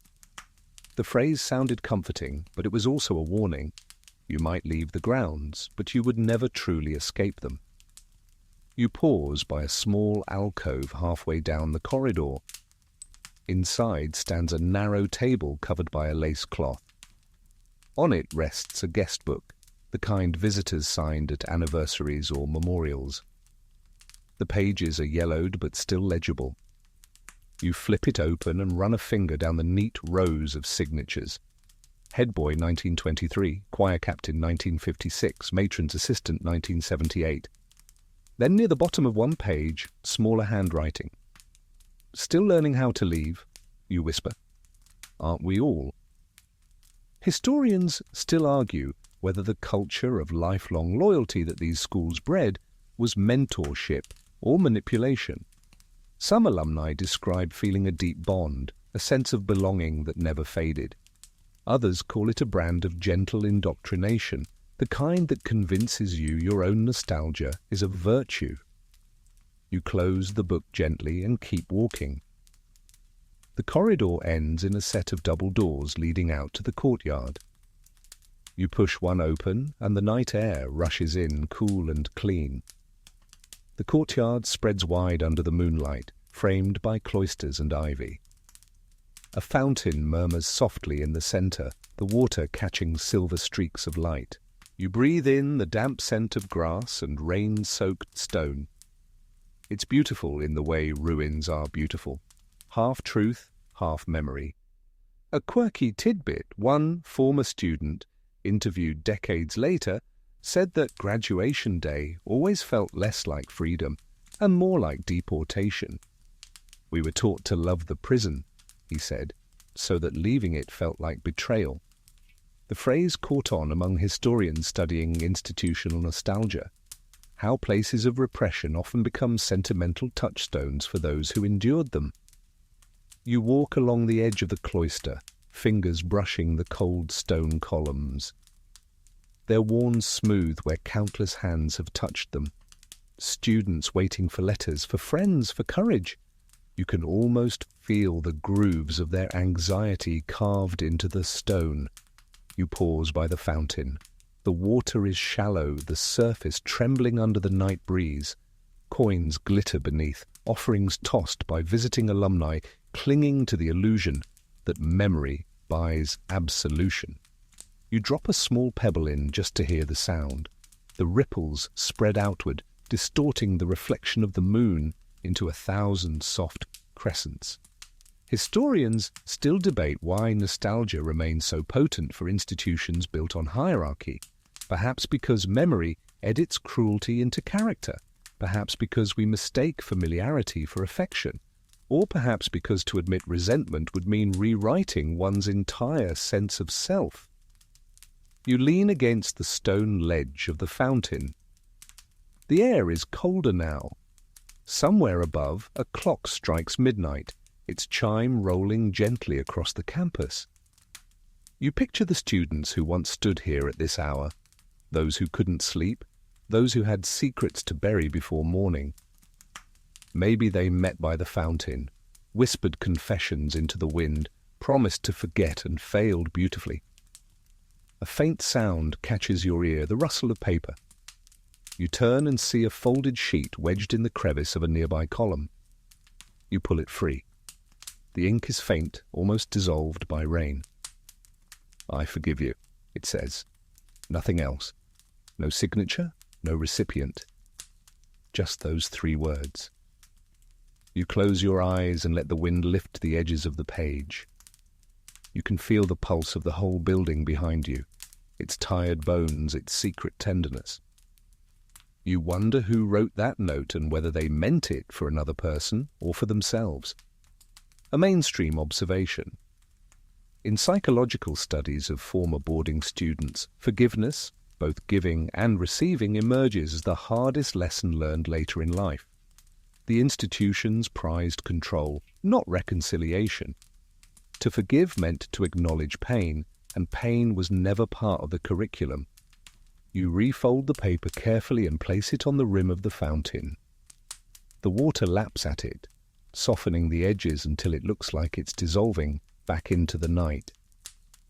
You stand for a long time in the courtyard, watching the shadows shift as the moon moves behind a cloud. The world feels gentler now, though you can't explain why. Perhaps it's the stillness, or perhaps it's the quiet acceptance that everything here, discipline, secrecy, beauty, sorrow, has become simply history. You walk toward the gate at the far end of the courtyard. Its wrought iron bars are ornate, shaped into spirals and flowers. The crest above them reads "Per ardua ad veritatem," through difficulty to truth. You smile. "Well," you murmur, "we made it through the difficulty." Historians still argue whether these schools succeeded in their mission. Did they build character or merely containment, produce leaders or emotional amputees? The debates fill books and conferences, but standing here, it feels smaller and simpler. They built a world that taught people to hide what made them human, and people, stubborn as ever, found ways to remain human anyway. You rest your hand on the iron gate. The metal is cold but steady. Beyond it, the road stretches into darkness, bordered by tall hedges that shimmer faintly in the moonlight. You hesitate, not because you don't know the way, but because leaving feels like interrupting a dream that's not yet done breathing. The fountain murmurs behind you one last time, a low, soothing sound. You whisper, "You can keep the secret now, I'm done with it." And with that you push the gate open. It swings wide, its hinges giving a single, weary sigh, the sound of something ancient finally unburdening itself. You step through the gate, and the air changes. It's lighter out here, less perfumed by memory, more alive with the smell of grass and rain. The path beyond the school slopes gently downward, gravel crunching beneath your feet, the sound steady and real. Behind you, the buildings glow faintly in the moonlight, windows dim, chimneys outlined against a sky brushed with silver clouds. The school looks smaller now, almost delicate, as if, after all this remembering, it no longer needs to loom. You walk slowly, letting your breath settle into the rhythm of the night. The silence feels different beyond the walls, not hollow but expansive. No curfews, no sermons, no unseen eyes behind curtained offices. Just the wind threading through trees and your own footsteps dissolving into distance. This is the leaving, the quiet end every student once rehearsed but never really mastered. A mainstream historical fact. The tradition of final walks existed in many old boarding schools. On the night before departure, senior students were allowed to walk the grounds one last time. No talking, no supervision. A silent farewell to the architecture that had shaped them. Some wrote their initials on hidden walls, others buried keepsakes under trees. The idea was closure, though Most found it stirred more questions than peace. You pause at a bend in the path. From here, you can see the chapel's spire, thin and solemn against the clouds. You think of the matron's candle, the caretaker's ledger, the carved initials in the desks, the hidden letters tied in blue ribbon, the crooked photo behind the portrait frame. The building held them all, layer upon layer, each secret pressing softly against the next, until the silence itself became its own kind of archive. Historians still argue what to do with such histories. Some want full exposure, every ledger digitized, every wrong catalogued. Others plead for gentleness, for context, for compassion toward the ghosts. But perhaps the truth doesn't need verdicts.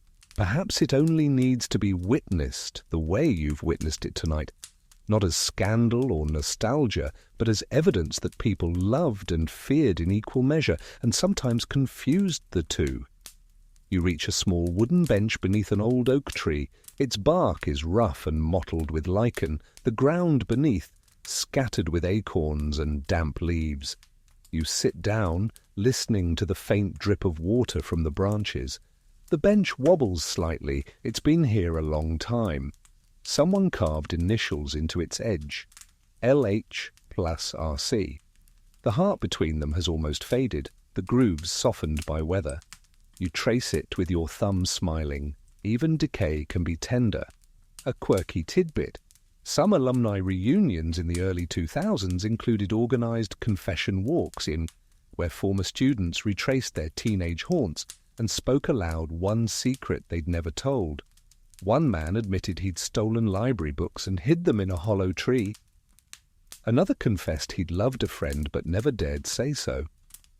A woman simply said, "I never stopped missing the matron." The guide leading them reportedly wept. You tilt your head back and look at the sky. Clouds drift slow and luminous across the moon. For the first time all night, you feel the kind of stillness that doesn't demand silence, just presence. Historians still debate whether the culture of hidden affection and control that boarding schools fostered truly ended or simply learned new disguises. But that's someone else's argument. For now, what remains is quieter. The lingering warmth of old candles, the echo of piano keys, the memory of a note that said, "I forgive you." You close your eyes. You can almost hear the caretaker's kettle, the faint scrape of chalk, the rustle of turned pages. They blend together like a lullaby. Maybe this is what healing sounds like, not a trumpet of triumph, but the faint hum of buildings learning to rest. You stand again and start down the final stretch of the path. The gravel fades into earth. The light thickens with fog. You glance back once. The school's outline blurs into the mist, neither sinister nor holy, just a shape fading into its own history. You nod a small bow to all that was endured, and all that somehow endured anyway. You whisper, "Sleep well, old place."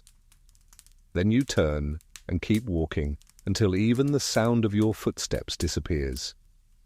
The night around you deepens, the fog folding soft as linen. The road ahead curves gently through fields silvered with dew, and each step feels lighter, less like leaving, and more like returning to yourself. The air is cooler now, and when you breathe out, your breath mingles with the mist, as if the world is exhaling with you. The memories behind you of creaking desks and candlelit corridors, of rules and rebellion, of letters never sent, begin to settle. They no longer feel like ghosts tugging at your sleeve. They feel like stories gently closing their covers. Every building you pass tonight, library, chapel, dormitory, hall, has gone quiet, and in that quiet, something soft remains. Not sorrow, not even forgiveness, just understanding. The moon slips behind a cloud, and for a moment, darkness becomes complete. But it's a kind darkness, the kind that asks nothing of you but rest. The wind hums faintly through the hedges. almost like the music that used to drift from the piano in the old music room. You find yourself smiling without quite knowing why. Maybe it's because every secret unearthed tonight felt less like exposure and more like release. Maybe because after all the strictness and ceremony, it's finally safe to be human again. You slow your breathing, feeling your shoulders ease, your jaw unclench, your heartbeat steady. The past fades into the hush of the present. The ground beneath you feels solid and forgiving. Somewhere, a bell chimes once, soft, uncertain, like the school itself, giving one last sigh before it sleeps. You whisper back, almost tenderly, "Good night." And the silence that follows isn't empty. It's peace, pure and simple.